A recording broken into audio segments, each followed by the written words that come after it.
ਹੈਗਾ ਜੀ ਤੇ ਆਪਾਂ ਉਹ ਕਰ ਲਈਏ ਸ਼ੁਰੂ ਫਿਰ ਫਲੱਡ ਵਾਲਾ। ਫਲੱਡ ਵਾਲਾ ਕਰ ਲਈਏ, ਠੀਕ ਹੈ ਜੀ, ਕਰੋ ਫਿਰ। ਚਲੋ ਠੀਕ ਹੈ ਜੀ। ਆਪਾਂ ਜਦੋਂ ਫਲੱਡ ਦੀ ਗੱਲ ਕਰਦੇ ਹਾਂ ਤਾਂ ਆਪਾਂ ਨੂੰ ਸਭ ਤੋਂ ਪਹਿਲਾਂ ਜੇ ਆਪਣਾ ਰੈਵਨਿਊ ਇਕੱਲਾ ਰੈਵਨਿਊ ਡਿਪਾਰਟਮੈਂਟ ਦਾ ਕੰਮ ਹੁੰਦਾ, ਉਹ ਗਿਰਦਾਵਰੀ ਹੀ ਆਪਣੀ ਮਤਲਬ ਜਦੋਂ ਫਲੱਡ ਦੇ ਆਪਾਂ ਡੈਮੇਜਸ ਦੀ ਗੱਲ ਕਰਨੀ ਆ ਤਾਂ ਗਿਰਦਾਵਰੀ ਤੋਂ ਸ਼ੁਰੂ ਹੋਣੀ ਆ।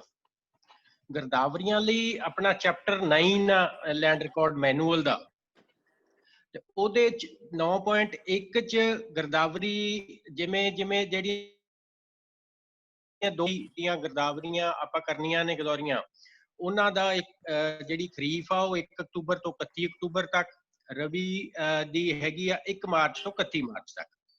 ਤੇ ਜਿਹੜੀ ਜੇ in case during this period ਹੀ ਕੋਈ ਨੈਚੁਰਲ ਕਲੈਮਿਟੀ, ਕੋਈ ਮੈਨ ਮੇਡ ਕਲੈਮਿਟੀ ਨਾਲ ਕੋਈ ਨੁਕਸਾਨ ਹੁੰਦਾ ਤਾਂ ਆਪਾਂ ਇਸ ਗਿਰਦਾਵਰੀ ਦੇ ਵਿੱਚ ਹੀ ਕਵਰ ਕਰ ਲੈਣਾ ਹੁੰਦਾ। ਇਹਦੇ ਵਿੱਚ ਫਿਰ ਆਪਾਂ ਨੂੰ ਕੋਈ ਲੋੜ ਨਹੀਂ ਹੁੰਦੀ ਕਿਸੇ ਸਪੈਸੀਫਿਕ ਆਰਡਰਸ ਦੀ ਮਾਨਯੋਗ ਕਲੈਕਟਰ ਸਾਹਿਬ ਵੱਲੋਂ।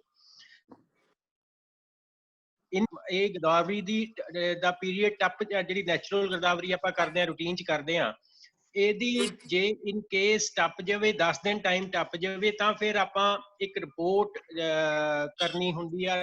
ਕੋਈ ਕਲੈਮਿਟੀ ਆ ਜੇ ਤੇ ਉਹਦੇ 'ਚ ਕੋਈ ਖਰਾਬਾ ਵਗੈਰੇ ਦਾ ਖਦਸ਼ਾ ਹੋਵੇ, ਆਪਾਂ ਨੂੰ ਵਿਦਿਨ 10 ਡੇਜ਼ ਆਪਾਂ ਡਿਪਟੀ ਕਮਿਸ਼ਨਰ ਸਾਹਿਬ ਨੂੰ, ਕਲੈਕਟਰ ਸਾਹਿਬ ਨੂੰ ਰਿਪੋਰਟ ਕਰਨੀ ਆ। ਤੇ 10 ਦਿਨਾਂ ਬਾਅਦ ਸਪੈਸ਼ਲ ਗਿਰਦਾਵਰੀ ਦੇ ਜਿਹੜੇ ਅਕਰੈਂਸ ਹੋਈ ਹੁੰਦੀ ਆ ਉਹ 10 ਦਿਨ ਇਸ ਲਈ ਮਤਲਬ ਆਪਾਂ ਸੋਚ ਸਕਦੇ ਹਾਂ ਵੀ ਉਹ ਪਤਾ ਲੱਗ ਜਾਂਦਾ ਵੀ ਕੋਈ ਖਰਾਬਾ ਵਗੈਰਾ ਜਾਂ ਕੋਈ ਡੈਮੇਜਸ ਕਿੰਨੇ ਹੋਏ ਨੇ, ਤਾਂ ਆਪਾਂ ਉਹ ਵੀ ਅਸੈਸ ਕਰ ਸਕਦੇ ਹੁੰਦੇ ਹਾਂ। 10 ਦਿਨਾਂ ਬਾਅਦ ਫਿਰ ਮਾਨਯੋਗ ਕਲੈਕਟਰ ਸਾਹਿਬ ਵੱਲੋਂ ਆਰਡਰ, ਸਪੈਸ਼ਲ ਗਿਰਦਾਵਰੀ ਦੇ ਆਰਡਰ ਹੋ ਜਾਂਦੇ ਆ। ਤੇ ਜਦੋਂ ਸਪੈਸ਼ਲ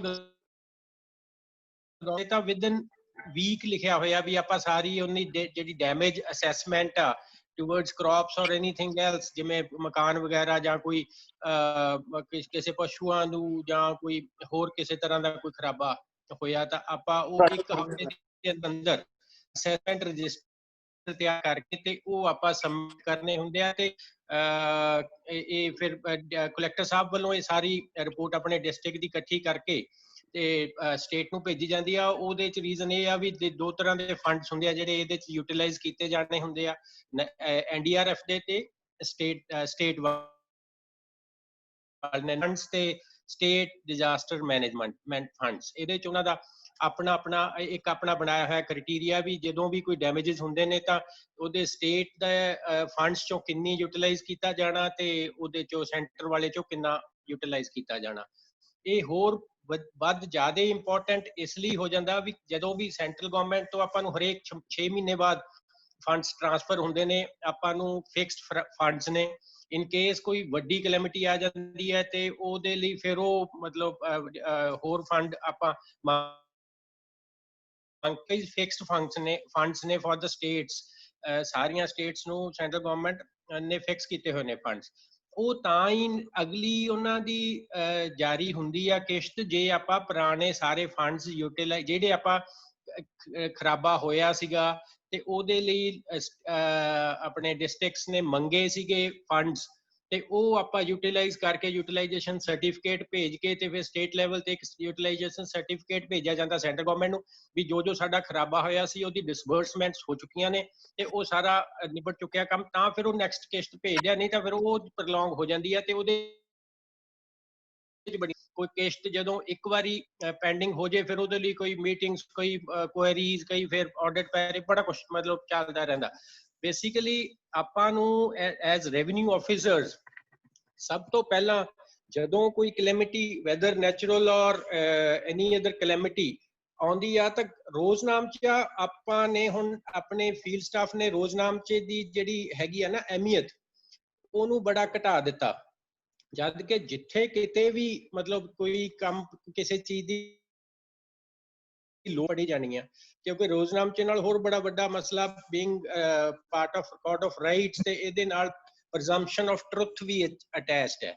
ਤੇ ਰੋਜ਼ਨਾਮਚਾ ਸਪੈਸੀਫਿਕਲੀ ਮਤਲਬ ਆਪਾਂ ਨੂੰ ਸਾਰਿਆਂ ਨੂੰ ਐਮਫੈਸਾਈਜ਼ ਕਰਕੇ ਆਪਣੇ ਜਿਹੜਾ ਸਟਾਫ ਆ, ਫੀਲਡ ਸਟਾਫ ਆ, ਉਹਨਾਂ ਨੂੰ ਮਤਲਬ ਵਾਰ-ਵਾਰ ਕਹਿੰਦੇ ਰਹਿਣਾ ਚਾਹੀਦਾ ਵੀ ਰੋਜ਼ਨਾਮ 'ਚ ਆਪਣੇ ਅਪਡੇਟ ਹਰ ਰੋਜ਼ ਦੀ ਹਰ ਰੋਜ਼। ਮਤਲਬ ਜੇ ਸਪੋਜ਼ ਕਰੋ ਪਿਛਲੇ ਸਾਲ ਦੀ ਮੈਂ ਤੁਹਾਨੂੰ ਇੱਕ ਐਗਜ਼ਾਮਪਲ ਸੁਣਾਉਣਾ, ਸਾਡੇ ਇੱਥੇ ਲੁਧਿਆਣਾ ਈਸਟ 'ਚ ਇੱਕ ਬ੍ਰੀਚ ਹੋਣ ਵਾਲੀ ਸੀਗੀ ਸਤਲੁਜ 'ਚ, ਤੇ ਸਾਡੀ ਸਾਰਿਆਂ ਦੀਆਂ ਡਿਊਟੀਆਂ ਲੱਗ ਗਈਆਂ ਤੇ ਪਟਵਾਰੀ ਬੜਾ ਕੰਮ ਕਰ ਰਹੇ, ਪਟਵਾਰੀ ਕਾਨੂੰਗੋ ਬਹੁਤ ਕੰਮ ਕਰ ਰਹੇ ਸੀਗੇ ਸਾਰੇ, ਮਤਲਬ ਦਿਨ ਰਾਤ ਉੱਥੇ ਮਤਲਬ ਬਾਕੀ ਵੀ ਕੰਮ ਕਰਦੇ ਸੀ, ਸਾਡੇ ਲਈ ਵੀ ਮਤਲਬ ਖਾਣਾ ਪਾਣੀ ਚਾਹ ਪਾਣੀ ਬੜੀ ਸੇਵਾ ਉਹਨਾਂ ਨੇ ਸਭ, ਮਤਲਬ ਜਿਵੇਂ ਆਪਣੇ ਮਹਿਕਮੇ ਦੀ ਆਪਣੀ ਫਿਤਰਤ ਆ ਵੀ ਆਪਾਂ ਸੇਵਾ 'ਚ ਹਮੇਸ਼ਾ ਹਾਜ਼ਰ ਰਹਿੰਦੇ ਆ। ਤੇ ਉਹਦੇ 'ਚ ਪਰ ਬੇਸਿਕਲੀ ਮੈਂ 3-4 ਵਾਰ ਡਿਊਟੀ ਲੱਗੀ, ਮੈਂ ਕਿਹਾ ਵੀ ਰੋਜ਼ਨਾਮਚਾ ਮੈਂ ਹਰੇਕ ਵਾਰੀ ਪੁੱਛਦਾ ਸੀ ਪਟਵਾਰੀ ਨੂੰ ਵੀ ਰੋਜ਼ਨਾਮਚਾ, ਉਹ ਕਦੇ ਵੀ ਨਹੀਂ ਉਹਨੇ ਭਰਦਾ ਸੀ। ਉਹ FCR ਸਾਹਿਬ, ਮਾਨਯੋਗ FCR ਸਾਹਿਬ ਵੀ ਹੋ ਕੇ ਗਏ, DC ਸਾਹਿਬ ਤਾਂ ਸਵੇਰੇ ਸ਼ਾਮ ਜਾਂਦੇ ਸੀਗੇ। ਇਨ ਕੇਸ ਉਹ ਰੋਜ਼ਨਾਮਚਾ ਰਪਟ ਪ੍ਰੋਪਰ ਜੋ ਉਸ ਵਕਤ ਹੋਇਆ, ਜੋ ਮਹਿਕਮਿਆਂ ਨੂੰ ਹਦਾਇਤਾਂ ਹੋਈਆਂ, ਜੇ ਰਿਪੋਰਟ ਭਰੀ ਜਾਵੇ, ਇੰਨਾ ਵਧੀਆ ਡਾਕੂਮੈਂਟ ਉਹ ਕ੍ਰੀਏਟ ਹੋ ਜਾਂਦਾ ਵੀ ਸੌਰਟ ਆਫ ਹਿਸਟਰੀ, ਮਤਲਬ ਫਿਰ ਦੁਬਾਰੇ ਹਿਸਟਰੀ ਲਿਖਣ ਦੀ ਲੋੜ ਨਹੀਂ ਹੁੰਦੀ, ਪਟਵਾਰੀ ਦਾ ਰੋਜ਼ਨਾਮਚਾ ਹੀ ਪੜਿਆ ਜਾ ਸਕਦਾ। ਤੇ ਉਹ ਨਹੀਂ ਆਪਾਂ ਥੋੜਾ ਜਿਹਾ ਛੱਡ ਗਏ, ਜਾਂ ਫਿਰ ਇਹ ਆ ਵੀ ਸਟਾਫ ਦੀ ਕਮੀ ਹੋ ਗਈ ਤੇ ਹੋਰ ਬੜੇ ਕੰਮ ਹੋ ਜਾਂਦੇ ਆ, ਪਟਵਾਰੀ ਉਧਰ ਨੂੰ ਤਵੱਕੋ ਆਪਣੇ ਬੰਦੇ ਘੱਟ ਦਿੰਦੇ ਆ ਬੇਸਿਕਲੀ। ਉਸ ਤੇ ਜਦੋਂ ਫਿਰ ਆਪਾਂ ਡਿਸਬਰਸਮੈਂਟ ਤੇ ਫਿਰ ਆਪਾਂ ਡਿਮਾਂਡ ਕਰ ਦੇਣੇ ਆ, ਡਿਮਾਂਡ ਕਰਕੇ ਪੈਸੇ ਆ ਜਾਣੇ ਆ, ਤੇ ਉਹਨਾਂ ਦੇ ਡਿਸਬਰਸਮੈਂਟ ਰਜਿਸਟਰਸ ਦੇ ਹਿਸਾਬ ਦੇ ਨਾਲ ਆਪਾਂ ਡਿਸਬਰਸਮੈਂਟ ਕਰ ਦੇਣੀ ਹੈ। ਤੇ ਜਦੋਂ ਕੋਈ ਫਿਰ ਮੈਂ ਦੁਬਾਰਾ ਫਿਰ ਦੂਸਰੇ ਪਾਸੇ ਆਉਂਦਾ ਹੋਇਆ ਫਿਰ ਮੈਂ ਬੇਨਤੀ ਕਰਦਾ ਵੀ ਆਪਾਂ ਜਦੋਂ ਇੱਕ DRO ਸਾਹਿਬ, ਅੱਜ ਜਿਵੇਂ ਸਰਦਾਰ ਜੋਗਿੰਦਰ ਸਿੰਘ ਸਾਡੇ DRO ਸਾਹਿਬ ਹੈਗੇ ਨੇ ਆਪਣੇ, ਅੱਜ ਆਪਾਂ ਮੀਟਿੰਗਸ ਹੈਗੇ ਨੇ, ਤੇ ਮਤਲਬ ਇੱਕ ਕੰਟਿੰਜੈਂਟ ਪਲਾਨ ਬਣਦਾ ਹੁੰਦਾ, ਫਲੱਡ ਕੰਟਿੰਜੈਂਟ ਪਲਾਨ ਬਣਦਾ, ਉਹ ਬਹੁਤ ਹੀ ਅਹਿਮ ਡਾਕੂਮੈਂਟ ਹੁੰਦਾ, ਜਿਹੜੇ ਪਿਆਰ ਨਾਲ ਤੇ ਬੜਾ ਤਰੀਕੇ ਸਲੀਕੇ ਨਾਲ ਬਣਾਇਆ ਹੁੰਦਾ, ਉਹਦੇ 'ਚ ਕੋਈ ਡਿਫਿਕਲਟੀ ਨਹੀਂ ਆਉਂਦੀ। ਬੇਸਿਕਲੀ ਉਹਦੇ 'ਚ ਇਹ ਹੁੰਦਾ ਵੀ ਫਲੱਡ ਜਿੱਥੇ ਜਿੱਥੇ ਪਹਿਲਾਂ ਕਦੇ ਬਰੀਚ ਹੋਈ ਜਾਂ ਕੋਈ ਖਦਸ਼ਾ ਹੋਇਆ, ਕਿਤੇ ਵਾਟਰ ਲੌਗਿੰਗ ਹੋਈ, ਐਨੀ ਟਾਈਪ ਆਫ ਕਲੈਮਿਟੀ, ਜਿੱਥੇ ਕਦੇ ਕਾਰਨ ਬਣਿਆ ਕੋਈ ਮਤਲਬ ਕਿਸੇ ਖਰਾਬੇ ਦਾ, ਉਹਦਾ ਉਹਦੇ 'ਚ ਪੂਰਾ ਡਿਟੇਲ ਆ ਜਾਂਦੀ ਆ।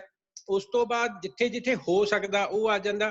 ਫਿਰ ਟੈਲੀਫੋਨ ਨੰਬਰਸ ਇੱਕ ਦੂਜੇ ਨਾਲ, ਮਤਲਬ ਪੂਰਾ ਸਾਰੇ ਡਿਪਾਰਟਮੈਂਟਸ ਦੇ ਟੈਲੀਫੋਨ ਨੰਬਰਸ ਤੇ ਹਰੇਕ ਚੀਜ਼ ਦਾ ਉਹਦੇ 'ਚ ਕੰਟਿੰਜੈਂਟ ਪਲਾਨ 'ਚ ਆਪਾਂ ਉਹਨੂੰ ਲੈ ਆਉਨੇ ਆ। ਤੇ ਉਸ ਤੋਂ ਬਾਅਦ ਕੋਈ ਹੁੰਦੇ ਆ ਆਪਾਂ ਮਤਲਬ ਉਹ ਸਾਰਾ ਕੁਝ ਆਪਾਂ ਹਾਈਲਾਈਟ ਕਰ ਲੈਂਦੇ ਆ ਉਹਦੇ 'ਚ। ਤੇ ਜੇ ਕੋਈ ਮੋਬਿਲਿਟੀ ਮਤਲਬ ਕਿਸੇ ਜਗ੍ਹਾ ਤੇ ਲੋਕ ਫਸ ਗਏ, ਫਸਣ ਦਾ ਖਦਸ਼ਾ ਜਾਂ ਕਿਸੇ ਵਕਤ ਫਸੇ ਸੀ, ਤਾਂ ਉਹ ਸਾਰੇ ਲੋਕਾਂ ਨੂੰ ਕਿਵੇਂ ਇਵੈਕੂਏਟ ਕਰਨਾ ਤੇ ਕਿੱਥੇ ਲਿਜਾ ਕੇ ਰੀਹੈਬਿਲਿਟੇਟ ਕਰਨਾ, ਤੇ ਜਦੋਂ ਆਪਾਂ ਉੱਥੇ ਲੈ ਗਏ ਉਹਨਾਂ ਨੂੰ, ਤਾਂ ਉਹਨਾਂ ਦੀ ਮੈਡੀਸਨ, ਫੂਡ, ਤਾਂ ਉਹ ਸਾਰੇ ਕਾਸੇ ਦਾ ਆਪਾਂ ਅਸੈਸਮੈਂਟ ਉਹ ਕੰਟਿੰਜੈਂਟ ਪਲਾਨ 'ਚ ਬਣਾ ਲੈਂਦੇ ਆ। ਤੇ ਉਸ ਤੋਂ ਨਾਲ ਹੀ ਆਪਾਂ ਹਰੇਕ ਚੀਜ਼ ਦਾ, ਜਿਵੇਂ ਕੋਈ ਹੈਲੋ, ਸ਼ੁਡ ਆਈ ਕੰਟੀਨਿਊ? ਹਾਂਜੀ ਜੀ ਸਰ, ਉਹ ਕਿਸੇ ਨਵੇਂ ਜੁਆਇਨ ਕੀਤੇ ਸੀ ਆਫੀਸਰ, ਉਹਨਾਂ ਦਾ ਅਨਮਿਊਟਡ ਰਹਿ ਗਿਆ। ਫਿਰ ਠੀਕ ਹੈ ਸਰ। ਤੇ ਉਹ ਕੰਟਿੰਜੈਂਟ ਪਲਾਨ 'ਚ ਫਿਰ ਹਰੇਕ ਚੀਜ਼ ਆਪਾਂ ਨੂੰ, ਮਤਲਬ ਫੂਡ ਸਪਲਾਈ ਵਾਲਿਆਂ ਨੂੰ ਆਪਾਂ ਜਿਹੜੀ ਉਹਨਾਂ ਦੀ ਡਿਊਟੀ ਲਾਉਣੀ ਹੁੰਦੀ ਆ ਫॉर द ਫੂਡ।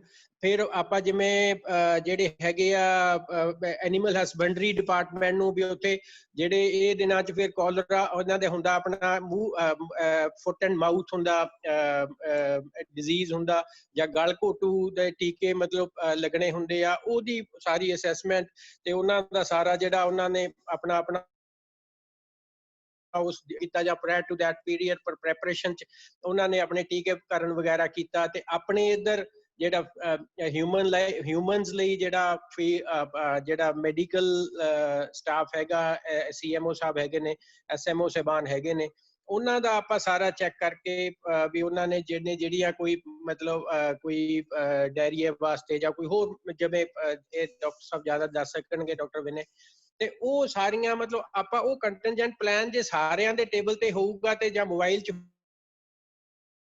ਹੋਊਗਾ, ਤਾਂ ਜਿਵੇਂ ਬਰੀਚ ਹੋਣ ਵਾਲੀ ਗੱਲ ਹੈਗੀ ਆ, ਤਾਂ ਆਪਾਂ ਨੂੰ ਕਿੱਥੋਂ JCB ਮਿਲਣੀ ਆ, ਕਿੱਥੋਂ ਆਪਾਂ ਟਿੱਪਰ ਅਰੇਂਜ ਕਰ ਸਕਦੇ ਆ।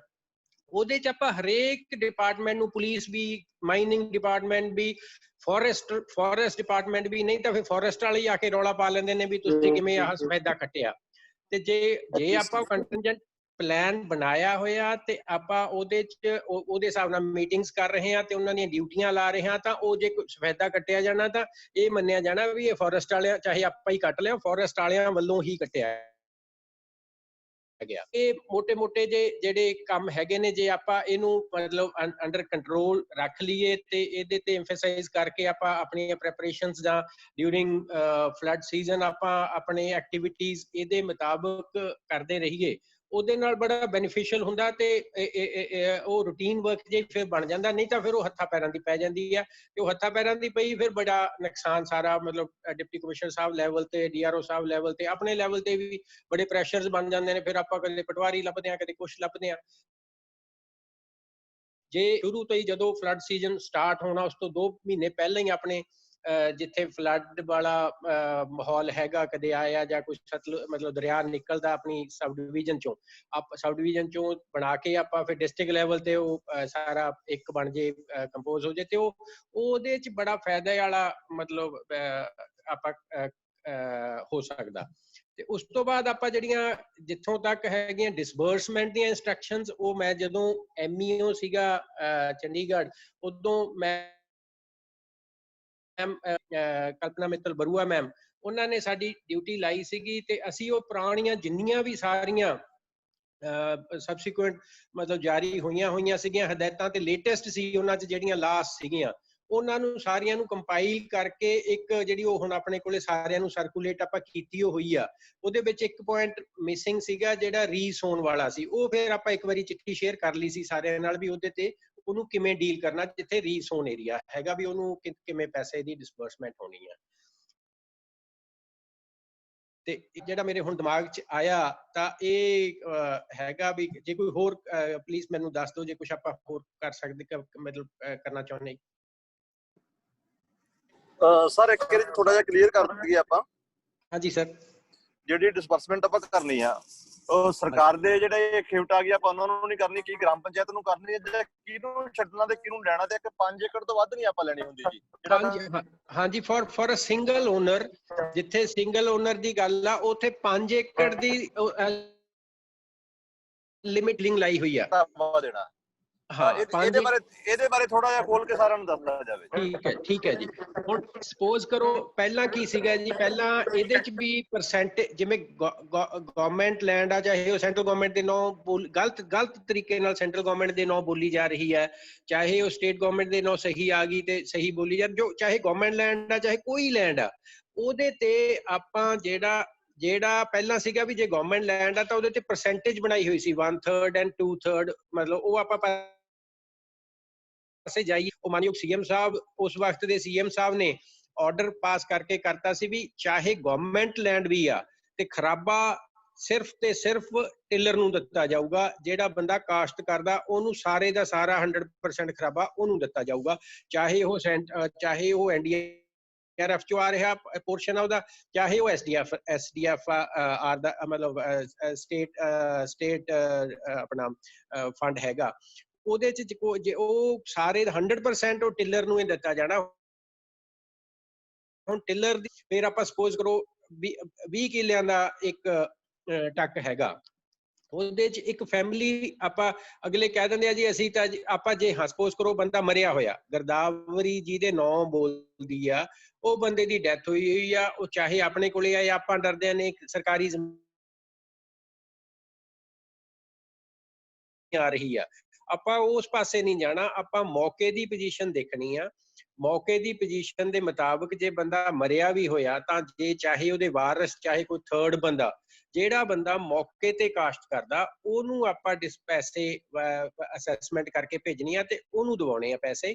ਤੇ ਜੇ ਉਹਦੇ ਚ ਕੋਈ 5 ਕਿੱਲਿਆਂ ਤੋਂ ਵੱਧ ਹੈਗਾ ਤੇ ਉਹ ਕਲੇਮ ਕਰਦੇ ਨੇ ਵੀ ਅਸੀਂ ਇਹ ਅੱਡ ਦੋ ਭਰਾ ਨੇ, ਜਿਵੇਂ ਇੱਕ ਬੰਦੇ ਦੀ ਡੈਥ ਗਰਦਾਵਰੀ ਨਾਂ ਚੱਲਦੀ ਸੀ ਕਿਸੇ A ਦੇ ਨਾਂ ਤੇ, ਉਹਦੀ ਡੈਥ ਹੋ ਗਈ ਤੇ ਉਹਦੇ ਬੱਚੇ ਹੈਗੇ ਨੇ 2, ਉਹ ਮਤਲਬ 9 ਕਿੱਲਿਆਂ ਦੀ ਗਲੋਰੀ ਸੀ, ਉਹ ਕਹਿੰਦੇ ਜੀ ਅਸੀਂ 4.5 ਕਿੱਲੇ ਵਾਹੁੰਦੇ ਆ, ਫਿਰ ਆਪਾਂ ਆਪਣੀ ਹੀ ਉਹ ਮਰਜ਼ੀ ਆ ਵੀ ਆਪਾਂ ਆਪਣੀ ਉਹ ਅਸੈਸਮੈਂਟ ਆ, ਉਹ ਆਪਣੇ ਫੀਲਡ ਸਟਾਫ ਦੀ ਅਸੈਸਮੈਂਟ ਆ ਉਹ ਵੀ ਆਪਾਂ ਉਹਨੂੰ ਮਤਲਬ ਉਹਦੇ ਚ ਬੇਸਿਕਲੀ ਮੋਟਾ ਜਿਹਾ ਇੱਕ ਸੁਜੈਸ਼ਨ ਇਹ ਦਿੱਤਾ ਜਾ ਸਕਦਾ ਸਾਰੇ ਰੈਵਨਿਊ ਆਫਿਸਰ ਸਾਹਿਬਾਨਾਂ ਨੂੰ ਵੀ ਆਪਾਂ ਦੇਖ ਲੈਣਾ ਵੀ ਚੁੱਲ੍ਹਾ ਇੱਕ ਵੀ ਰਾਸ਼ਨ ਕਾਰਡ ਇੱਕ ਹੋਵੇ, ਜਿਵੇਂ ਫੈਮਿਲੀ ਆਪਾਂ ਯੂਨਿਟ ਲੈ ਲੈਂਦੇ ਆ, ਜਿਵੇਂ ਲੈਂਡ ਰਿਫਾਰਮਸ ਐਕਟ ਚ ਵੀ ਜਿਹੜੇ ਮਤਲਬ ਇੱਕ ਫੈਮਿਲੀ ਆ, ਫੈਮਿਲੀ ਦੀ ਡੈਫੀਨੇਸ਼ਨ ਆ ਉਹਦੇ ਚ ਹੈ ਵੀ husband wife and minor children, ਉਹ ਇੱਕ ਯੂਨਿਟ ਬਣ ਜਾਂਦਾ। ਉਹ ਮਤਲਬ ਜਸਟ ਆਪਣੀ ਆਪਾਂ ਕਿਵੇਂ ਉਹਨੂੰ ਡੀਲ ਕਰਦੇ ਆ ਆਪਣੀ ਮਰਜ਼ੀ ਤੇ ਆ ਉਹ, ਤੇ ਉਹ ਬਿਲਕੁਲ ਆਪਾਂ ਉਹਨੂੰ ਆਪਣੇ ਤਰੀਕੇ ਨਾਲ ਹੀ ਅਸੈਸ ਕਰਕੇ ਉਹਦੇ ਪੈਸਿਆਂ ਦੀ ਡਿਸਬਰਸਮੈਂਟ ਰਜਿਸਟਰ ਤਿਆਰ ਕਰਨੇ ਆ ਤੇ ਪੈਸੇ ਦਿਵਾਉਣੇ ਆ ਉਹਨਾਂ ਨੂੰ। ਤੇ ਜਿੱਥੋਂ ਤੱਕ ਪੰਚਾਇਤ ਲੈਂਡ ਦਾ ਸੰਬੰਧ ਆ, ਪੰਚਾਇਤ ਲੈਂਡ 'ਚ ਵੀ ਟਿਲਰ ਵਾਲੀ ਜਦੋਂ ਗਵਰਨਮੈਂਟ ਆਪਣੀ ਸਰਕਾਰੀ ਜ਼ਮੀਨ ਦੀ ਗੱਲ ਹੋ ਗਈ ਤਾਂ ਉਹ ਪੈਸੇ ਜਦੋਂ ਵੰਡੇ ਜਾਣੇ ਆ ਉਹ ਟਿਲਰ ਨੂੰ ਹੀ ਵੰਡੇ ਜਾਣੇ ਆ, ਉਹ ਚਾਹੇ ਇਲੀਗਲ ਆਕੂਪੈਂਟ ਆ ਚਾਹੇ ਉਹ ਲੀਗਲ ਆਕੂਪੈਂਟ ਆ, with ceiling of 5 acres per unit।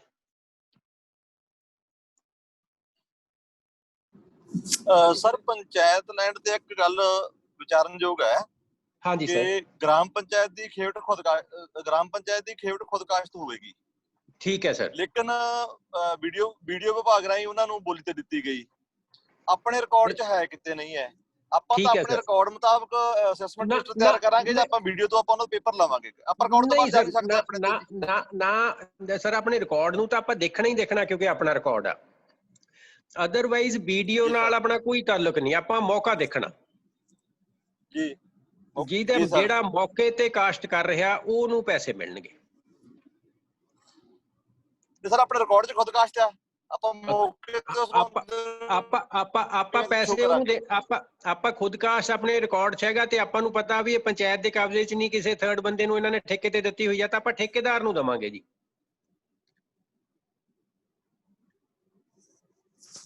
Sir ਇਹਦੀਆਂ ਕੋਈ ਹਦਾਇਤਾਂ ਹੈਗੀਆਂ ਨੇ ਇਸ ਤਰ੍ਹਾਂ ਦੀਆਂ? ਹੈਗੀਆਂ ਸਰ, ਹੈਗੀਆਂ ਵਾਲੀ ਗੱਲ ਹੈ ਜੀ ਇਹ। ਨਹੀਂ ਹੈਗੀਆਂ ਸਰ, ਸ਼ੇਅਰ ਕਰ ਦਿਓ ਬਾਅਦ ਚ। ਮੈਂ ਕਰ ਦੂੰਗਾ ਸਰ, ਸ਼ੇਅਰ ਕਰ ਦੂੰਗਾ।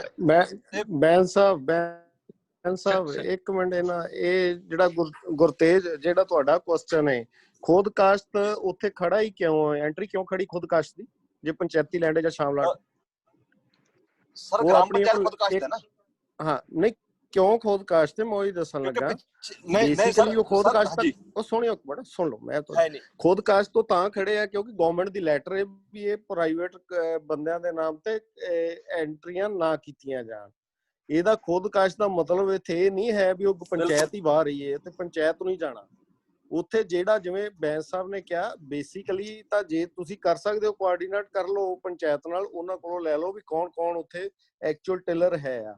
ਜੇ ਨਹੀਂ ਇਹ ਤਾਂ ਮੌਕੇ ਤੇ ਤੁਹਾਨੂੰ ਆਪਾਂ ਨੂੰ ਪਤਾ ਲੱਗਦਾ ਹੀ ਪਿਆ ਵੀ ਇਹਨੇ ਮਤਲਬ ਇਹਨੇ ਬੀਜੀ ਹੋਈ ਸੀ, ਕਿਸ ਕਪੈਸਿਟੀ 'ਚ ਬੀਜੀ ਹੈ, ਉਹ ਸਾਡਾ ਇਸ਼ੂ ਨਹੀਂ ਹੈ ਵੀ ਉਹ ਨਜਾਇਜ਼ ਬੀਜੀ ਬੈਠਾ ਜਾਂ ਉਹ ਜਾਇਜ਼ ਬੀਜੀ ਬੈਠਾ, ਉਹ ਦੇ ਰਿਹਾ ਆਪਣੀ ਲੀਜ਼ ਅਮਾਊਂਟ ਜਾਂ ਨਹੀਂ ਦੇ ਰਿਹਾ।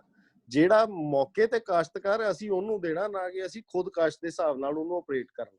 ਖੁਦ ਕਾਸ਼ਤ ਅਸੀਂ ਲੈਟਰ ਦੇ ਬਦੌਲਤ ਅਸੀਂ ਬਿਠਾਏ ਹੋਏ ਆ। ਖੁਦ ਕਾਸ਼ਤ ਸ਼ਬਦ ਐਕਚੁਅਲ ਤਾਂ ਕੋਈ ਵੀ ਪੰਚਾਇਤ ਨਹੀਂ ਵਾਹ ਰਹੀ, ਕੋਈ ਵੀ ਗਵਰਨਮੈਂਟ ਨਹੀਂ ਕਿਤੇ ਵੀ ਵਾਹ ਰਹੀ।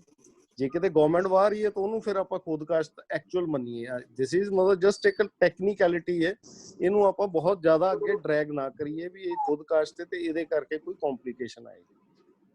ਨਹੀਂ ਸਰ, ਇਹਦੇ ਚ ਆਪਾਂ ਕਰ ਵੀ ਇਹਨੂੰ, ਮੈਂ ਆਹੀ ਪੜ੍ਹ ਰਿਹਾ ਸੀ ਇੰਸਟਰਕਸ਼ਨਸ, ਜਿਹੜੀਆਂ ਆਪਾਂ ਇੰਸਟਰਕਸ਼ਨਸ ਨੇ ਉਹ ਤਾਂ ਸਾਰਿਆਂ ਕੋਲੇ ਹੋਣਗੀਆਂ ਹੀ, ਜਿਹੜੀਆਂ ਆਪਾਂ ਲੇਟੈਸਟ 19 ਚ ਇੰਸਟਰਕਸ਼ਨਸ ਜਾਰੀ ਕੀਤੀਆਂ ਸੀ। ਕਿਹੜੀਆਂ? ਨਹੀਂ ਸਰ, ਸ਼ੇਅਰ ਕਰ ਦਿਓ ਸਰ, ਹੈ ਨਹੀਂ ਕਿਹੜੀਆਂ? ਇੱਕ ਮਿੰਟ, ਕਿਹੜੀਆਂ? ਜਿਹੜੀਆਂ 19 ਵਾਲੀਆਂ ਸੀਗੀਆਂ ਆਪਣੀਆਂ ਇੰਸਟਰਕਸ਼ਨਸ ਸਰ, ਆਈ ਥਿੰਕ ਮਈ 2019 ਦੀ ਸੀ ਨਾ, ਉਹਦੇ ਅਲੱਗ-ਅਲੱਗ ਪੁਆਇੰਟ ਉਹਨਾਂ ਨੇ ਕਵਰ ਕੀਤਾ ਹੋਇਆ ਕਿ ਜੇ ਮਾਲਕ ਹੈ ਤਾਂ ਮਾਲਕ ਨੂੰ ਦੇਣਾ ਪੈਣਾ, ਜੇ ਉੱਥੇ ਕੋਈ ਕਾਸ਼ਤਕਾਰ ਹੈ ਕਾਸ਼ਤਕਾਰ ਨੂੰ ਦੇਣਾ ਪੈਣਾ, ਜੇ ਮਾਲਕ ਨੇ ਅੱਗੇ ਕਿਸੇ ਹੋਰ ਨੂੰ ਚੁਕੌਤੇ ਦੇ ਦਿੱਤੀ ਹੈ ਤਾਂ ਉਹਨੂੰ ਦੇਣਾ ਪੈਣਾ। ਉਹ ਸਾਰੀ ਚੀਜ਼ਾਂ ਕਵਰ ਕੀਤੀਆਂ ਹੋਈਆਂ ਨੇ, 4-5 ਪੁਆਇੰਟ ਹੈਗੇ ਜਿਹੜੇ ਕਵਰ ਕੀਤੇ ਨੇ। ਜਿਹੜਾ ਥਰਡ ਇਹਦੇ ਚ ਸਰ ਜਿਹੜਾ ਥਰਡ ਹੈਗਾ ਨਾ, ਇਹਦਾ ਮਤਲਬ ਥਰਡ ਪਾਰਟ ਇਹਦਾ instructions the, relief on account of damage to crops by heavy rains / floods / hailstorm etc. ਉਹਦੇ ਚ ਜਿਹੜਾ ਡੀ ਪਾਰਟ ਹੈ ਇਹਦਾ, ਉਹ ਬੜਾ ਕਲੀਅਰ ਕੀਤਾ ਹੋਇਆ ਸੀ। ਮਤਲਬ ਉਦੋਂ ਉਹਦੇ ਚ ਮੈਂ ਪੜ੍ਹ ਕੇ ਸੁਣਾ ਦੇਣਾ ਤੁਹਾਨੂੰ। where an unauthorized cultivator is under cultivating possession of government land, the relief due to affected farmer the relief, comma, due to affected farmer may be paid in full without deduction of government share. Instructions issued by letter number ਫਲਾਣਾ ਫਲਾਣਾ 1/9/2008 ਚ ਮਾਨਯੋਗ CM ਸਾਹਿਬ ਦੇ order ਨੇ ਆਪਣੇ sign ਉਦੋਂ ਦੇ CM ਸਾਹਿਬ ਨੇ ਆਪਣੇ ਸਾਈਨ ਕਰਕੇ ਇਹ ਕਿਹਾ ਸੀਗਾ ਵੀ ਨਥਿੰਗ ਡੂਇੰਗ, ਜਿਹੜਾ ਟਿਲਰ ਆ ਪੈਸੇ ਸਿਰਫ ਜੇ ਖਰਾਬੇ ਦੀ ਗੱਲ ਆ, ਹੋਰ ਉਹਦਾ ਕੁਝ ਨਹੀਂ, ਆਪਾਂ ਚਾਹੇ ਇਲੀਗਲ ਲਿਖ ਕੇ ਉਹਨੂੰ ਪੈਸੇ ਦੇ ਦਈਏ ਪਰ ਪੈਸੇ ਸਿਰਫ ਤੇ ਸਿਰਫ ਉਹਨੂੰ ਜਾਣਗੇ ਜਿਹੜਾ ਜ਼ਮੀਨ ਬਾਹਰ ਰਿਹਾ। ਮੈਂ ਤੁਹਾਨੂੰ ਸਾਰੇ ਇੰਸਟਰਕਸ਼ਨਸ ਪਾ ਦਿੰਦਾ ਹੋ ਜੀ। ਜਿਹੜੀਆਂ ਇੰਸਟਰਕਸ਼ਨਸ ਆਪਣੀਆਂ ਹੈਗੀਆਂ ਨੇ ਨਾ, ਮੈਂ ਜਿਹੜੀਆਂ ਮਤਲਬ ਨੰਬਰਡ ਨੇ ਇੰਸਟਰਕਸ਼ਨਸ, ਉਹ ਥੋੜੀਆਂ ਆਪਾਂ ਫੋਟੋ ਖਿੱਚ ਕੇ ਪਾਉਨੇ ਆ। ਮੈਂ ਤੁਹਾਨੂੰ ਉਹਦੀ PDF ਫਾਈਲ ਹੀ ਜਿਹੜੀ ਵਿਦਆਊਟ ਸਿਗਨੇਚਰ ਆ ਤੇ ਵਿਦਆਊਟ ਮਤਲਬ ਨੰਬਰ ਲੱਗਿਆ ਹੋਇਆ, ਜਿਹੜੀ ਉਹਨੂੰ ਮਤਲਬ ਅਸੀਂ ਬਣਾਈਆਂ ਸੀ, ਮੈਂ ਆਪਣੇ ਕੋਲ ਰੱਖ ਲਈ ਸੀ, ਉਹ ਪਾ ਦਿੰਦਾ। ਉਹ ਬੜੀ ਕਲੀਅਰ ਆ, ਉਹ ਰੱਖ ਲਿਓ ਤੁਸੀਂ, ਮਤਲਬ ਐਜ਼ ਸੱਚ ਕਿਤੇ ਯੂਜ਼ ਨਾ ਕਰਿਓ, ਪੜ੍ਹਨ ਲਈ ਉਹ ਤੁਹਾਨੂੰ ਕਲੀਅਰ ਕੱਟ ਤੁਹਾਨੂੰ ਪਤਾ ਲੱਗ ਜੂਗਾ ਵੀ ਕੀ ਉਹਦੇ ਚ ਮਤਲਬ ਐ ਵਧੀਆ ਕੋਸ਼ਿਸ਼ ਕੀਤੀ ਹੋਈ ਆ ਬਣਾਉਣ ਦੀ ਜੀ, ਸਾਰੀਆਂ ਕੰਪਾਈਲ ਕਰਕੇ। ਸਰ ਜੇ ਤੁਸੀਂ ਮੈਨੂੰ ਉਹ WhatsApp ਤੇ ਭੇਜ ਦੋ ਤਾਂ ਮੈਂ ਇੱਥੇ ਗਰੁੱਪ ਦੇ ਵਿੱਚ ਹੁਣ ਵੀ ਇਸ ਦੇ ਵਿੱਚ ਮੀਟਿੰਗ ਦੇ ਵਿੱਚ ਵੀ ਸ਼ੇਅਰ ਕਰ ਦਿੰਦਾ ਸਕਰੀਨ। ਲਓ 1 ਮਿੰਟ ਜੀ, ਮੈਂ ਤੁਹਾਨੂੰ ਫਿਰ ਮੈਨੂੰ ਬਾਹਲਾ ਚਲਾਉਣਾ ਨਹੀਂ ਹੈ ਸਰ ਆਉਂਦਾ, ਮੈਂ ਮੈਨੂੰ WhatsApp ਕਰ ਦਿਓ ਸਰ ਬਸ ਜਿਹੜੀ ਤੁਹਾਡੇ ਕੋਲ ਫਾਈਲ। ਲਓ 1 ਮਿੰਟ ਚ ਮੈਂ ਆਫਲਾਈਨ ਹੋ ਕੇ ਨਾ ਤੁਹਾਨੂੰ ਕਰਦਾ। ਠੀਕ ਹੈ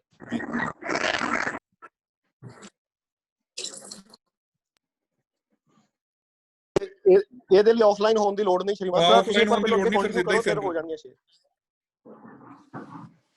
ਨਹੀਂ ਉਹ ਕਨੈਕਟਡ ਹੀ ਨੇ ਹਜੇ ਵੀ ਸਰ। ਅੱਛਾ ਹਾਂਜੀ ਹਾਂ ਕਨੈਕਟਡ ਆ, ਮੈਂ ਲੱਗ ਗਿਆ, ਮੈਂ ਉਹੀ ਲੱਭ ਰਿਹਾ ਸਰ ਜੀ ਸਰ।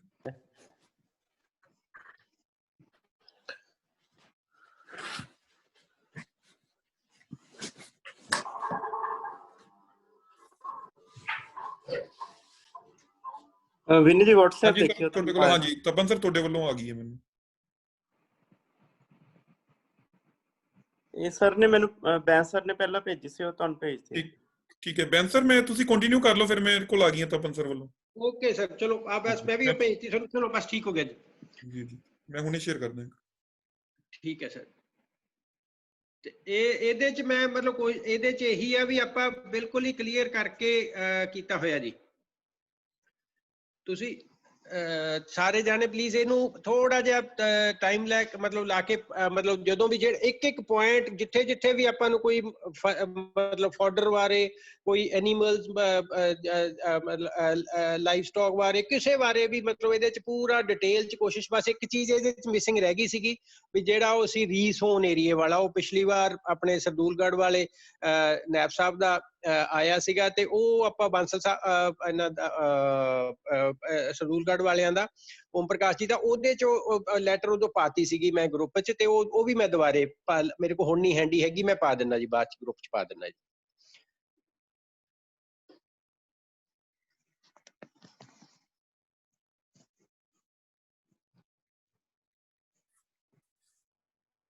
ਜੀ ਸਰ ਮੈਂ ਸ਼ੇਅਰ ਕੀਤੀ ਹੈ ਗਰੁੱਪ ਵਿੱਚ। ਠੀਕ ਹੈ ਸਰ। ਕਿਹੜਾ ਪੁਆਇੰਟ ਤੇ ਸਰ ਕਰਨਾ, ਮੈਂ ਉੱਥੇ ਲੈ ਜਾਣਾ ਜੇ ਕੋਈ ਪੁਆਇੰਟ ਹੈ। ਇਹਦੇ ਤੇ 3 ਸਰ 3rd ਪੁਆਇੰਟ ਆ ਜੀ, 3rd ਪੇਜ ਤੇ ਆ। 3rd ਸਰ ਆ 3rd ਪੁਆਇੰਟ ਜਿਹੜਾ relief on account of damage. ਹਾਂ ਜੀ ਰਿਲੀਫ ਔਨ ਅਕਾਊਂਟ, ਤੇ ਇਹਦੇ ਚ ਡੀ ਨੈਕਸਟ ਪੇਜ ਤੇ ਡੀ ਆ। ਹਾਂਜੀ ਇਹ ਹੈ ਜੀ ਡੀ।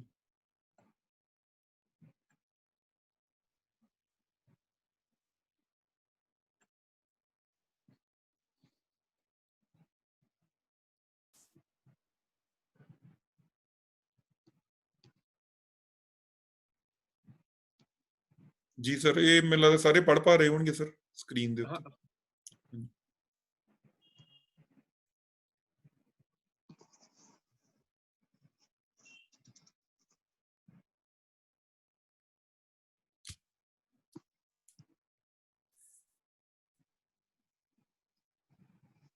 ਹੋਰ ਵੀ ਸਰ ਕੋਈ ਪੁਆਇੰਟ ਹਾਈਲਾਈਟ ਕਰਨਾ ਇੱਥੇ ਦਿਖਾਣਾ ਹੈਗਾ? ਇਹਦੇ ਚ ਬੇਸਿਕਲੀ ਕੁਝ ਬਾਲਾ ਨਹੀਂ, ਮਤਲਬ ਜਿੰਨੇ ਇੱਕ ਵਾਰੀ ਇਹ ਗੋ ਥਰੂ ਸਾਰੇ ਆਪਣੇ ਆਫੀਸਰਸ ਹੋ ਜਾਣ, ਇਹ ਚ ਮਤਲਬ A to Z everything has been included। ਤੇ ਮਤਲਬ ਇਹਦੇ ਚ ਕੁਝ ਇੱਕੋ ਚੀਜ਼ ਰਹਿੰਦੀ ਸੀ, ਉਹ ਜਿਹੜੀ ਮੈਂ ਤੁਹਾਨੂੰ ਦੱਸ ਰਿਹਾ ਵੀ ਉਹ ਬਰਸੂਮ ਸਭ ਕੁਝ ਇਹਦੇ ਚ ਮਤਲਬ ਇੱਕ ਚੀਜ਼ ਮਤਲਬ ਇਹਦੇ ਚ ਹਾਰਟੀਕਲਚਰ, ਫਲੋਰੀਕਲਚਰ ਸਭ ਕੁਝ ਇਹਦੇ ਚ ਐਡਡ ਹੈ ਜੀ। ਠੀਕ ਹੈ ਸਰ ਇਹ PDF ਐਵੇਂ ਕਰਦੇ ਗਰੁੱਪ ਚ ਵੀ ਭੇਜ ਦਿੰਨੇ ਆ ਫਿਰ। ठीक है सर, ठीक है। मैं भेजती ਤੁਹਾਨੂੰ ਸਰ, आप मतलब भेजती, ठीक है सर, ग्रुप च ਹਾਂਜੀ ਹਾਂਜੀ ग्रुप च भेजती है, ठीक है। ਤੇ ਮੇਰੇ ਵੱਲੋਂ ਸਰ ਮੈਨੂੰ ਲੱਗਦਾ ਜਿੰਨਾ ਕੁ ਮੈਨੂੰ ਆਉਂਦਾ ਸੀਗਾ, ਪਤਾ ਸੀਗਾ, ਮੈਂ ਕਰ ਲਿਆ ਸ਼ੇਅਰ। ਹੁਣ ਦੇਖ ਲਓ ਕਾਈਂਡਲੀ ਹੋਰ ਕੁਝ।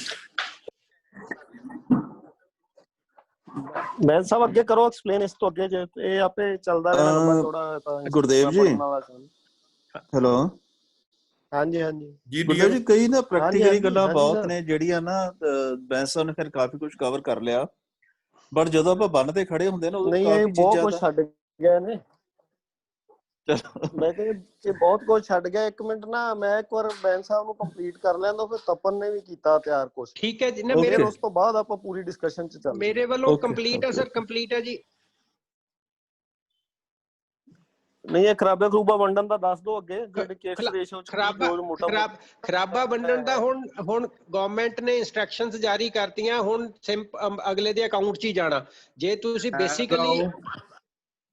ਬੇਸਿਕਲੀ ਤੁਹਾਡਾ ਜੇ ਬੰਦੇ ਨੇ, ਤਾਂ ਹੀ ਮੈਂ ਉੱਥੇ ਸ਼ੁਰੂ ਤੋਂ ਸਟਾਰਟ ਕੀਤਾ ਸੀ ਨਾ ਜੀ, ਜੇ ਰੋਜ਼ ਨਾਮ 'ਚ ਪ੍ਰੋਪਰ ਰਫਟ ਮਾਰ ਲਈ ਤੇ ਸਮੇਂ-ਸਮੇਂ ਤੇ ਪਟਵਾਰੀ ਮਾਰਦਾ ਰਿਹਾ ਤੇ ਅਸੈਸਮੈਂਟ ਖੇਤ ਟੂ ਖੇਤ ਜਾ ਕੇ ਪ੍ਰੋਪਰ ਪਟਵਾਰੀ ਕਾਨੂੰਗੋ ਨੇ, ਆਪਾਂ ਵੀ ਮਤਲਬ ਆਪਣੀ ਵੀ ਡਿਊਟੀ ਆ ਜਿਹੜੀ 100% ਹੀ ਹੈ ਵੈਸੇ ਤਾਂ as per instructions.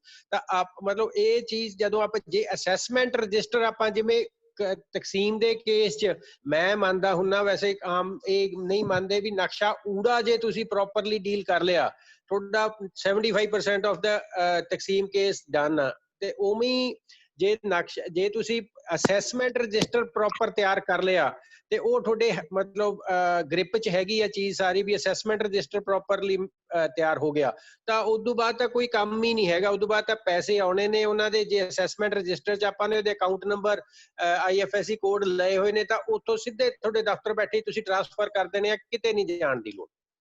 Basically assessment register and ਉਸ ਤੋਂ ਪਹਿਲਾਂ ਦੀ ਜਿਹੜੀ ਕਾਰਵਾਈ ਆ ਉਹ ਬਹੁਤ ਹੀ ਧਿਆਨ ਨਾਲ ਤੇ ਬਹੁਤ ਹੀ ਤਰੀਕੇ ਸਲੀਕੇ ਨਾਲ ਕਰਨ ਵਾਲੀ ਆ। ਜਦ ਕਿ ਆਪਾਂ ਸਾਰਿਆਂ ਨੂੰ ਆਦਤ ਹੁੰਦੀ ਆ ਵੀ ਆਪਾਂ ਜਦੋਂ ਕੰਮ ਲੰਘ ਜਾਂਦਾ ਤੇ ਜਦੋਂ ਅਸੈਸਮੈਂਟ ਰਜਿਸਟਰ ਤਿਆਰ ਹੋ ਕੇ ਡਿਸਬਰਸਮੈਂਟ ਦੀ ਵਾਰੀ ਆਉਂਦੀ ਆ, ਆਪਾਂ ਫੇਰ ਕੰਮ ਸ਼ੁਰੂ ਕਰਦੇ ਆ। ਉਹ ਫਿਰ ਹੌਚ ਪੌਚ ਤੇ ਆਪਾਂ ਸਾਰੇ ਉਹਦੇ 'ਚ ਕਨਫਿਊਜ਼ ਤੇ ਉਲਝ ਜਾਂਦੇ ਆ। ਬੇਸਿਕਲੀ ਅਸੈਸਮੈਂਟ ਰਜਿਸਟਰ ਤਿਆਰ ਹੋਣ ਤੱਕ ਤੁਹਾਡਾ ਸਾਰਾ ਕੰਮ, ਮੈਂ ਸਾਰਾ ਹੀ 100% ਹੀ ਕਹੂੰਗਾ ਵੀ ਤੁਹਾਡਾ ਕੰਮ ਨਿਬੜ ਜਾਂਦਾ। ਡਿਸਬਰਸਮੈਂਟ ਦਾ ਕੋਈ ਕੰਮ ਫਿਰ ਰਹਿ ਹੀ ਨਹੀਂ ਜਾਂਦਾ ਜੇ ਤੁਸੀਂ ਅਸੈਸਮੈਂਟ ਪ੍ਰੋਪਰ ਕਰ ਲਈ।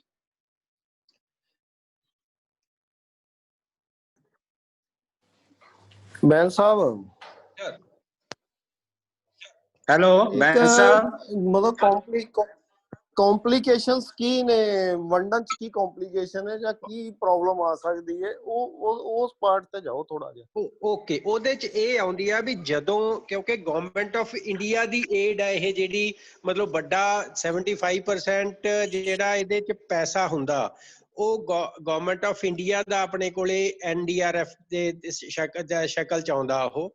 ਤੇ ਉਹਦੇ 'ਚ ਗਵਰਨਮੈਂਟ ਆਫ ਸਟੇਟ ਗਵਰਨਮੈਂਟ ਨੂੰ ਇਹ ਹੁੰਦਾ ਵੀ ਜਿੰਨਾ ਆਪਾਂ ਵੱਧ ਤੋਂ ਵੱਧ, ਜਦੋਂ ਕੋਈ ਨੈਚੁਰਲ ਕਲੈਮਿਟੀ ਹੋਈ ਤਾਂ ਸਟੇਟ ਗਵਰਨਮੈਂਟ ਨੂੰ ਇਹ ਹੁੰਦਾ ਵੀ ਸੈਂਟਰਲ ਗਵਰਨਮੈਂਟ ਤੋਂ ਜਿੰਨੇ ਵੱਧ ਤੋਂ ਵੱਧ ਆਪਾਂ ਪੈਸੇ ਹੋਰ ਮੰਗ ਸਕੀਏ ਤਾਂ ਉਹਦੇ ਲਈ ਅਸੈਸਮੈਂਟਸ ਫਟਾਫਟ। ਫਿਰ ਇਹ ਹੁੰਦਾ ਵੀ ਅੱਜ ਹੀ ਕਰਕੇ ਭੇਜੋ। ਫਿਰ ਜਦੋਂ ਆਪਾਂ ਨੂੰ ਆਪਣੇ ਤੇ ਵਾਰੀ ਆਉਂਦੀ ਆ ਵੀ ਅੱਜ ਹੀ ਕਰਕੇ ਭੇਜੋ, ਫਿਰ ਆਪਾਂ ਇੱਕ ਮਤਲਬ ਉਹੀ ਜਿਹੇ ਜਿਹਾ ਉੱਪਰੋਂ ਆਪਾਂ ਨੂੰ ਹਦਾਇਤਾਂ ਆਈਆਂ ਹੁੰਦੀਆਂ, ਆਪਾਂ ਥੱਲੇ ਉਹੀ ਜਿਹੀਆਂ ਛੱਡ ਦਿੰਦੇ ਆ ਪਟਵਾਰੀਆਂ ਤੇ ਵੀ ਅੱਜ ਹੀ ਕਰਕੇ ਭੇਜੋ। ਉਹ ਅੱਜ ਹੀ 'ਚ ਜਦੋਂ ਫਿਰ ਇਹ ਹੁੰਦਾ ਵੀ ਆ ਸਾਰਾ ਪਿੰਡ ਹੀ ਪਾ ਦੋ, ਵੀ ਜਿਹੜਾ ਸਤਲੁਜ ਦੇ ਨਾਲ ਲੱਗਦਾ, ਰਾਵੀ ਦੇ ਨਾਲ ਲੱਗਦਾ, ਬਿਆਸ ਦੇ ਨਾਲ ਲੱਗਦਾ ਤੇ ਇੱਥੇ ਵਾਟਰ ਲੌਗਿੰਗ ਤਾਂ ਹੋਣੀ ਆ ਤੇ ਇਹ ਸਾਰਾ ਪਿੰਡ ਅੱਜ ਹੀ ਤੁਸੀਂ, ਆਪਾਂ ਸਾਰਾ ਉਹਨੂੰ ਡੈਮੇਜ 'ਚ ਪਾ ਕੇ ਭੇਜ ਦਿੰਦੇ ਆ, 100% ਡੈਮੇਜ 'ਚ। ਤੇ ਜਦੋਂ ਉਹ ਚੀਜ਼ ਪਹਿਲੇ ਦਿਨ ਹੀ, ਜਦ ਕਿ ਜਿਹੜਾ ਆਪਣਾ ਚੈਪਟਰ 9 ਆ ਇਹਦਾ ਆਪਣਾ ਲੈਂਡ ਰਿਕਾਰਡ ਮੈਨੂਅਲ ਦਾ, ਉਹਦਾ ਜਿਹੜਾ ਪਹਿਲਾ ਹੀ ਪੈਰਾ 9.1 ਪੈਰੇ 'ਚ ਹੀ ਆੜੇ 'ਚ ਸਪੈਸੀਫਿਕਲੀ ਲਿਖਿਆ ਹੋਇਆ ਵੀ ਜਦੋਂ ਪਟਵਾਰੀ ਰਿਪੋਰਟ ਕਰੂਗਾ, ਫੀਲਡ ਸਟਾਫ ਰਿਪੋਰਟ ਕਰੂਗਾ, ਤਹਿਸੀਲਦਾਰ ਰਿਪੋਰਟ ਕਰਕੇ DC ਸਾਹਿਬ ਨੂੰ, ਕਲੈਕਟਰ ਸਾਹਿਬ ਨੂੰ ਭੇਜੂਗਾ, ਉਹ ਇੱਕ ਹਫ਼ਤੇ ਦੇ ਅੰਦਰ ਅੰਦਰ ਆਪਣੀ ਮਤਲਬ 15 ਦਿਨ 10 ਦਿਨਾਂ ਦੇ ਅੰਦਰ, 10 ਦਿਨਾਂ ਦੇ ਕੁਦਰਤੀ ਆਫਤ ਆਉਣ ਤੋਂ 10 ਦਿਨਾਂ ਦੇ ਬਾਅਦ ਸਪੈਸ਼ਲ ਗਦੌਰੀ ਦੇ ਆਰਡਰ ਹੋਣੇ ਨੇ।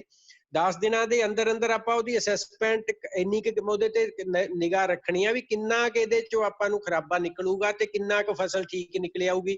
ਜਿਵੇਂ ਖਾਸ ਕਰਕੇ ਜੀਰੀ ਦਾ ਰੌਲਾ ਹੁੰਦਾ, ਜੀਰੀ ਵੇਲੇ ਜ਼ਿਆਦਾ ਫਲੱਡ ਆਉਂਦੇ ਨੇ, ਜੀਰੀ ਬੀਜੀ ਹੁੰਦੀ ਆ, ਜੀਰੀ ਬੜੀ ਢੀਠ ਜੀ ਫਸਲ ਆ, ਇਹ ਮਤਲਬ 10ਵੇਂ 12ਵੇਂ ਦਿਨ ਵੀ ਥੱਲਿਓਂ ਪਾਣੀ ਥੱਲਿਓਂ ਸਹੀ ਨਿਕਲ ਆਉਂਦੀ ਆ ਤੇ ਉਹਦੇ ਚ ਫਿਰ ਆਪਾਂ ਕਨਫਿਊਜ਼ ਹੋ ਜਾਂਦੇ ਆ। ਸਪੈਸ਼ਲ ਗੋਦਾਵਰੀ ਨਾਲ ਦੀ ਨਾਲ ਉੱਪਰੋਂ ਹੀ, ਜਦ ਕਿ ਪ੍ਰੈਰੋਗੇਟਿਵ ਹੈਗਾ ਡਿਸਟ੍ਰਿਕਟ ਕਲੈਕਟਰਸ ਦਾ, ਇਹ ਸਪੈਸ਼ਲ ਗੋਦਾਵਰੀ ਦੇ ਆਰਡਰ ਕਰਨੇ ਹੁੰਦੇ ਆ, ਪਰ ਇੱਕ ਜਨਰਲ ਦੇ ਆਰਡਰ ਮਾਨਯੋਗ ਸੀਐਮ ਸਾਹਿਬ ਵੱਲੋਂ ਜਾਂ FCR ਸਾਹਿਬ ਵੱਲੋਂ ਹੀ ਇੱਕ ਜਨਰਲ ਆਰਡਰ ਹੋ ਜਾਂਦਾ ਤੇ ਉਹ ਥੱਲੇ ਫਿਰ ਆਪਾਂ ਨੂੰ ਇੰਪਲੀਮੈਂਟ ਕਰਦੇ ਆ। ਡੀ ਸਾਹਿਬ ਵੱਲੋਂ ਕਈ ਵਾਰ ਆਰਡਰ ਹੁੰਦਾ ਹੀ ਨਹੀਂ, ਆਪਾਂ ਸਪੈਸ਼ਲ ਗੋਦਾਵਰੀ ਕਰਕੇ ਪੇਸ਼ ਕਰ ਦਿੰਦੇ ਆ। ਬੇਸਿਕਲੀ ਤਾਂ 10 ਦਿਨਾਂ ਦੀ ਅਸੈਸਮੈਂਟ ਕਰਾ ਕੇ ਡਿਪਟੀ ਕਲੈਕਟਰ ਸਾਹਿਬ ਨੇ ਆਪਣੇ ਜ਼ਿਲ੍ਹੇ 'ਚ 10 ਦਿਨਾਂ ਤੋਂ ਬਾਅਦ ਇਹ ਆਰਡਰ ਜਾਰੀ ਕਰਨਾ ਹੁੰਦਾ ਸਪੈਸ਼ਲ ਗੋਦਾਵਰੀ ਦਾ, ਤੇ ਉਸ ਦੇ ਹਫਤੇ ਦੇ ਅੰਦਰ ਅੰਦਰ ਲਿਖਿਆ ਹੋਇਆ, ਚਲੋ ਹਫਤਾ ਨਹੀਂ 15 ਦਿਨ ਲਾ ਲਓ, ਤਾਂ ਆਪਾਂ ਅਸੈਸਮੈਂਟ ਤਿਆਰ ਅਸੈਸਮੈਂਟ ਕਰਕੇ ਰਜਿਸਟਰ ਤਿਆਰ ਕਰਕੇ ਉਹ ਰਿਪੋਰਟ ਸਬਮਿਟ ਕਰਾਉਣੀ ਹੁੰਦੀ ਆ, ਜਿਹੜੀ ਗਵਰਨਮੈਂਟ ਨੂੰ ਜਾਣੀ ਹੁੰਦੀ ਆ। ਤੇ ਉਹ ਫਿਰ ਆਮ ਕਰਕੇ, ਕਿਉਂਕਿ ਉਦੋਂ ਹੀ ਪਹਿਲੇ ਦਿਨ ਹੀ ਜਿੱਦਣ ਮੀਂਹ ਪਿਆ, ਹੇਲ ਸਟਾਰਮ ਆ ਗਿਆ ਜਾਂ ਫਲੱਡ ਆ ਗਏ, ਕੋਈ ਬਰੀਚ ਹੋ ਗਈ, ਉਹ ਪਹਿਲੇ ਦਿਨ ਹੀ ਕੋਸ਼ਿਸ਼ ਹੁੰਦੀ ਹੈ ਸਟੇਟ ਗਵਰਨਮੈਂਟਸ ਦੀ ਵੀ ਸੈਂਟਰਲ ਗਵਰਨਮੈਂਟ ਨੂੰ ਹਿਊ ਐਂਡ ਕਰਾਈ ਵੀ, ਤਾਂ ਮਤਲਬ ਉੱਥੋਂ ਪੈਸੇ ਲੈਣੇ ਵੀ ਮਤਲਬ ਹੁੰਦਾ ਵੀ ਜਿੰਨੇ ਵੱਧ ਤੋਂ ਵੱਧ ਆਪਾਂ ਲੈ ਸਕੀਏ। ਤੇ ਫਿਰ ਉਹ ਪਹਿਲੇ ਦਿਨ ਹੀ ਉੱਥੇ ਰਿਪੋਰਟ ਚਲੀ ਜਾਏ। ਉੱਥੇ ਰਿਪੋਰਟ ਗਈ ਹੁੰਦੀ ਆ 6000 ਏਕੜ ਦੀ, ਇਧਰੋਂ ਨਿਕਲਦਾ ਜਦੋਂ ਆਪਾਂ ਅਸਲ 'ਚ ਖਰਾਬਾ ਹੋਇਆ ਹੁੰਦਾ ਉਹ 1000 ਏਕੜ ਦਾ ਨਿਕਲਿਆ ਹੁੰਦਾ। ਤੇ ਰਿਪੋਰਟਾਂ ਜਦ ਤੀਜੇ ਚੌਥੇ ਦਿਨ, ਪਹਿਲੇ ਦਿਨ ਆਪਾਂ ਹਵਾ 'ਚ ਹੀ ਰਿਪੋਰਟਾਂ ਕਰ ਦਿੰਦੇ ਆ, ਤੀਜੇ ਚੌਥੇ ਦਿਨ ਰਿਪੋਰਟਾਂ ਆਉਂਦੀਆਂ 3-4 ਹਜ਼ਾਰ ਏਕੜ ਦੀਆਂ ਆ ਜਾਂਦੀਆਂ ਨੇ, ਜਿਹੜੀ ਉਹ ਫਿਰ ਕਨਫਿਊਜ਼ਨ ਆ ਉਹ ਐਂਡ ਤੱਕ ਆਪਾਂ ਨੂੰ ਤੰਗ ਕਰਦੀ ਆ। ਬੇਸਿਕਲੀ ਆਪਾਂ ਨੂੰ ਚਲੋ ਇਹ ਤਾਂ ਗਵਰਨਮੈਂਟ ਲੈਵਲ ਦੀ ਗੱਲ ਆ, ਆਪਾਂ ਇਹਦੇ 'ਚ ਤਾਂ ਕੋਈ ਬਾਹਲਾ ਆਪਣੇ ਲੈਵਲ ਤੇ ਆਪਾਂ ਕੁਝ ਨਹੀਂ ਕਰ ਸਕਦੇ, ਪਰ ਬੇਸਿਕਲੀ ਆਪਾਂ ਨੂੰ ਨਾਲ ਦੀ ਨਾਲ ਐਮਫੈਸਾਈਜ਼ ਕਰਕੇ ਪਟਵਾਰੀ ਸਾਹਿਬਾਨਾਂ ਨੂੰ, ਕਾਨੂੰਗੋ ਸਾਹਿਬਾਨਾਂ ਨੂੰ, ਆਪਾਂ ਨੂੰ ਵੀ ਵਾਰ-ਵਾਰ ਫੀਲਡ ਵਿਜ਼ਿਟ ਕਰਕੇ ਸਾਰਾ ਕੁਝ ਕਰਕੇ ਜੋ ਐਕਚੁਅਲ ਅਸੈਸਮੈਂਟ ਬਣਦੀ ਆ ਉਹ ਤਿਆਰ ਕਰ ਲੈਣੀ ਚਾਹੀਦੀ ਆ। ਫਿਰ ਕੀ ਹੁੰਦਾ ਜੇ ਆਪਾਂ ਮਤਲਬ ਐਵੇਂ ਹਵਾ 'ਚ ਹੀ ਅਸੈਸਮੈਂਟ, ਜਿਵੇਂ ਆਪਾਂ ਪਹਿਲੇ ਦਿਨ ਹੀ ਲਿਖ ਕੇ ਭੇਜਤਾ ਵੀ 6000 ਏਕੜ ਆ, ਉਹਨੂੰ ਆਪਾਂ ਮਤਲਬ ਉਹ ਰੱਖਣਾ ਚਾਹੀਦਾ ਆਪਾਂ ਨੂੰ ਵੀ ਇਹ ਮਤਲਬ ਪੱਕੀ ਨਹੀਂ ਹੈਗੀ। ਜੇ ਉਹਨੂੰ ਆਪਾਂ ਪੱਕੀ ਬਣਾ ਦਿੰਦੇ ਆ, ਫਿਰ ਉਹਨੂੰ ਪੱਕੀ ਕਰਨ ਲਈ ਆਪਾਂ ਗਲਤ ਮਲ ਤੇ ਇੱਧਰ ਉੱਧਰ ਫੜਦੇ ਫਿਰੀ ਜਾਂਦੇ ਆ ਵੀ ਹੁਣ 6000 ਏਕੜ ਕਿਵੇਂ ਨਾ ਕਿਵੇਂ ਆਪਾਂ ਪੂਰਾ ਕਰਨਾ। ਤੇ ਇਸ ਲਈ ਇਹ ਆ ਵੀ ਆਪਾਂ ਨੂੰ ਉਹ ਹਫਤਾ 10 ਦਿਨ ਆਪਾਂ ਨੂੰ ਫੀਲਡ 'ਚ ਹੀ ਆਪਾਂ ਨੂੰ ਆਪਣੇ ਸਟਾਫ ਨੂੰ ਜਾਂ ਮੋਨੀਟਰਿੰਗ ਆਪਣੀ ਇੰਨੀ ਆਪਾਂ ਨੂੰ ਕਰ ਲੈਣੀ ਚਾਹੀਦੀ ਆ ਵੀ ਮਤਲਬ ਜਿਹੜਾ ਸਟਾਫ ਆ ਆਪਣਾ ਉਹ ਪ੍ਰੋਪਰ ਅਸੈਸਮੈਂਟ ਕਰਕੇ ਅਸੈਸਮੈਂਟ ਰਜਿਸਟਰ ਤਿਆਰ ਕਰ ਲੇ। ਫਿਰ ਉਹੀ ਬਾਰ-ਬਾਰ ਮੈਂ ਅਸੈਸਮੈਂਟ ਰਜਿਸਟਰ ਤੇ ਹੀ ਆਉਣਾ। ਜੇ ਅਸੈਸਮੈਂਟ ਰਜਿਸਟਰ ਆਪਣਾ ਪ੍ਰੋਪਰ ਤਿਆਰ ਹੋ ਗਿਆ, ਫਿਰ ਤਾਂ ਅੱਖਾਂ ਮੀਚ ਕੇ ਤੁਹਾਡੀ ਡਿਸਬਰਸਮੈਂਟ ਸਾਰਾ ਕੁਝ, ਆਡਿਟ ਸ਼ਾਡਿਟ ਸਭ ਕੁਝ ਉਹ ਅੱਖਾਂ ਮੀਚ ਕੇ ਹੋ ਜਾਣਾ। ਨਹੀਂ ਅਦਰਵਾਈਜ਼ ਫਿਰ ਉਹੀ ਆਡਿਟ ਵੇਲੇ ਵੀ, ਕਿਉਂਕਿ ਤੁਸੀਂ ਭੇਜਿਆ ਕੁਛ ਹੋਰ ਹੁੰਦਾ, ਬਣਾਇਆ ਕੁਛ ਹੋਰ ਹੁੰਦਾ, ਬਣ ਕੁਛ ਹੋਰ ਜਾਂਦਾ ਤੇ ਵੰਡਿਆ ਕੁਛ ਹੋਰ ਜਾਂਦਾ, ਤੇ ਉਹਦੇ 'ਚ ਫਿਰ ਬੜੀਆਂ ਕਨਫਿਊਜ਼ਨਸ, ਫਿਰ ਆਪਾਂ ਨੂੰ ਬੜੀਆਂ ਦਿੱਕਤਾਂ ਆਪਣੇ ਕਈ ਭਰਾਵਾਂ ਨੇ ਬੜੀਆਂ ਦਿੱਕਤਾਂ ਮਤਲਬ ਚਾਏ ਨੇ, ਤੇ ਉਹਦੀ ਬੜੀ ਪ੍ਰੋਬਲਮ ਹੋਈ ਆ ਸਾਰਿਆਂ ਨੂੰ।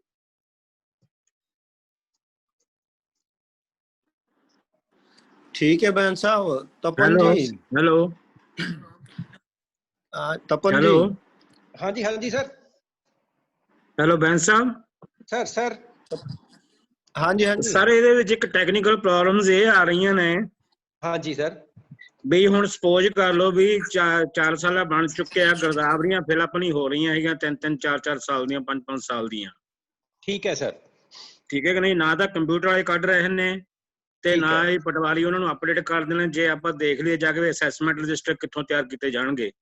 ਹਾਂ ਬਿਲਕੁਲ ਠੀਕ ਹੈ ਜੀ। ਠੀਕ ਹੈ ਕਿ ਨਹੀਂ ਜੀ? ਤੇ ਅੱਜ ਤੱਕ ਮੈਨੂੰ ਲੱਗਦਾ ਵੀ ਜੇ ਆਪਾਂ ਪਟਵਾਰੀਆਂ ਦਾ ਰੋਜ਼ਨਾਮਚਾ ਤੇ ਗਰਦਾਵਰੀ ਚੈੱਕ ਕਰ ਲਈਏ ਤਾਂ ਮੈਨੂੰ ਲੱਗਦਾ ਤਕਰੀਬਨ ਜਦ ਤੋਂ ਕੰਪਿਊਟਰਾਈਜ਼ਡ ਹੋਇਆ ਉਸ ਤੋਂ ਬਾਅਦ ਸਾਰੀਆਂ ਹੀ ਜਮਾਬੰਦੀ ਆਪਣੀਆਂ ਰੋਜ਼ਨਾਮਚੇ ਤੇ ਪਲੱਸ ਗਰਦਾਵਰੀਆਂ ਖਾਲੀ ਪਈਆਂ ਨੇ। ਖਾਲੀ ਪਈਆਂ ਸਰ। ਹਾਂਜੀ ਸਰ। ਜਿਹੜੇ ਅਸੈਸਮੈਂਟ ਰਜਿਸਟਰ ਤਿਆਰ ਹੋ ਰਹੇ ਨੇ ਉਹ ਫਰਜ਼ੀ ਹੋ ਰਹੇ ਨੇ। ਉਹ ਫਰਜ਼ੀ ਹੋ ਰਹੇ ਸਰ। ਉਹੀ ਹੈ ਨਾ, ਆਪਾਂ ਵੀ ਇੰਸਪੈਕਸ਼ਨ ਆਪਾਂ ਵੀ ਛੱਡ ਗਏ, ਆਪਾਂ ਇੰਸਪੈਕਸ਼ਨਾਂ ਨਹੀਂ ਕਰਦੇ ਆਪਣੀ। ਇੰਸਪੈਕਸ਼ਨ ਤਾਂ ਹੀ ਕਰਾਂਗੇ ਨਾ ਜੀ ਜੇ ਆਪਣੇ ਕੋਲ ਮੂਰੇ ਪਿਆ ਹੋਊਗਾ ਕੁਛ। ਸਰ ਉਹੀ ਰੌਲਾ ਤਾਂ ਫਿਰ ਹੁਣ ਆਪਾਂ ਜੇ ਉਧਰਲੇ ਪਾਸੇ ਜਾਵਾਂਗੇ ਸਰ, ਫਿਰ ਹੁਣ ਮਤਲਬ 4716 ਪਟਵਾਰੀਆਂ ਦੇ ਅਗੇਂਸਟ ਹੁਣ 12-1300 ਰਹਿ ਗਏ ਹੁਣ। ਤੇ ਬਸ ਇਹ ਮਤਲਬ ਆਪਾਂ ਬੇਸਿਕਲੀ ਤਾਂ ਲੌਜਿਕ ਤੇ ਹੀ ਗੱਲ ਕਰੀਏ ਨਾ, ਉਹ ਤਾਂ ਹੁਣ ਡਿਫਿਕਲਟੀਜ਼ ਆਪਾਂ ਨੂੰ ਪਤਾ ਹੀ ਆ ਸਾਰਾ ਕੁਝ। ਨਹੀਂ ਡਿਫਿਕਲਟੀਜ਼ ਹੈਗੀਆਂ, ਫਿਰ ਕੱਲ ਨੂੰ ਫਲੱਡ ਆ ਜਾਂਦਾ ਹੈ ਜੀ। ਠੀਕ ਹੈ ਕਿ ਨਹੀਂ? ਆਪਾਂ 25% ਚੈੱਕ ਕਰਨਾ। ਠੀਕ ਹੈ ਕਿ ਨਹੀਂ? 25 ਨਹੀਂ, ਆਪਾਂ 100 ਹੀ ਆ। 50%। ਆਪਣਾ ਜਿੰਨਾ ਵੀ ਹੈਗਾ ਸਾਰਿਆਂ ਨੇ ਕਰਨਾ, ਐਸਟੀਐਮ ਨੇ ਵੀ ਕਰਨਾ, ਆਪਾਂ ਵੀ ਕਰਨਾ। ਨਹੀਂ ਅੱਛਾ, ਉਹ ਪਹਿਲਾਂ 100 ਸੀਗਾ ਸਰ, ਅਸੀਂ ਆ ਚਿੱਠੀ 'ਚ ਫਿਰ 25 ਕਰਤਾ ਸੀ। ਉਹ ਪਹਿਲਾਂ 100% ਹੀ ਚੱਲਿਆ ਆ ਰਿਹਾ ਸੀ ਚਿੱਠੀਆਂ 'ਚ। ਪਹਿਲਾਂ 100 ਸੀਗਾ, ਨਹੀਂ ਫਿਰ 25 ਹੋ ਗਿਆ ਸੀਗਾ ਇਹ। ਹਾਂ ਹੁਣ 25 ਆ ਚਿੱਠੀ ਮੁਤਾਬਕ 25 ਕਰਤਾ। ਹਾਂਜੀ ਹਾਂਜੀ ਸਰ। ਹਾਂਜੀ। ਤੇ ਮੈਂ ਤਾਂ ਮੇਰਾ ਸਿਰਫ ਇਹੀ ਕਹਿਣ ਦੀ ਗੱਲ ਆ ਵੀ ਇੱਕ ਤਾਂ ਜਿਹੜੇ ਜਮਾਬੰਦੀਆਂ ਨੇ ਤੇ ਗਿਰਦਾਵਰੀਆਂ ਨੇ, ਇਹਨਾਂ ਨੂੰ ਇਨ ਟਾਈਮ ਕਰਨ ਦੀ ਬੇਨਤੀ ਕਰਨੀ ਹੈ ਵੀ ਉਹਨਾਂ ਚਿਰ ਤੱਕ ਅਸੈਸਮੈਂਟ ਰਜਿਸਟਰ ਤਿਆਰ ਨਹੀਂ ਹੋਣਗੇ, ਨਾ ਤਾਂ ਕੋਈ ਮਜਾਨ ਲੱਗਦੀ ਆ ਹੁਣ, ਤੇ ਨਾ ਹੀ ਕੋਈ ਥੱਲੇ ਜਾ ਕੇ ਜੋੜ ਲੱਗਦਾ ਤੇ ਨਾ ਹੀ ਰੋਜ਼ਨਾਮ ਚ ਹਰਦੀਫ ਹੋ ਰਹੀ ਹੈ। ਜੇ 4 ਸਰਕਲ ਨੇ ਤਾਂ 4 ਸਰਕਲ ਨੂੰ 1 ਡੇਟ ਦਿੱਤੀ ਜਾਂਦੀ ਹੈ। ਕੱਲ ਨੂੰ ਇਹਦਾ ਕੋਈ ਜਵਾਬ ਨਹੀਂ ਕਿਸੇ ਕੋਲੇ ਹੈਗਾ। ਆਰਟੀਆਈ 'ਚ ਕੋਈ ਮੰਗ ਲਵੇ ਵੀ ਉਸੇ ਦਿਨ ਉੱਥੇ ਕਿਵੇਂ ਗਰਾਬੀ ਹੋਗੀ 2 ਪਾਸੇ। ਬਿਲਕੁਲ ਸਰ, ਬਿਲਕੁਲ ਸਰ। ਸਰ ਇਹ ਤਾਂ ਹੁਣ ਆਪਣੀਆਂ ਪਰਸਨਲ ਡਿਫਿਕਲਟੀਜ਼ ਨੇ ਨਾ, ਇਹਨੂੰ ਸਰ ਆਪਾਂ ਇਹਦੇ ਨਾਲ ਜਦੋਂ ਮੈਂ ਪ੍ਰਧਾਨ ਜੀ ਨੂੰ, ਮੈਂ ਤੁਹਾਨੂੰ ਵੀ ਬੇਨਤੀ ਕਰਨੀ ਚਾਹੁੰਦਾ ਵੀ ਕੁਛ ਇਹ ਗੱਲਾਂ ਜਿਹੜੀਆਂ ਹੈਗੀਆਂ ਨੇ ਇਹ ਸਰਕਾਰ ਦੇ ਹਿੱਤ ਧਿਆਨ 'ਚ ਲਿਆ ਕੇ, ਕਿਉਂਕਿ ਪ੍ਰੋਬਲਮਸ ਆਪਾਂ ਨੂੰ ਆਉਣੀਆਂ ਨੇ, ਕੱਲ ਨੂੰ ਰਿਪੋਰਟਾਂ ਆਪਾਂ ਤੋਂ ਲੈਣੀਆਂ ਨੇ, ਠੀਕ ਹੈ ਕਿ ਨਹੀਂ ਜੀ? ਬਿਲਕੁਲ ਸਰ। ਆਪਾਂ ਜਦੋਂ ਆਪਾਂ ਤੋਂ ਰਿਪੋਰਟਾਂ ਲੈਂਦੇ ਨੇ ਆਪਾਂ ਕਹਿੰਦੇ ਨੇ ਜੀ ਫਾਹਾ ਵੜ ਦੋ, ਦੇ ਦੋ ਬਸ। ਨਹੀਂ, ਮੇਰੀ ਫਿਰ ਬੇਨਤੀ ਇਹਦੇ 'ਚ ਉਹੀ ਹੈ ਨਾ ਸਰ, ਰਿਪੋਰਟ ਨਹੀਂ ਰੁਕਣੀ। ਆਪਣੀਆਂ ਗਿਰਦਾਵਰੀਆਂ ਭਰੀਆਂ ਜਾਂਦੀਆਂ ਨੇ, ਪਟਵਾਰੀ ਰੋਜ਼ਨਾਮਚੇ ਭਰਦੇ ਆ ਕਿ ਨਹੀਂ ਭਰਦੇ, ਜਮਾਬੰਦੀਆਂ ਟਾਈਮ ਸਿਰ ਦਾਖਲ ਹੁੰਦੀਆਂ ਨੇ ਕਿ ਨਹੀਂ ਹੁੰਦੀਆਂ, ਇਰਰੈਲੇਵੈਂਟ ਟੂ ਦੈਟ ਰਿਪੋਰਟ ਨਹੀਂ ਰੁਕਣੀ। ਰਿਪੋਰਟ ਤਾਂ ਡੰਡਾ ਦੇ ਮਤਲਬ ਗਲ 'ਚ ਅੰਗੂਠਾ ਦੇ ਕੇ ਮਤਲਬ ਰਿਪੋਰਟ ਤਾਂ ਜਾਣੀ ਜਾਣੀ ਆ, ਉਦੋਂ ਹੀ ਜਾਣੀ ਆ।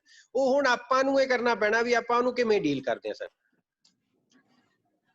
ਸਰ ਇੱਕ ਜਿਹੜਾ ਅਸੈਸਮੈਂਟ ਵਾਲਾ ਉਹ ਚੈਕਿੰਗ ਹੈਗੀ ਹੈ, ਇਸ ਦਾ ਸਰ ਮੈਂ ਉਹ ਸਕਰੀਨਸ਼ਾਟ ਸ਼ੇਅਰ ਕੀਤਾ ਉਸ ਲੈਟਰ ਦੇ ਵਿੱਚੋਂ, ਤਾਂ ਸਰ ਇਹ 50% ਕਨਗੋ ਵੱਲੋਂ ਹੈ ਨਹੀਂ ਸਰ, ਤੇ ਜਿਹੜੇ ਆਪਣੇ 50% ਸਰਕਲ ਰੈਵਨਿਊ ਆਫੀਸਰ ਵੱਲੋਂ, 25% ਐਸਡੀਐਮ ਵੱਲੋਂ। ਹਾਂਜੀ ਸਰ, ਹਾਂਜੀ। ਆ 50% ਇਹਦੇ 'ਚ ਨਾ 100 ਇਸ ਚਿੱਠੀ ਤੋਂ ਪਹਿਲਾਂ ਸਰ 100% ਸੀਗਾ ਬਾਏ ਦਾ ਰੈਵਨਿਊ ਸੀਆਰਓ ਵੱਲੋਂ, ਸਰਕਲ ਰੈਵਨਿਊ ਅਫਸਰ। Right sir. ਇਹ ਅਸੀਂ ਫਿਰ ਮਤਲਬ ਜੋਰ ਲਾ ਕੇ ਅਸੀਂ ਕਿਹਾ ਸੀ ਵੀ ਇਹ ਤਾਂ ਬਹੁਤ ਜ਼ਿਆਦਾ ਵੀ ਸਰਕਲ ਰੈਵਨਿਊ ਅਫਸਰ ਇੰਨਾ ਨਹੀਂ ਕਰ ਸਕਦਾ। ਇਹ 50 ਆ ਮੈਂ ਵੀ ਪੜ੍ਹ ਰਿਹਾ। ਹਾਂਜੀ 50% ਆ ਗਿਆ ਸਰਕਲ ਰੈਵਨਿਊ। ਇਹ 100 ਸੀਗਾ ਸਰ, ਇਹ 50 ਤੱਕ ਕਰਵਾਇਆ, ਮਤਲਬ ਆਪੇ ਹੀ ਅਸੀਂ। Right sir.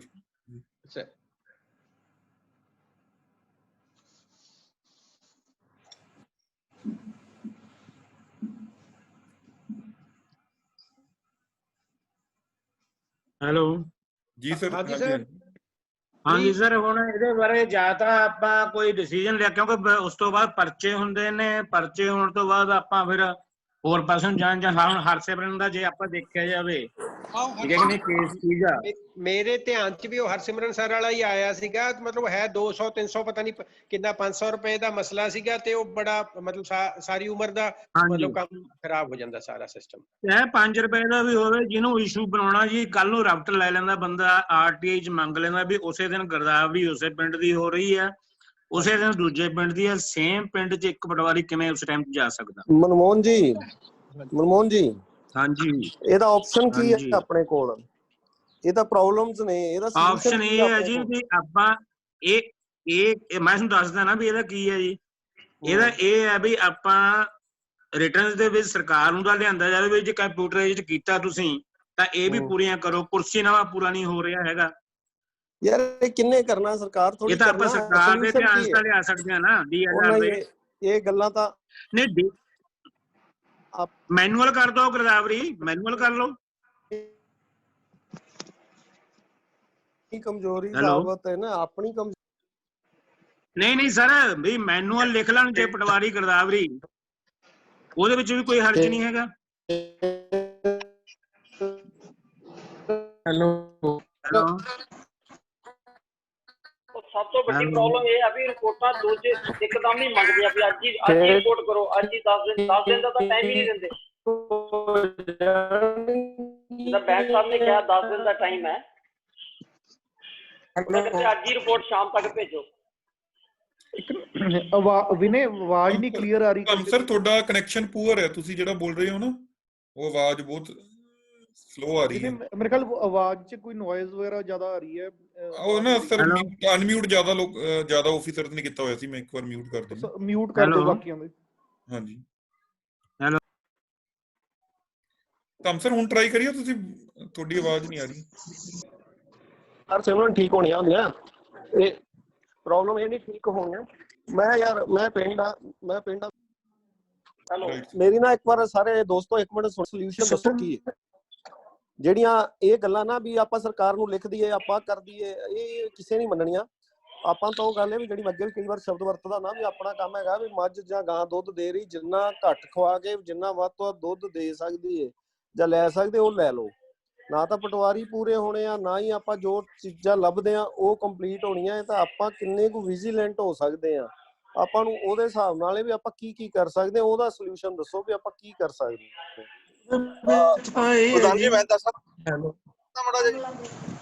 ਯਾਰ। ਇੱਕ ਤਾਂ ਸਾਰਿਆਂ ਨੂੰ ਮਿਊਟ ਕਰ ਦੇ, ਸਾਰਿਆਂ ਨੂੰ ਮਿਊਟ ਕਰ ਦੇ ਇੱਕ ਵਾਰ।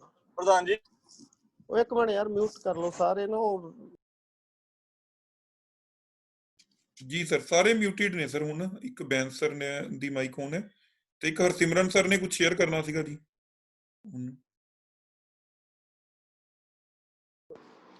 ਵਾਰੀ ਬੋਲੋ ਵੀ ਕਿੰਨੇ ਬੋਲਣਾ। ਪਹਿਲਾਂ ਤਾਂ ਮਨਮੋਹਨ ਜੀ ਤੁਸੀਂ ਆਪਣੀ ਗੱਲ ਖਤਮ ਕਰਿਓ ਵੀ ਕੀ ਸੋਲੂਸ਼ਨ ਹੈ, ਬਾਕੀ ਮਿਊਟ ਰਹੋ ਜੀ ਪਹਿਲਾਂ, ਬਾਅਦ ਚ ਫਿਰ ਇੱਕ ਇੱਕ ਕਰਕੇ ਕਰ ਲਿਓ।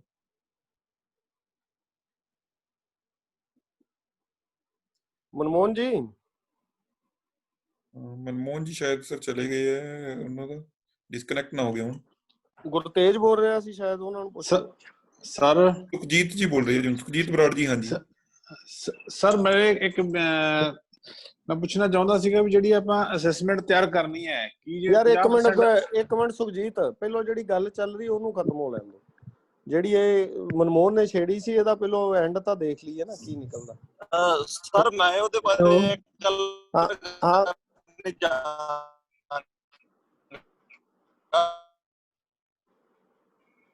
ਦੋ ਤਿੰਨ ਪਿੰਡਾਂ ਦੇ ਵਿੱਚ ਹੋ ਰਹੀ ਆ ਸਰ। ਗੁਰਤੇਜ ਜੀ ਦਾ ਨਾ ਕਨੈਕਸ਼ਨ ਨਹੀਂ ਠੀਕ ਹੈਗਾ।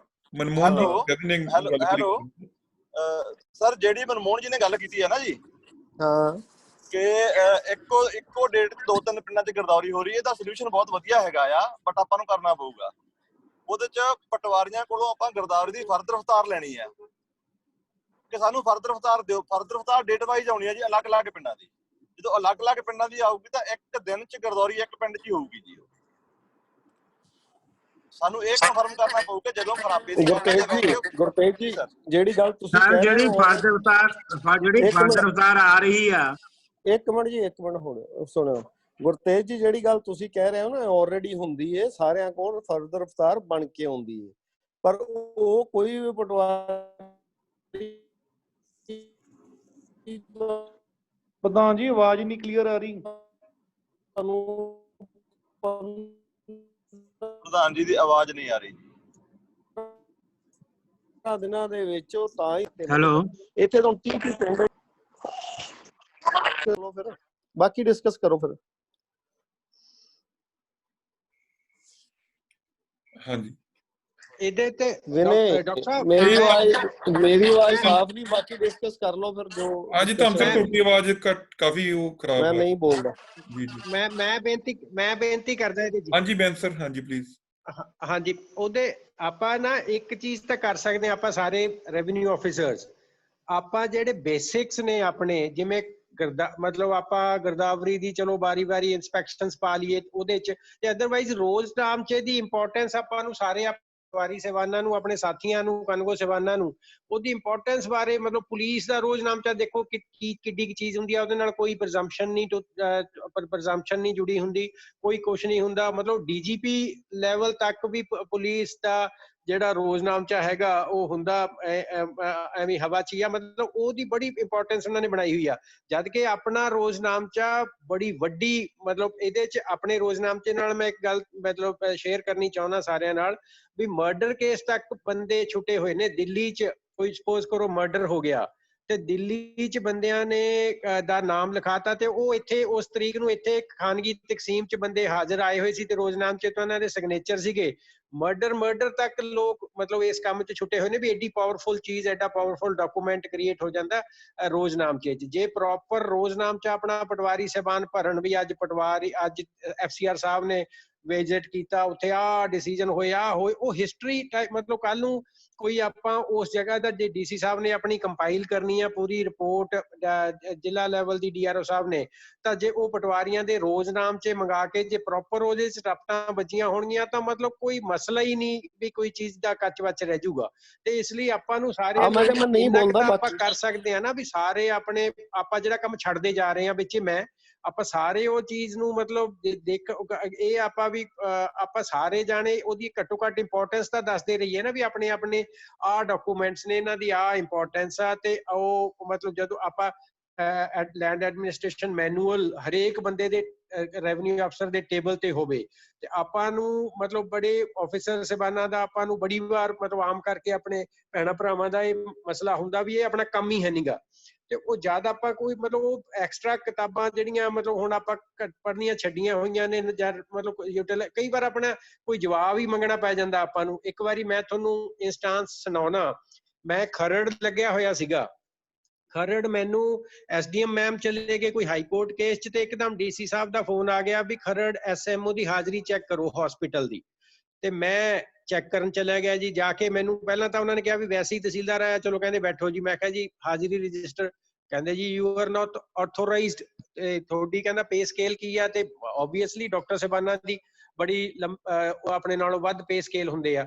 ਤੇ ਮੈਨੂੰ ਕਹਿੰਦੇ ਜੀ ਓਨਲੀ ਡਿਪਟੀ ਕਮਿਸ਼ਨਰ ਔਰ ਮਤਲਬ ਐਟ ਦ ਲੀਸਟ ਵੀ SDM ਤੋਂ ਘੱਟ ਨਹੀਂ ਅਸੀਂ ਕਿਸੇ ਨੂੰ ਰਜਿਸਟਰ ਦਿਖਾ ਸਕਦੇ। ਫਿਰ ਉਹਨਾਂ ਨੇ ਚਲੋ ਮੈਂ ਕੁਛ ਨਹੀਂ, ਚਾਹ ਪੀਤੀ ਆ ਗਿਆ। ਤੇ ਫਿਰ ਮੈਂ ਉਹਨਾਂ ਨੂੰ ਇੱਕ ਚਿੱਠੀ ਲਿਖ ਕੇ ਭੇਜੀ ਸੀਗੀ SMO ਸਾਹਿਬ ਨੂੰ। ਉਹਦੇ 'ਚ 244 ਪੈਰਾ ਲੈਂਡ ਐਡਮਿਨਿਸਟ੍ਰੇਸ਼ਨ ਮੈਨੂਅਲ ਦਾ ਪਾਇਆ ਸੀਗਾ। ਉਹਦੇ 'ਚ ਸਪੈਸੀਫਿਕਲੀ ਲਿਖਿਆ ਹੋਇਆ ਵੀ SDM ਵੀ ਕੁਛ ਨਹੀਂ ਹੁੰਦਾ, tehsildar is the principal agent of the deputy commissioner in his area. ਮਤਲਬ ਜਦੋਂ ਡਿਪਟੀ ਕਮਿਸ਼ਨਰ ਤੁਹਾਡੀ ਤਹਿਸੀਲ 'ਚ ਨਹੀਂ ਹੈਗਾ ਤਾਂ you are utilizing the powers of deputy commissioner। ਮਤਲਬ ਬੜੀਆਂ ਵਾਸਟ ਪਾਵਰਸ ਆਪਣੇ ਕੋਲ ਹੈਗੀਆਂ। ਤੇ ਉਹ ਕੁਛ ਤਾਂ ਮਾਹੌਲ ਜਾਂ ਕੁਛ ਡਿਪਾਰਟਮੈਂਟ ਇਹੋ ਜਿਹੇ ਕ੍ਰੀਏਟ ਹੋ ਗਏ, ਜਾਂ ਆਪਾਂ ਇੰਪੋਰਟੈਂਸ ਘਟ ਗਈ ਜਾਂ ਆਪਾਂ ਘਟਾ ਲਈ, ਉਹਦੇ ਕਰਕੇ ਮਤਲਬ ਆਪਾਂ ਨੂੰ ਮਤਲਬ ਉਹ ਆਹ ਸਾਰੀਆਂ ਡਿਫੀਕਲਟੀਜ਼, ਹੋਰ ਬੜਾ ਕੁਛ ਆਪਾਂ ਨੂੰ ਕਈ ਵਾਰ ਇਹੋ ਜਿਹਾ ਕੋਈ ਜਵਾਬ ਹੀ ਬਣਾਉਣਾ ਪੈਂਦਾ। ਜੇ ਇਹ ਕਿਤਾਬਾਂ ਕਤੂਬਾਂ ਦੀਆਂ ਟੇਬਲ ਤੇ ਪਈਆਂ ਹੁੰਦੀਆਂ ਨੇ ਤਾਂ ਉਹਦੇ ਨਾਲ ਆਪਾਂ ਨਾ ਬੜਾ ਫਾਇਦਾ ਹੋ ਜਾਂਦਾ। ਮਤਲਬ ਆਪਾਂ ਆਪਣੇ ਹੱਕ 'ਚ ਆਪਾਂ ਕੁਛ ਨਾ ਕੁਛ ਬਣਾ ਸਕਦੇ ਹੁੰਦੇ ਆ।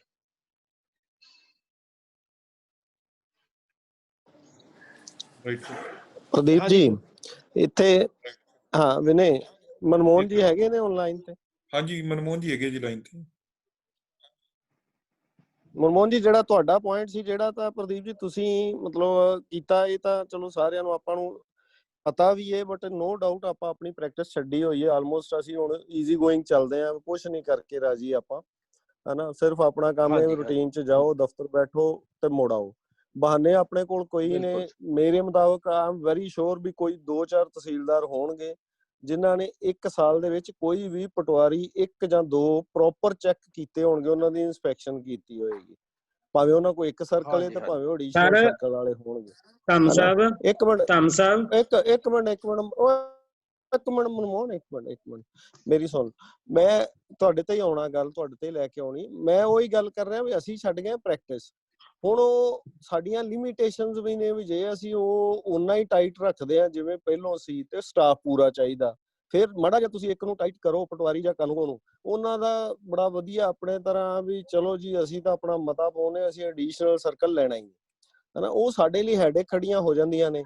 ਜਿਹੜੀ ਰੋਜ਼ਨਾਮਚੇ ਵਾਲੀ ਗੱਲ ਏ, ਰੋਜ਼ਨਾਮਚਾ ਇਗਨੋਰ ਤਾਂ ਹੋ ਰਿਹਾ, ਬਟ ਮੈਂ ਨਹੀਂ ਇਹ ਸਮਝਦਾ ਜਿਹੜਾ ਅੱਗੇ ਗੱਲ ਹੋਈ ਵੀ ਉਹ ਭਾਰੀ ਨਹੀਂ ਰਿਹਾ ਕੋਈ। ਰੋਜ਼ਨਾਮਚਾ ਲੇਟ ਤਾਂ ਜ਼ਰੂਰ ਹੁੰਦਾ, 2-4 ਦਿਨ ਹਫਤਾ ਇਹਨਾਂ ਦਾ ਜੋ ਰੂਟੀਨ 'ਚ ਚੱਲਦਾ। ਸੁਣ ਲਓ ਮੈਨੂੰ ਇੱਕ ਮਿੰਟ ਮਨਮੋਹਨ, ਇੱਕ ਮਿੰਟ ਤੇਰੇ ਤੇ ਹੀ ਲਿਆ ਕੇ ਨਿਬੇੜਨੀ ਹੈ, ਫਿਰ ਤੁਸੀਂ ਦੱਸਣਾ ਜੋ ਸੋਲੂਸ਼ਨ।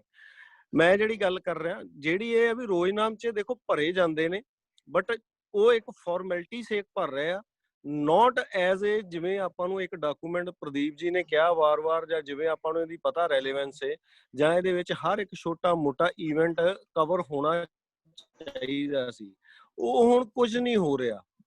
ਇਹ ਜਸਟ ਮੋਟੀਆਂ ਗੱਲਾਂ ਜਾਂ ਇਹ ਉਹਦੇ ਇੰਤਕਾਲਾਂ ਤੱਕ ਸੀਮਤ ਉਹਨੂੰ ਭਰਦੇ ਆ। ਜੇ ਕੋਈ ਬਹੁਤ ਇਹਨਾਂ ਦੀ ਗੱਲ ਉਹ ਲੈ ਕੇ ਆਉਂਦੇ ਆ, ਇਹ ਆਪਣੀਆਂ ਲਿਮਿਟੇਸ਼ਨਸ ਨੇ। ਬਟ ਮਨਮੋਹਨ ਜੀ, ਜਿਹੜੀ ਤੁਸੀਂ ਗੱਲ ਕਰ ਰਹੇ ਸੀ ਵੀ ਇਹਨਾਂ ਦੀ ਆਪਾਂ ਗੁਰਦਾਵਰੀ ਨੂੰ ਕੀ ਕਰ ਸਕਦੇ ਆ, ਕੀ ਨਹੀਂ ਕਰ ਸਕਦੇ ਤਾਂ ਕਿ ਆਪਣੇ ਅਸੈਸਮੈਂਟ ਰਜਿਸਟਰ ਠੀਕ ਬਣਨ, ਹੁਣ ਉਹਨੂੰ ਇੱਕ ਵਾਰ ਐਕਸਪਲੇਨ, ਸੋਲੂਸ਼ਨ ਦੱਸਿਓ।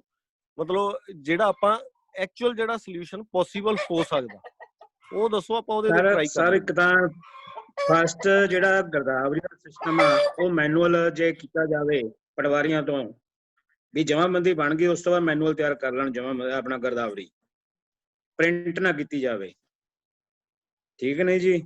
ਨੰਬਰ 2, ਜਿਹੜੇ ਰੋਜ਼ਨਾਮਚੇ ਤੁਸੀਂ ਗੱਲ ਕੀਤੀ ਆ, ਸਿਰਫ ਡੇਟ ਪਾ ਕੇ ਇੱਕ ਲਾਈਨ ਖਾਲੀ ਰੱਖੀ ਪਈ ਆ, ਉਦੋਂ ਬਾਅਦ ਡੇਟ ਸ਼ੁਰੂ ਕੀਤੀ ਗਈ ਆ, ਉਦੋਂ ਬਾਅਦ ਖਾਲੀ ਰੱਖੀ ਗਈ ਆ। ਹੁਣ ਮੇਰੇ ਨਾਲ ਇੱਕ ਕੇਸ ਆਇਆ ਜਗਰਾਉਂ ਦਾ, ਵੀ ਬੰਦਾ ਪਟਵਾਰੀ ਟਰੈਪ ਹੋ ਗਿਆ, ਠੀਕ ਹੈ ਜੀ।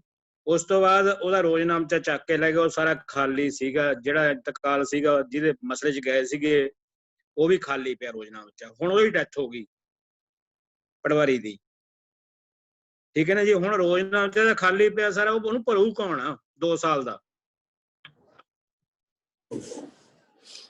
ਮਨਮੋਹਨ ਜੀ, ਮੇਰਾ ਇੱਥੇ ਹੀ ਕੁਐਸਚਨ ਸੀ ਅੱਗੇ ਵੀ ਇਹ ਮਤਲਬ ਇਹ ਕਮੀ ਕਿਹਦੀ ਹੈ?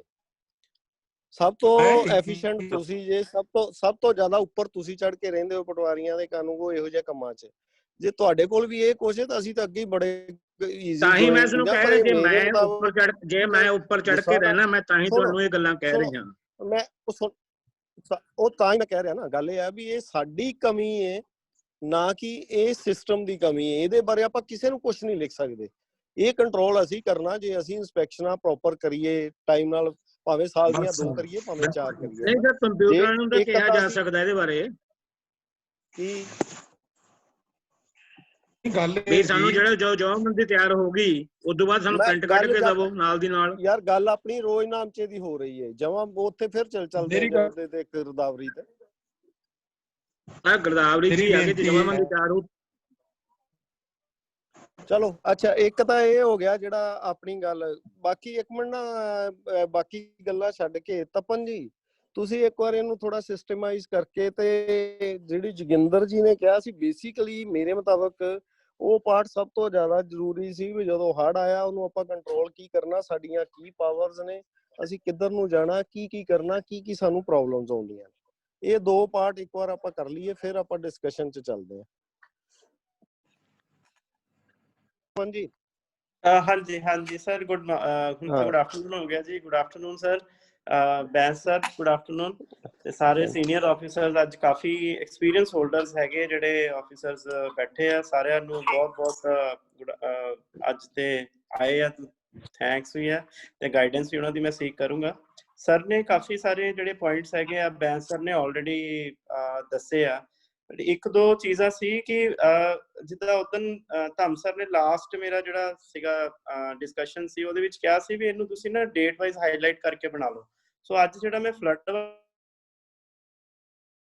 ਵਾਲਾ ਸੀਗਾ ਥੋੜਾ ਜਿਹਾ ਡੇਟ ਵਾਈਜ਼ ਹਾਈਲਾਈਟ ਕਰਕੇ ਜਾਂ ਪੁਆਇੰਟਸ ਜਿਹੜੇ ਆਪਾਂ ਕਿੱਦਾਂ ਕਰਨੇ ਆ ਉਹ ਕੀਤੇ ਆ, ਸੋ ਦੈਟ ਕਿ ਜਿਹੜੇ ਆਪਣੇ ਨਵੇਂ ਆਫੀਸਰਸ ਪੁਰਾਣੇ ਤਾਂ ਆਲਰੇਡੀ ਕਰ ਰਹੇ ਆ, ਮੈਂ ਵੀ ਉਹਨਾਂ ਤੋਂ ਸਿੱਖਿਆ। ਇੱਥੇ ਸਾਡੇ ਐਸਡੀਐਮ ਬਾਜਵਾ ਸਾਹਿਬ ਹੁੰਦੇ ਸੀ, ਉਹਨਾਂ ਨੇ ਮੈਨੂੰ ਸਿਖਾਇਆ। ਸੋ ਜਾਂ ਬੈਂਸ ਸਰ ਤੋਂ ਕਾਫੀ ਗਾਈਡੈਂਸ ਲਈ ਹੈਗੀ ਇਹਨਾਂ ਚੀਜ਼ਾਂ ਦੇ ਵਿੱਚ, ਤੇ ਬਾਕੀ ਜੋ ਹੈਗਾ ਉਸ ਅਕੋਰਡਿੰਗ ਮੈਂ ਬਣਾਇਆ ਹੈਗਾ।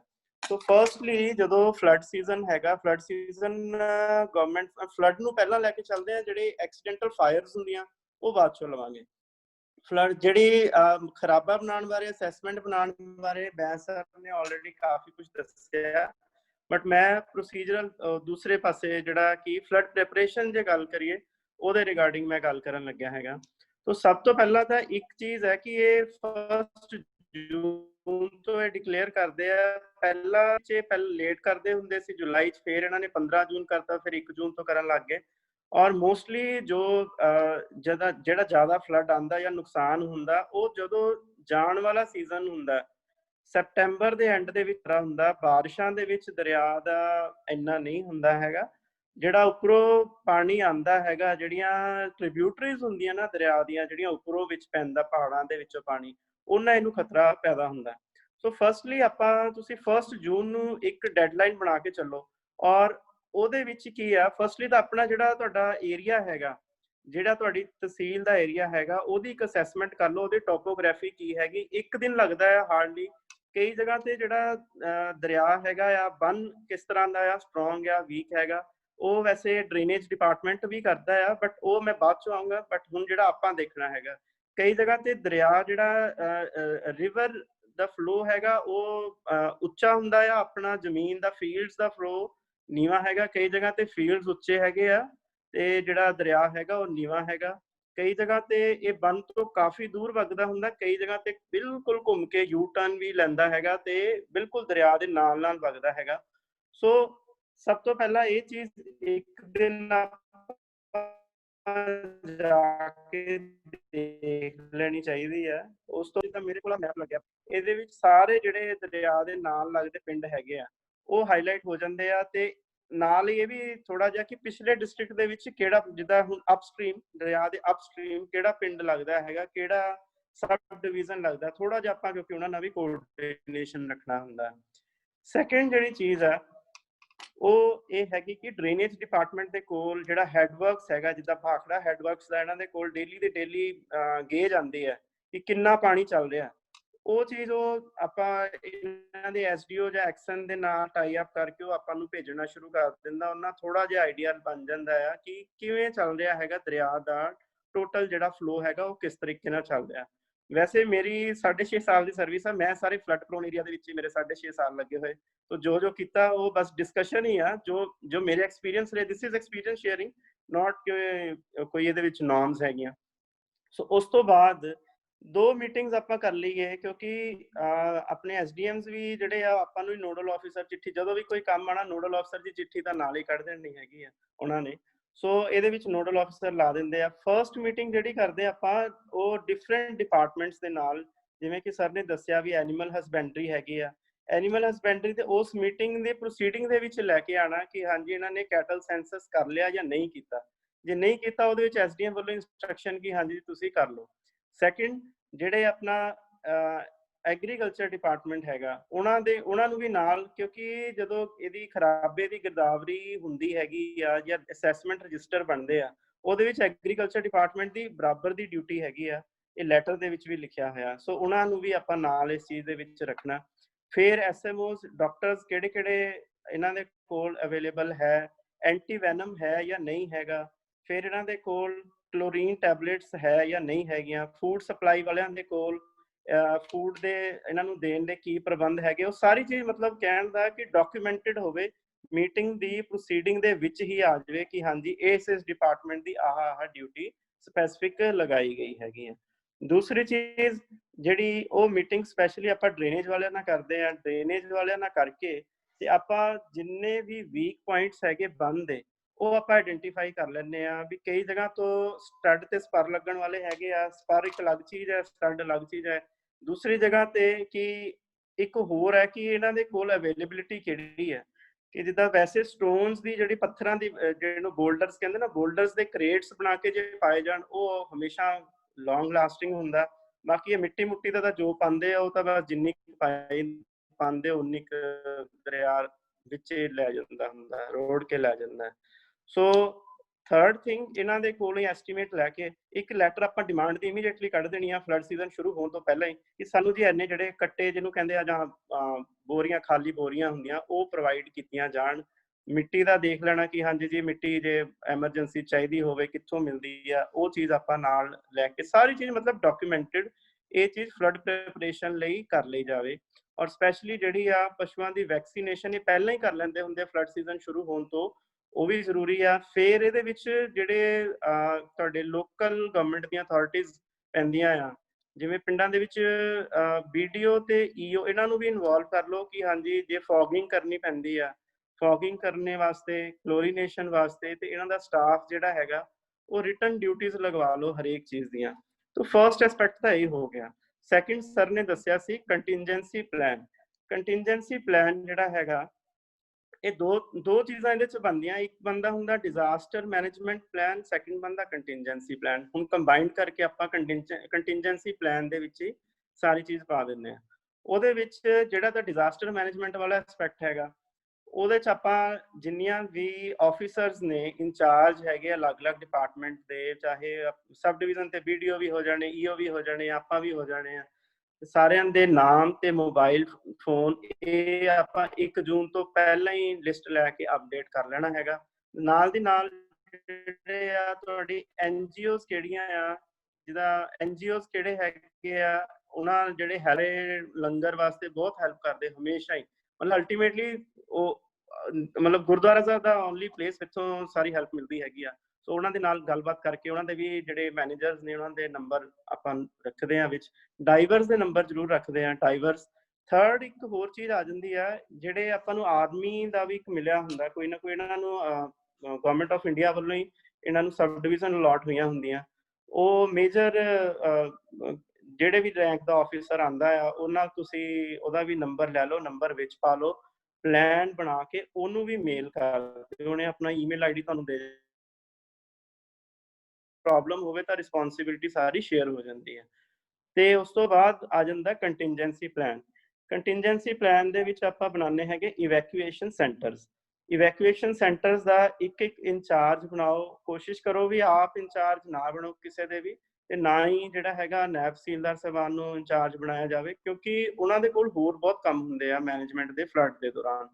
ਸੋ ਇਹ ਅਲੱਗ ਹੋਰ ਡਿਪਾਰਟਮੈਂਟਸ ਦੇ ਜਿਹੜੇ ਆਫੀਸਰਸ ਨੇ ਉਹਨਾਂ ਨੂੰ ਇੰਚਾਰਜ ਬਣਾਤਾ ਜਾਵੇ, ਤੇ ਨਾਲ ਉਹਨਾਂ ਦੇ 2-2 ਆਫੀਸਰਸ ਆਪਾਂ ਹੋਰ 2-2 ਫੀਲਡ ਸਟਾਫ ਫੰਕਸ਼ਨਰੀ ਜਿਹੜੇ ਉਹ ਲਗਾ ਦਿੰਦੇ ਆ, ਇੱਕ ਪਟਵਾਰੀ ਲਗਾ ਦਿੰਦੇ ਆ, ਪੰਚਾਇਤ ਸੈਕਟਰੀ ਲਗਾ ਦਿੰਦੇ ਆ, ਲੋਕਲ ਕੋਈ ਲੰਬੜਦਾਰ ਵਗੈਰਾ ਉਹਨਾਂ ਦਾ ਨੰਬਰ ਵੈਸੇ ਰੱਖ ਲੈਂਦੇ ਆ ਕਿ ਇਨ ਦਾ ਇਵੈਂਟ ਆਫ ਫਲੱਡ ਸਾਨੂੰ ਹੈਲਪਫੁਲ ਹੋ ਜਾਏ। ਸੋ ਇਸ ਤਰੀਕੇ ਨਾਲ ਕੰਟਿੰਜੈਂਟ ਪਲਾਨ ਬਣ ਜਾਂਦਾ ਹੈਗਾ। ਸੋ ਇਹ ਦੋਨੋਂ ਚੀਜ਼ਾਂ ਹੁਣ ਤੁਹਾਡੀਆਂ ਔਨ ਰਿਕਾਰਡ ਆ ਗਈਆਂ, ਕੰਟਿੰਜੈਂਸੀ ਪਲਾਨ ਆ ਗਿਆ ਤੇ ਸੈਕਿੰਡ ਜਿਹੜਾ ਹੈਗਾ ਤੁਸੀਂ ਮੀਟਿੰਗ ਦੀ ਪ੍ਰੋਸੀਡਿੰਗ ਡਰਾ ਕਰਕੇ ਸਾਰਿਆਂ ਨੂੰ ਦੇ ਦਿੱਤੀਆਂ। ਉਸ ਤੋਂ ਬਾਅਦ ਤੁਸੀਂ ਲਗਾਉਣੀਆਂ ਹੁੰਦੀਆਂ ਆ ਕਿ ਜਦੋਂ ਫਲੱਡ ਸੀਜ਼ਨ ਦੇ ਵਿੱਚ ਇੱਕ ਫਲੱਡ ਕੰਟਰੋਲ ਰੂਮ ਬਣਾਉਂਦੇ ਆ, ਉਹਦਾ ਦੇਖ ਲਓ ਫੋਨ ਐਕਟਿਵ ਹੋਵੇ, ਨਾਲ ਦੀ ਨਾਲ ਜਿਹੜਾ ਹੈਗਾ ਆ ਤੁਹਾਡੇ ਡਿਊਟੀਜ਼ ਅਲੱਗ-ਅਲੱਗ ਡਿਪਾਰਟਮੈਂਟਸ ਦੇ ਪਰਸਨਸ ਦੀਆਂ ਜਿਹੜੇ ਉਹਨਾਂ ਦੇ ਇੰਪਲੋਈਜ਼ ਆ ਉਹ ਡੇ ਨਾਈਟ ਕਰਕੇ ਸ਼ਿਫਟਾਂ ਦੇ ਵਿੱਚ ਉਹਨਾਂ ਦੀਆਂ ਡਿਊਟੀਜ਼, ਉਹ ਕੋਈ ਵੀ ਬਲੈਂਕ ਨਾ ਛੱਡਿਓ ਕੱਲ ਨੂੰ, ਕਿਉਂਕਿ ਇਹ ਬੜਾ ਮੀਡੀਆ 'ਚ ਫਿਰ ਆ ਜਾਂਦਾ ਹੈਗਾ ਮੈਟਰ। ਸੋ ਇੰਨਾ ਤਾਂ ਐਸਪੈਕਟ ਹੋ ਗਿਆ ਪ੍ਰੈਪਰੇਸ਼ਨ ਦਾ। ਉਹ ਪ੍ਰੈਪਰੇਸ਼ਨ ਜਿਹੜੀ ਹੈਗੀ ਫਲੱਡ ਦੇ ਦੌਰਾਨ ਨੈਚੁਰਲੀ ਹੈਲਪ ਵੀ ਬਹੁਤ ਜ਼ਿਆਦਾ ਕਰਦੀ ਜੇ ਤੁਹਾਡਾ ਕੰਟੀਨਜੈਂਸੀ ਪਲਾਨ ਪ੍ਰੋਪਰ ਬਣਿਆ ਹੋਇਆ, ਤੇ ਨਾਲ ਹੀ ਇੱਕ ਇਵੈਕੂਏਸ਼ਨ ਪਲਾਨ ਵੀ ਹੁੰਦਾ ਉਹਦੇ ਵਿੱਚ ਕਿ ਹਾਂਜੀ ਇੱਥੋਂ ਜੇ ਹੋਇਆ ਤਾਂ ਨੀਅਰੈਸਟ ਪੁਆਇੰਟ ਕਿਹੜਾ, ਇਵੈਕੂਏਸ਼ਨ ਸੈਂਟਰ ਕਿੱਥੇ ਲੈ ਕੇ ਜਾਣਾ ਹੈਗਾ। ਸੋ ਇਹ ਜਿਹੜਾ ਕਮਿਊਨੀਕੇਸ਼ਨ ਫਲੋ ਪਲਾਨ ਵੀ ਹੁੰਦਾ ਉਹ ਵੀ ਉਹਦੇ ਵਿੱਚ ਹੀ ਲਿਖਿਆ ਹੁੰਦਾ ਵੀ ਕਿਹਨੂੰ ਫੋਨ ਕਰਨਾ ਕਿਸ ਤਰੀਕੇ ਦੇ ਨਾਲ। ਸੋ ਇਹ ਸਾਰੇ ਚੀਜ਼ਾਂ ਮਿਲਾ ਕੇ ਆਪਾਂ ਜਿਹੜਾ ਆ ਇੱਕ ਕੰਟੀਨਜੈਂਸੀ ਪਲਾਨ ਡਰਾ ਕਰ ਲੈਣੇ। ਇਹ ਤਾਂ ਆ ਗਿਆ ਕਿ ਫਲੱਡ ਪ੍ਰੀਪਰੇਸ਼ਨ ਦੀ ਜਿਹੜੀ ਗੱਲ ਹੈ। ਲੈਕਚਰ ਆਲਰੇਡੀ ਆਪਣਾ ਜਿਹੜਾ ਡਿਸਕਸ਼ਨ ਪਹਿਲਾਂ ਹੀ ਕਾਫੀ ਲੰਬੀ ਹੋ ਗਈ, ਸੋ ਮੈਂ ਬਹੁਤ ਸਮਰਾਈਜ਼ ਕਰਕੇ ਛੋਟੇ ਪੁਆਇੰਟਸ ਦੇ ਵਿੱਚ ਇਹ ਦੱਸਦਾ ਪਿਆ। ਉਸ ਤੋਂ ਬਾਅਦ ਆ ਜਾਂਦਾ ਹੈ ਕਿ ਜਿਹੜੀ ਆ ਜਾਂਦੀ ਖਰਾਬੇ ਦੀ ਗੱਲ, ਕਿ ਜਿਹੜਾ ਮੁਆਵਜ਼ਾ ਆਪਾਂ ਬਣਾਉਂਦੇ ਹੈਗੇ ਆ, ਸੋ ਕਾਫੀ ਸਾਰੇ ਉਹਦੇ ਵਿੱਚ ਵਿਊਜ਼ ਸ਼ੇਅਰ ਹੋਏ ਆ, ਸੋ ਬਹੁਤ ਵੈਲਿਡ ਵਿਊਜ਼ ਹੈ। ਪਹਿਲਾਂ ਤਾਂ ਜਿਹੜਾ ਸਰ ਨੇ ਬੈਂਸ ਸਰ ਨੇ 2019 ਦੇ ਵਿੱਚ ਉਹ ਸਾਰੀਆਂ ਇੰਸਟਰਕਸ਼ਨਸ ਕੰਪਾਈਲ ਕਰਕੇ ਲੈਟਰ ਬਣਾਈ ਆ, ਉਹਦੇ ਲਈ ਬਹੁਤ ਥੈਂਕਸ ਹੈ ਸਰ ਦਾ, ਕਿਉਂਕਿ ਮੈਨੂੰ ਯਾਦ ਹੈ ਮੈਂ ਜਦੋਂ ਇਸ ਤੋਂ ਪਹਿਲਾਂ ਸੁਲਤਾਨਪੁਰ ਲੋਧੀ ਸੀਗਾ, ਉੱਥੇ ਉਸ ਟਾਈਮ ਤੇ ਜਦੋਂ ਪਹਿਲੀ ਵਾਰੀ ਅਸੀਂ ਬਣਾਇਆ ਸੀ ਸਾਡੇ ਕੋਲ hands on instructions clear cut ਨਹੀਂ ਸੀ। ਸੋ ਮੈਨੂੰ ਇੱਥੇ ਚੰਡੀਗੜ੍ਹ ਡਿਪਾਰਟਮੈਂਟ 'ਚ ਜਾਣਾ ਪਿਆ, ਤੇ ਉੱਥੇ ਜਾ ਕੇ ਵੀ ਇੱਕ ਚੀਜ਼ ਕੀ ਦੇਖੀ, ਇੱਕ ਤੋਂ ਬਾਅਦ ਦੂਸਰੀ ਲੈਟਰ ਤਾਂ ਆ ਜਾਂਦੀ ਆ, ਪਰ ਪੁਰਾਣੀ ਲੈਟਰ ਨੂੰ ਇਦਾਂ ਨਹੀਂ, ਨਵੀਂ ਨੂੰ ਇਦਾਂ ਨਹੀਂ ਲਿਖਦੇ ਕਿ ਹਾਂਜੀ in suppression of the orders in that and this and that letter, no, ਉਹ ਵੀ ਚੱਲਦੀ ਹੁੰਦੀ ਆ ਤੇ ਉਹਦੀ ਕੰਟਰਰੀ ਇੱਕ ਦੂਸਰੀ ਆ ਜਾਂਦੀ ਹੈ। ਸੋ ਬੜੀ ਇੱਕ ਐਂਬੀਗੈਟੀ ਵਾਲੀ ਸਿਚੁਏਸ਼ਨ ਸੀ, ਉਹ ਹੁਣ ਕਲੀਅਰ ਹੋ ਗਈ ਹੈਗੀ ਆ। ਸੋ ਨੈਕਸਟ ਆਪਾਂ ਆਉਂਦੇ ਆ ਕਿ ਖਰਾਬੇ ਦਾ ਜਿਹੜਾ ਹੈਗਾ ਉਹ ਕਿਸ ਤਰ੍ਹਾਂ ਕੀਤਾ ਜਾਣਾ ਚਾਹੀਦਾ। ਮੇਰਾ ਜੋ ਇੱਕ ਚੀਜ਼ ਮੈਂ ਦੇਖਣ 'ਚ ਆਇਆ ਕਿ ਆਪਾਂ ਜੇ ਪਹਿਲਾਂ ਹੀ ਜਾ ਕੇ ਦੇਖ ਲਈਏ, ਕਿਉਂਕਿ ਜਿਹੜਾ ਦਰਿਆ ਦੇ ਨਾਲ ਲੱਗਦਾ ਏਰੀਆ ਹੁੰਦਾ ਉਹਦੇ ਵਿੱਚ ਮੋਸਟਲੀ ਪਤਾ ਹੀ ਨਹੀਂ ਲੱਗਦਾ, ਆਪਣੇ ਲੱਠੇ ਦੇ ਨਾਲ ਜਾਂ ਫੀਲਡ ਬੁੱਕ ਨਾਲ ਪਤਾ ਹੀ ਨਹੀਂ ਲੱਗਦਾ ਹੁੰਦਾ ਵੀ ਕਿਹੜਾ ਕਸਰਾ ਨੰਬਰ ਚੱਲਦਾ ਪਿਆ, ਉਹ ਬੜੀ ਕਨਫਿਊਜ਼ਨ ਹੁੰਦੀ ਉਸ ਚੀਜ਼ ਤੇ।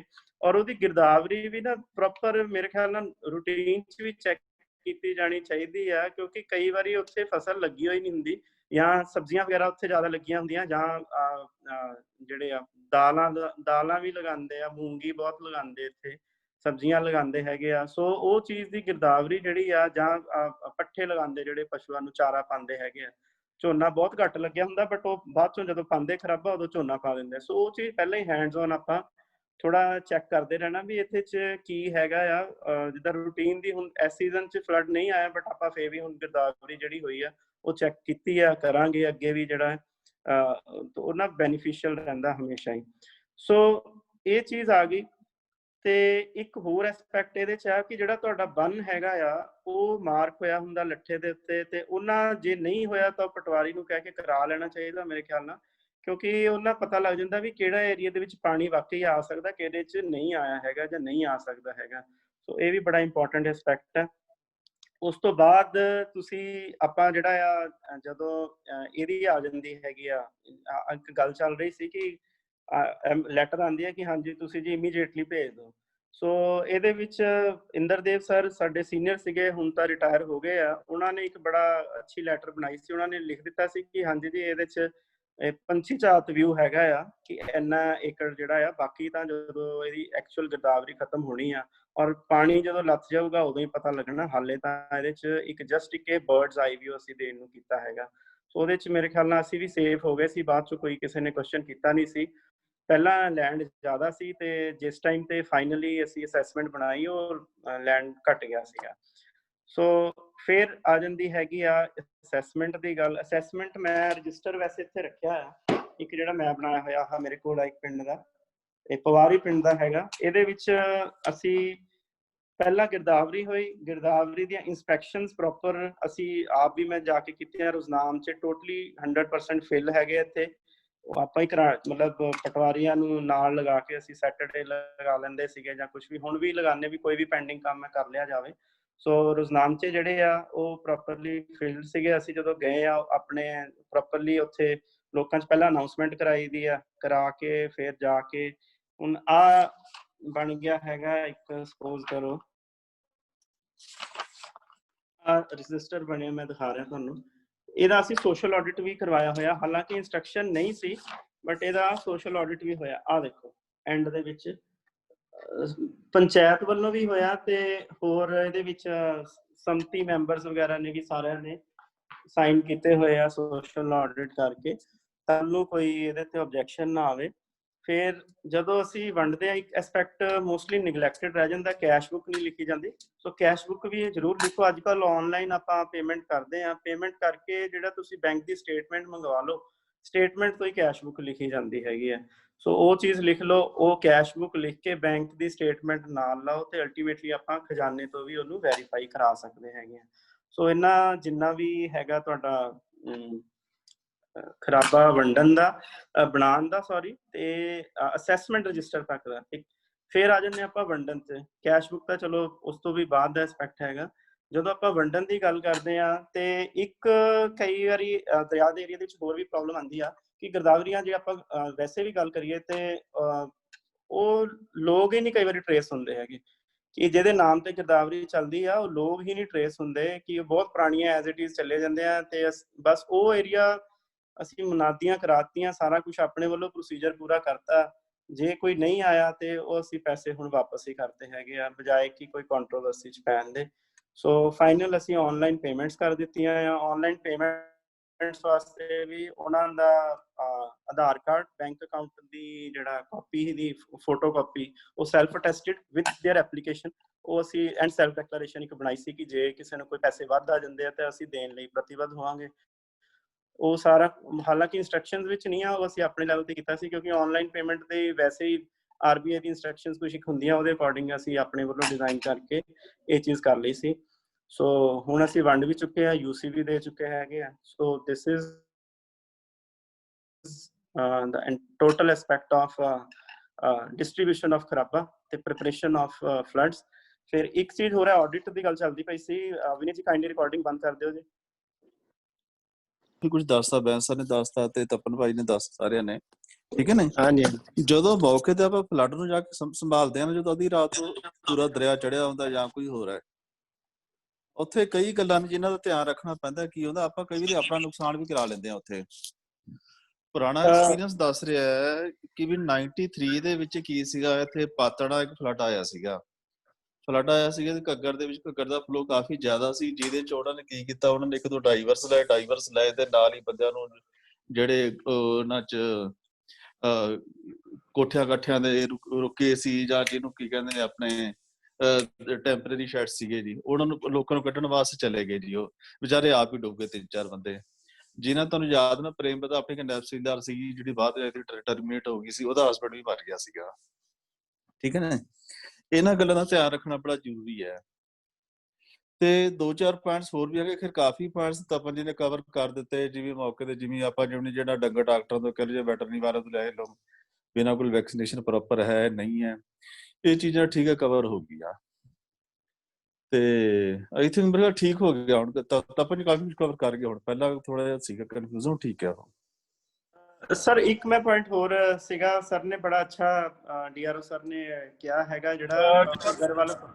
ਸਰ ਮੈਂ ਕੰਟੀਨਿਊ ਸਰ ਇੱਕ ਲਾਈਨ 'ਚ ਹੀ ਕਰਨ ਲੱਗਿਆ ਜੀ ਕਨਕਲੂਡ।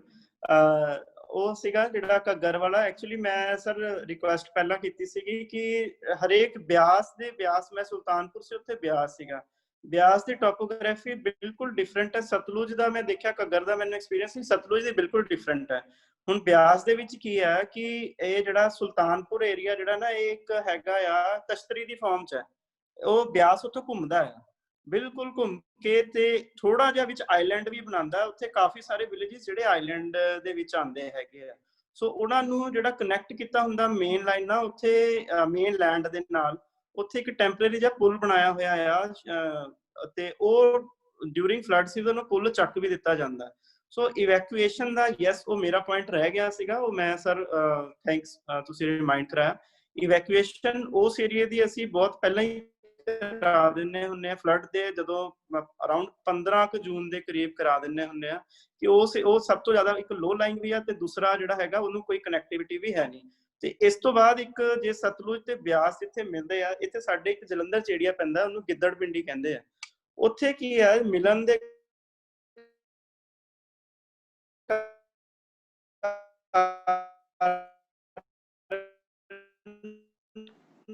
ਤਪਨ ਆਵਾਜ਼ ਨਹੀਂ ਆ ਰਹੀ ਤੁਹਾਡੀ। ਤਪਨ ਸਰ ਸਿਗਨਲ ਦੇਖਿਓ ਆਪਣਾ, ਜਾਂ ਇੱਕ ਵਾਰ ਵੀਡੀਓ ਆਫ ਕਰਕੇ।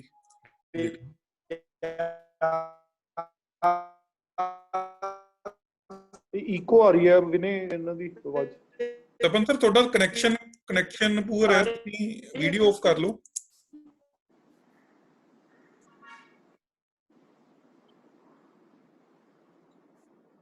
ਵੀਡੀਓ ਆਫ ਕਰਕੇ ਜਦ ਨੂੰ ਆਪਣਾ ਇੱਕ ਐਕਸਪੀਰੀਅੰਸ ਮੈਂ ਤੁਹਾਨੂੰ ਸੁਣਾਵਾਂ, ਮੈਂ ਜਦ ਨੂੰ ਉਹਨਾਂ ਦਾ ਠੀਕ ਹੁੰਦਾ ਵੀਡੀਓ ਵਗੈਰਾ ਜਾਂ ਕੋਈ ਹੋਰ ਹੈ। ਜੀ ਸਰ ਕੀ ਸੀਗਾ 93 ਦੇ ਵਿੱਚ ਉੱਥੇ ਮੂਣਕ, ਮੈਂ ਉਦੋਂ ਸੀਗਾ ਨਾਇਬ ਤਹਿਸੀਲਦਾਰ ਸੁਨਾਮ ਸੀਗਾ, ਤੇ ਮੂਣਕ ਸੀਗੀ ਸਬ ਤਹਿਸੀਲ ਆਪਣੇ ਸੁਨਾਮ ਦੀ ਜੀ। ਉੱਥੇ ਫਲੱਡ ਆ ਗਿਆ, ਸਾਰਾ ਮੂਣਕ ਘਿਰ ਗਿਆ ਇਹਦੇ ਨਾਲ, ਘੱਗਰ ਦੇ ਪਾਣੀ ਨਾਲ ਜਾਂ ਕੋਈ ਹੋਰ ਹੈ। ਤੇ ਲਓ ਜੀ, ਆਲੇ ਦੁਆਲੇ ਸਾਰਾ ਕਿਤੇ ਜਦੋਂ ਪਾਣੀ ਹੋ ਗਿਆ, ਬਲੋਕੇਜ ਹੋ ਗਿਆ, ਨਾ ਖਨੌਰੀ ਵਾਲੇ ਪਾਸੇ ਨਾ ਕਿਤੇ ਹੋਰ ਪਾਸੇ, ਨਾ ਸੁਨਾਮ ਵਾਲੇ ਪਾਸੇ ਅਪਰੋਚ ਬੰਦ ਹੋ ਗਈ। ਜਿਹੜੇ ਦੁਕਾਨਦਾਰ ਸੀ ਨਾ, ਉਹਨਾਂ ਨੂੰ ਉਸ ਵੇਲੇ ਮੈਨੂੰ ਯਾਦ ਹੈ 10 ਰੁਪਏ ਕਿਲੋ ਦਾਲ ਹੁੰਦੀ ਸੀ ਜਾਂ ਕੋਈ ਹੋਰ ਹੈ, ਉਹਨਾਂ ਨੇ ਰੇਟ ਵਧਾਤਾ 30 ਰੁਪਏ, ਪਤਾ ਨਹੀਂ 50 ਰੁਪਏ ਕਿਲੋ, ਵੀ ਅਸੀਂ ਤਾਂ ਦਾਲ ਐ ਵੇਚਾਂਗੇ ਜਾਂ ਕੋਈ ਹੋਰ ਹੈ। ਸਾਡੇ ਕੋਲ ਕੰਪਲੇਂਟਸ ਆਈਆਂ। ਸਰਦਾਰ ਦੀਪਿੰਦਰ ਸਿੰਘ ਜਿਹੜੇ ਪਿੱਛੇ ਹੁਣ ਕਮਿਸ਼ਨ ਰਿਟਾਇਰ ਹੋਏ ਨੇ, ਉਹ ਮੇਰੇ ਐਸਟੀਐਮ ਸੀਗੇ, ਕਹਿੰਦੇ ਜੋਗਿੰਦਰ ਜਾ ਯਾਰ, ਕਹਿੰਦਾ ਉਹਨਾਂ ਨੂੰ ਬੰਦਾ ਬਣਾ ਥੋੜਾ ਜਿਹਾ, ਕੀ ਬਲੈਕ ਕਰੀ ਜਾਂਦੇ ਨੇ। ਮੈਂ ਜਾ ਕੇ ਉਹਨਾਂ ਨੂੰ ਘੂਰਿਆ, ਮੈਂ ਕਿਹਾ ਬੰਦੇ ਬਣ ਜਾਓ, ਜੇ ਤੁਸੀਂ ਇਹ ਤਾਂ ਸਾਨੂੰ ਪਤਾ ਲੱਗਿਆ ਨਾ ਕਿ ਵੀ ਹਾਂ ਤੁਸੀਂ ਏਦਾਂ ਕਰਕੇ ਬਲੈਕ ਕੀਤੀ ਹੈ ਤੇ ਫਿਰ ਅਸੀਂ ਚਿੱਤਰ ਵੀ ਫੇਰਾਂਗੇ ਚੰਗੀ ਤਰ੍ਹਾਂ। ਚਲੋ ਉਦੋਂ ਨਾ ਮੋਬਾਈਲ ਹੁੰਦੇ ਸੀਗੇ, ਨਾ ਕੈਮਰੇ ਹੁੰਦੇ ਸੀ, ਨਾ ਕੋਈ ਹੋਰ ਚੰਗੇ ਘੂਰੇ ਦੇ ਦੁਕਾਨਦਾਰਾਂ ਨੇ ਕੀ ਕੀਤਾ, ਦੁਕਾਨਾਂ ਆਪਣੀਆਂ ਕੀਤੀਆਂ ਬੰਦ, ਕਿ ਹੁਣ ਸਾਨੂੰ ਕਮਾਈ ਤਾਂ ਹੋਣੀ ਨਹੀਂ, ਸਾਡੇ ਕੋਲ ਇਹ 10-20 ਕਿਲੋ ਜਿਹੜੀ ਦਾਲ ਇਸ ਤੋਂ ਹੀ ਵੇਚਣੀ ਹੈ, ਜੋ ਵੀ 10 ਰੁਪਏ ਕਿਲੋ ਵੇਚੀ ਤਾਂ ਸਾਡੇ ਪੱਲੇ ਕੀ ਪੈਣਾ। ਆ ਕੇ ਉਹਨਾਂ ਨੇ ਫਿਰ ਸਾਨੂੰ ਹੀ ਘੇਰ ਲਿਆ ਇੱਕ ਤਰ੍ਹਾਂ ਦਾ, ਕਿ ਵੀ ਉੱਥੇ ਜੋ ਫਲਾਣੇ ਡੇਰੇ ਤੇ ਆ ਕੇ ਬੰਦੇ ਫਸੇ ਪਏ ਨੇ, ਉਹ ਫਲਾਣੇ ਡੇਰੇ ਤੇ ਬੰਦੇ ਫਸੇ ਹੋਏ ਨੇ, ਪ੍ਰਸ਼ਾਸਨ ਕੀ ਕਰਦਾ ਪਿਆ, ਹੋਰ ਕਰਦਾ ਪਿਆ। ਚਲੋ ਉਦੋਂ ਤਾਜ਼ੇ ਕਮਾਂਡੋ ਸਾਡੇ ਕੋਲ ਆਏ ਸੀ, ਕਾਲੇ ਕੱਪੜਿਆਂ ਵਾਲੇ ਜੀ, ਫਿਰ ਜਿਉਂ ਡਾਂਗ ਰਾਈ ਉਹਨਾਂ ਤੇ, ਫੇਰ ਨੀ ਉੱਥੇ ਕੋਈ ਲੱਭਿਆ ਜਾਂ ਕੋਈ ਹੋਰ। ਇਹੋ ਜਿਹੀਆਂ ਕਈ ਗੱਲਾਂ ਫੇਸ ਕਰਨੀਆਂ ਪੈਂਦੀਆਂ ਨੇ ਜਾਂ ਕੋਈ ਹੋਰ ਫੋਰਸ ਕਰਨੀਆਂ ਪੈਂਦੀਆਂ ਜੀ। ਠੀਕ ਹੈ। ਇੱਕ ਸਰ, ਹੈਲੋ ਜੀ ਪ੍ਰਵੀਨ ਸਰ, ਇੱਕ ਜਿਹੜਾ ਕੰਪਨਸੇਸ਼ਨ ਦੀ ਗੱਲ ਆਈ ਹੈ, ਮੁਆਵਜ਼ਾ ਵੰਡਣ ਦੀ ਗੱਲ ਹੈ, ਜਿੱਥੇ ਮਾਲਕੀ ਪ੍ਰੋਵਿੰਸ਼ੀਅਲ ਗਵਰਨਮੈਂਟ ਦੀ ਹੈ ਤੇ ਉੱਥੇ ਇਲੀਗਲ ਆਕੂਪੈਂਟਸ ਬੈਠੇ ਹੈਗੇ ਆ, ਕੀ ਉਹਨਾਂ ਨੂੰ ਜਿਹੜਾ ਉਹਨਾਂ ਦੀ ਕ੍ਰੌਪ ਦਾ ਜਿਹੜਾ ਮੁਆਵਜ਼ਾ ਅਸੈਸ ਕਰਨਾ ਚਾਹੀਦਾ ਜਾਂ ਨਹੀਂ ਕਰਨਾ ਚਾਹੀਦਾ? ਤੁਸੀਂ ਬਹੁਤ ਲੇਟ ਜੁਆਇਨ ਕੀਤਾ, ਇਹ ਪੁਆਇੰਟ ਵੈਸੇ ਬੜੀ ਡਿਟੇਲ ਡਿਸਕਸ ਹੋ ਗਿਆ। ਅੱਛਾ ਜੀ। हाँ बट ये आ भी वो प्रदीप रिकॉर्डिंग सुन लूंगा। नहीं दोबारा दस दिंदे प्रदीप जी ब्रीफ च दस दिंदे। ਇਹਦੇ ਚ ਇਹੀ ਹੈ ਜੀ ਵੀ ਆਪਾਂ ਅਸੈਸ ਕਰਨਾ ਹੀ ਕਰਨਾ ਤੇ ਦੇਣਾ ਹੀ ਦੇਣਾ ਉਹਨਾਂ ਨੂੰ ਇਲੀਗਲ ਆਕੂਪੈਂਟਸ ਨੂੰ ਵੀ, ਚਾਹੇ ਉਹ ਇਲੀਗਲ ਆਕੂਪੈਂਟਸ ਨੇ, ਚਾਹੇ ਰਿਕਾਰਡ ਚ ਵੀ ਰਿਕਾਰਡਡ ਨਹੀਂ ਹੈਗੇ, ਗਿਰਦਾਵਰੀ ਵੀ ਉਹਨਾਂ ਦੇ ਨਾਂ ਨਹੀਂ ਹੈਗੀ, ਟੋਟਲੀ ਇਲੀਗਲ ਨੇ, ਗਵਰਨਮੈਂਟ ਲੈਂਡ ਤੇ ਬੈਠੇ ਨੇ। ਮੌਕੇ ਤੇ ਦੇਖਣਾ ਆਪਾਂ ਵੀ ਮੌਕੇ ਤੇ ਪੋਜੈਸ਼ਨ ਚ ਹੈਗੇ ਨੇ ਤਾਂ ਆਪਾਂ ਨੂੰ ਦੇਣਾ ਹੀ ਦੇਣਾ ਹੈ। ਠੀਕ ਹੈ ਮੈਂ ਸਰ, ਹਾਂ ਠੀਕ ਹੈ ਜੀ ਸਰ, ਠੀਕ ਹੈ।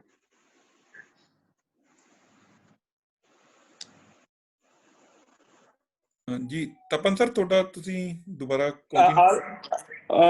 ਕਰਾਂ ਕੰਟੀਨਿਊ ਹੁਣ ਇਹ, ਕਿਉਂਕਿ ਕਾਫੀ ਲੰਬਾ ਹੋ ਗਿਆ ਆਲਰੇਡੀ। ਯਾਰ ਸਰ ਆਪਾਂ ਐਵੇਂ ਕਰ ਲੈਨੇ ਕਿ ਅਗਲਾ ਸੈਸ਼ਨ ਵੀ ਇਸੇ ਤੇ ਰੱਖ ਲੈਨੇ, ਕਿਉਂਕਿ ਹਜੇ ਆਪਣਾ ਉਹ ਦੂਸਰਾ ਵੀ ਸੀਗਾ ਟੈਕਸੇਸ਼ਨ ਵਾਲਾ ਵੀ ਕੁਝ ਪਾਰਟ ਰਹਿੰਦਾ ਉਹ ਜਾਂ ਨੈਕਸਟ ਕਰ ਲੈਨੇ ਇਹਨੂੰ, ਆਪਾਂ ਫਿਰ ਇਹਨੂੰ ਕੰਕਲੂਡ ਕਰ ਲੈਨੇ। ਇਹਨੂੰ ਕੰਕਲੂਡ ਕਰ ਲੈਨੇ ਹਾਂਜੀ, ਕਿਉਂਕਿ 1.5 ਘੰਟੇ ਦੀ ਕਰੀਬ। ਅੱਛਾ ਮੈਂ ਤੁਹਾਨੂੰ ਇਹ ਦੱਸ ਰਿਹਾ ਸੀਗਾ ਕਿ ਇਹਦਾ ਜਿਹੜਾ ਟੋਪੋਗ੍ਰਾਫੀ ਦਾ ਜਾਂ ਵਿਲੇਜ ਦਾ ਸੌਰੀ ਰਿਵਰ ਦਾ ਜਿਹੜਾ ਹੈਗਾ ਉਹ ਬੜਾ ਇਫੈਕਟ ਪੈਂਦਾ ਹੈ। ਸਤਲੁਜ ਦੇ ਵਿੱਚ ਕੀ ਹੈ, ਇਹਦਾ ਕੋਰਸ ਲੰਬਾ ਹੈਗਾ ਤੇ ਵੋਲਿਊਮ ਆਫ ਵਾਟਰ ਬਹੁਤ ਘੱਟ ਹੈ ਕੰਪੇਅਰ ਟੂ ਬਿਆਸ। ਬਿਆਸ ਦੇ ਵਿੱਚ ਕੀ ਹੈਗਾ, ਬਿਆਸ ਦੇ ਵਿੱਚ ਵੋਲਿਊਮ ਆਫ ਵਾਟਰ ਤੇ ਰਿਵਰ ਦਾ ਸਟ੍ਰੈਚ ਛੋਟਾ ਆ, ਵੋਲਿਊਮ ਆਫ ਵਾਟਰ ਜ਼ਿਆਦਾ ਹੁੰਦਾ ਤੇ ਇਹਦੀ ਵਿਡਥ ਵੀ ਬਹੁਤ ਜ਼ਿਆਦਾ ਹੈਗੀ ਆ। ਤੇ ਸੁਲਤਾਨਪੁਰ ਲੋਧੀ ਜਿੱਦਾਂ ਏਰੀਆ ਹੈ ਤਸ਼ਤਰੀ ਵਾਲਾ, ਉਹ ਮੈਂ ਤੁਹਾਨੂੰ ਆਲਰੇਡੀ ਐਕਸਪਲੇਨ ਕਰ ਦਿੱਤਾ ਸੀਗਾ ਕਿ ਉਹਦੇ ਕੁਝ ਇੱਕ ਵਿਲੇजेस ਜਿਹੜੇ ਆ ਉਹ ਆਈਲੈਂਡ ਫਾਰਮ ਦੇ ਵਿੱਚ ਹੈਗੇ ਆ।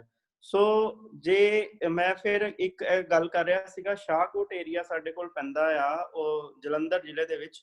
ਉਹਦੇ ਵਿੱਚ ਇੱਕ ਏਰੀਆ ਹੈਗਾ ਗਿੱਦੜ ਪਿੰਡੀ ਸਾਈਡ ਹੈ, ਉੱਥੇ ਕੀ ਹੈ ਰਿਵਰਸ ਜਦੋਂ ਮਿਲਦੀਆਂ ਤੇ ਸਤਲੁਜ ਦਾ ਪਾਣੀ ਬੈਕ ਮਾਰਦਾ ਹੈਗਾ। ਸੋ ਉੱਥੇ ਜਿਹੜਾ ਨਾ ਕਹਿ ਲਓ ਵੀ ਫਲੱਡ ਤੋਂ ਬਚਣਾ ਬੜਾ ਔਖਾ ਹੈਗਾ। ਸੋ ਉਹਦੇ ਲਈ ਇਵੈਕੂਏਸ਼ਨ ਉੱਥੇ ਬਹੁਤ ਜ਼ਿਆਦਾ ਇੰਪੋਰਟੈਂਟ ਹੈ। ਜੇ ਮੈਂ ਫਲੋਰ ਦੀ ਗੱਲ ਕਰਾਂ ਤੇ ਜਦੋਂ ਮੈਂ ਬੰਨ ਦੀ ਇੰਸਪੈਕਸ਼ਨ ਦੀ ਗੱਲ ਕਰਦਾ ਸੀਗਾ ਤੇ ਉੱਥੇ ਨਾ ਆਪਾਂ ਇੱਕ ਚੀਜ਼ ਹੋਰ ਇਨਸ਼ੋਰ ਕਰੀਏ ਕਿ ਬੰਨ ਦੇ ਉੱਤੇ ਜਿਹੜੇ ਮੋਸਟਲੀ ਇਲੀਗਲੀ ਲੋਕ ਬੈਠੇ ਹੁੰਦੇ ਆ ਉਹ ਨਾ ਬੈਠੇ ਹੋਣ। ਫੋਰਚੂਨੇਟਲੀ ਫॉर ਮੀ ਕੋਈ ਇਹਦੇ ਵਿੱਚ ਮੇਰਾ ਐਫਰਟ ਨਹੀਂ ਸੀਗਾ, ਇੱਥੇ ਫਲੋਰ ਦੇ ਵਿੱਚ ਇਦਾਂ ਦੇ ਲੋਕ ਹੈ ਹੀ ਨਹੀਂ ਸੀ ਜਿਹੜੇ ਬੰਨ ਦੇ ਵਿੱਚ ਟੈਂਪਰੇਰੀ ਬਣਾ ਕੇ ਬੈਠੇ ਆ। ਸਾਡੇ ਨੂਰਮਹਿਲ ਏਰੀਆ ਪੈਂਦਾ, ਉੱਥੇ ਬਹੁਤ ਥੋੜੇ ਜਿਹੇ ਏਰੀਆ ਦੇ ਵਿੱਚ ਹੈਗੇ ਸੀ। ਸੋ ਉਹਨਾਂ ਦੀ ਇਵੈਕੂਏਸ਼ਨ ਦਾ ਅਸੀਂ ਸਪੈਸ਼ਲ ਲਾ ਲਈਦਾ ਹੁੰਦਾ ਕਿ ਹਾਂਜੀ ਜਦੋਂ ਪਾਣੀ ਚੜ੍ਹਦਾ ਸਾਨੂੰ ਪਤਾ ਲੱਗਦਾ ਹੈਗਾ, ਕਿਉਂਕਿ ਇਹ ਵਾਰਨਿੰਗ ਥੋੜੀ ਦੇਰ ਪਹਿਲਾਂ ਹੀ ਆ ਜਾਂਦੀ ਹੈ, ਥੋੜੀ ਦੇਰ ਕੀ ਕਾਫੀ ਦੇਰ ਪਹਿਲਾਂ ਆ ਜਾਂਦੀ ਵੀ ਉੱਥੋਂ ਹੈਡਵਰਕਸ ਤੋਂ ਪਾਣੀ ਚੱਲ ਗਿਆ। ਈਵਨ ਰੋਪੜ ਤੋਂ ਜਦੋਂ ਫਲੋਰ ਪਾਣੀ ਪਹੁੰਚਦਾ ਉਦੋਂ 8 ਘੰਟੇ ਲੱਗ ਜਾਂਦੇ ਹੈਗੇ। ਤਾਂ ਸਾਨੂੰ ਰੋਪੜ ਤੋਂ ਪਤਾ ਲੱਗ ਜਾਂਦਾ ਸੀ ਕਿ ਹਾਂਜੀ ਉੱਥੋਂ ਇੰਨਾ ਪਾਣੀ ਹੈਗਾ ਤੇ ਫਲੋਰ ਤੱਕ ਆਉਂਦੇ ਸਾਡੇ ਕੋਲ 8 ਘੰਟੇ ਦਾ ਟਾਈਮ ਹੁੰਦਾ ਸੀ ਤੇ ਅਸੀਂ ਲੋਕਾਂ ਨੂੰ ਉੱਥੋਂ ਕੱਢ ਲੈਂਦੇ ਹੁੰਦੇ ਆ, ਇਵੈਕੂਏਟ ਕਰ ਦਿੱਤਾ ਜਾਂਦਾ। ਇਸ ਵਾਰੀ ਤਾਂ ਚਲੋ ਕੋਈ ਐਸੀ ਗੱਲ ਨਹੀਂ ਸੀ, ਪਿਛਲੀ ਵਾਰੀ ਇਹ ਪ੍ਰੋਬਲਮ ਸੀਗੀ। ਸੋ ਇੱਕ ਹੋਰ ਚੀਜ਼ ਹੈ ਕੈਟਲ ਸੈਂਸਸ, ਜਿਹੜਾ ਮੈਂ ਤੁਹਾਨੂੰ ਦੱਸਿਆ ਉਹ ਬੜਾ ਇੰਪੋਰਟੈਂਟ ਹੈ ਕਿਉਂਕਿ ਜਦੋਂ ਆਪਾਂ ਖਰਾਬਾ ਵਗੈਰਾ ਦਿੰਨੇ ਆ ਉਹਦੇ ਵਿੱਚ ਕੈਟਲ ਦਾ ਵੀ ਇੱਕ ਪੁਆਇੰਟ ਹੈਗਾ ਆ ਕਿ ਕਿੰਨੇ ਪਸ਼ੂ ਮਰੇ ਹੈਗੇ ਆ। ਸੋ ਉਹਦੇ ਲਈ ਲੋਕਾਂ ਨੇ ਜਦੋਂ ਕਲੇਮ ਕਰਨਾ ਬਾਅਦ ਚ ਬਹੁਤ ਵੱਡੇ ਵੱਡੇ ਕਲੇਮ ਕਰਦੇ ਆ ਤੇ ਕੈਟਲ ਸੈਂਸਸ ਦੇ ਵਿੱਚ ਜਾਂ ਜਦੋਂ ਵੈਕਸੀਨੇਸ਼ਨ ਦੀ ਡਿਟੇਲ ਹੁੰਦੀ ਉਹਦੇ ਵਿੱਚ ਉਹਨੇ ਪਸ਼ੂ ਹੁੰਦੇ ਹੀ ਨਹੀਂ ਉਹਨਾਂ ਦੇ ਕੋਲ। ਸੋ ਆਪਣੇ ਲਈ ਬਹੁਤ ਹੈਲਪਫੁਲ ਹੋ ਜਾਂਦਾ। So ultimately the one thing I wanted to say ਕਿ ਜਿਹੜੀ ਰਿਵਰ ਦੀ ਟੋਪੋਗ੍ਰਾਫੀ ਹੈਗੀ ਆ ਜਾਂ ਰਿਵਰ ਦੇ ਲੈਂਡ ਜਿਹੜਾ ਨਾਲ ਲੈਂਡ ਲੱਗਦਾ ਹੈ, ਵਿਲੇजेस ਲੱਗਦੇ ਆ, ਉਹ ਕਿਸ ਤਰ੍ਹਾਂ ਦੇ ਹੈਗੇ, ਕਿੱਥੋਂ ਰਿਵਰ ਡਾਇਵਰਟ ਹੋ ਰਿਹਾ ਆ, ਕਿੱਥੋਂ ਮਤਲਬ ਉਹ ਰਿਵਰ ਵਿੱਚ ਹੀ ਆਈਲੈਂਡ ਵੀ, ਸੈਂਡ ਦੇ ਆਈਲੈਂਡਸ ਵੀ ਬਣਾਉਣੇ ਸ਼ੁਰੂ ਕਰ ਦਿੰਦਾ ਹੈਗਾ। ਇੱਕ ਪਾਸੋਂ ਇੱਕ ਕਿਨਾਰਾ ਛੱਡਣਾ ਸ਼ੁਰੂ ਕਰ ਦਿੰਦਾ, ਦੂਸਰੇ ਤੇ ਆਉਣਾ ਸ਼ੁਰੂ ਕਰ ਦਿੰਦਾ। ਤੇ ਇਹ ਵੀ ਬੜਾ ਇੰਪੋਰਟੈਂਟ ਹੈ। ਇੱਕ ਚੀਜ਼ ਹੋਰ ਹੈ ਕਿ ਜਿਵੇਂ ਹੁਣ ਚਲੋ ਫਲੱਡ ਸੀਜ਼ਨ ਤਾਂ ਲੰਘ ਗਿਆ ਐਤਕੀ ਫੋਰਚੂਨੇਟਲੀ, ਜਿੱਥੇ ਇੱਥੇ ਤੁਹਾਡੇ ਰਿਵਰ ਦੇ ਬੈਂਕਸ ਦੇ ਉੱਤੇ ਮਿੱਟੀ ਨਾਲ ਕੰਮ ਹੋਇਆ ਉਹਦੀ ਦੂਸਰੀ ਸਾਈਡ ਤੇ ਨਾ ਕੋਈ ਮੈਨਗ੍ਰੋਵ ਟਾਈਪ ਜੇ ਦਰਖਤ ਲਗਾ ਦਿੱਤੇ ਜਾਣ ਤਾਂ ਉਹ ਕਾਫੀ ਇਹਨੂੰ ਹੋਲਡ ਕਰਕੇ ਰੱਖਦੇ ਆ। ਸਪੈਸ਼ਲੀ ਜਿਵੇਂ ਬਾਂਸ ਲਗਾਤਾ ਜਾਵੇ, ਬਾਂਸ ਵੀ ਹੋਲਡ ਕਰਦਾ, ਬਟ ਯੈਸ ਸਫੈਦਾ ਲੋਕਾਂ ਨੇ ਲਾਇਆ ਹੁੰਦਾ, but that is very bad for this thing. ਜੇ ਇਹ ਹੁਣ ਆਪਣੇ ਜੀਓਜੀ ਵਗੈਰਾ ਹੈਗੇ ਆ, ਇਹਨਾਂ ਦੀ ਹੈਲਪ ਆਪਾਂ ਲੈ ਸਕਦੇ ਆ। ਆਲਰੇਡੀ ਕਲੇਮ ਕਰਦੇ ਵੀ ਆ ਕਿ ਅਸੀਂ ਇੰਨੀ ਟਰੀ ਪਲਾਂਟਸ ਕਰਦੇ ਪਏ ਆ। ਮੈਂ ਤਾਂ ਲੈਟਰ ਕੱਢਤੀ ਸੀਗੀ। ਸੋ ਉਹਨਾਂ ਨੂੰ ਇਹ ਕਿਹਾ ਆ ਵੀ ਬੰਨ ਦੇ ਜਿਹੜਾ ਟੁਵਰਡਸ ਰਿਵਰ ਸਾਈਡ ਆ ਉਹ ਤੋਂ 4 ਫੁੱਟ ਨੀਚੇ ਜਾ ਕੇ ਤੇ ਉੱਥੇ ਤੁਸੀਂ ਜਿਹੜੇ ਆ ਦਰਖਤਾਂ ਦੀ ਪਲਾਂਟੇਸ਼ਨ ਕਰੋ ਤਾਂ ਕਿ ਇਹ ਬੰਨ ਸਟਰੋਂਗ ਹੋ ਸਕੇ। ਸੋ ਇਸ ਤਰ੍ਹਾਂ ਦੀ ਜਿਹੜੀ ਚੀਜ਼ ਹੈ ਇਹ ਵੀ ਅਲਟੀਮੇਟਲੀ ਹੈਲਪ ਕਰਦੀ ਹੈ ਕਿਉਂਕਿ ਉਹਦੇ ਬੰਨ ਦੀ ਲਾਈਫ ਬਚ ਜਾਂਦੀ ਹੈ।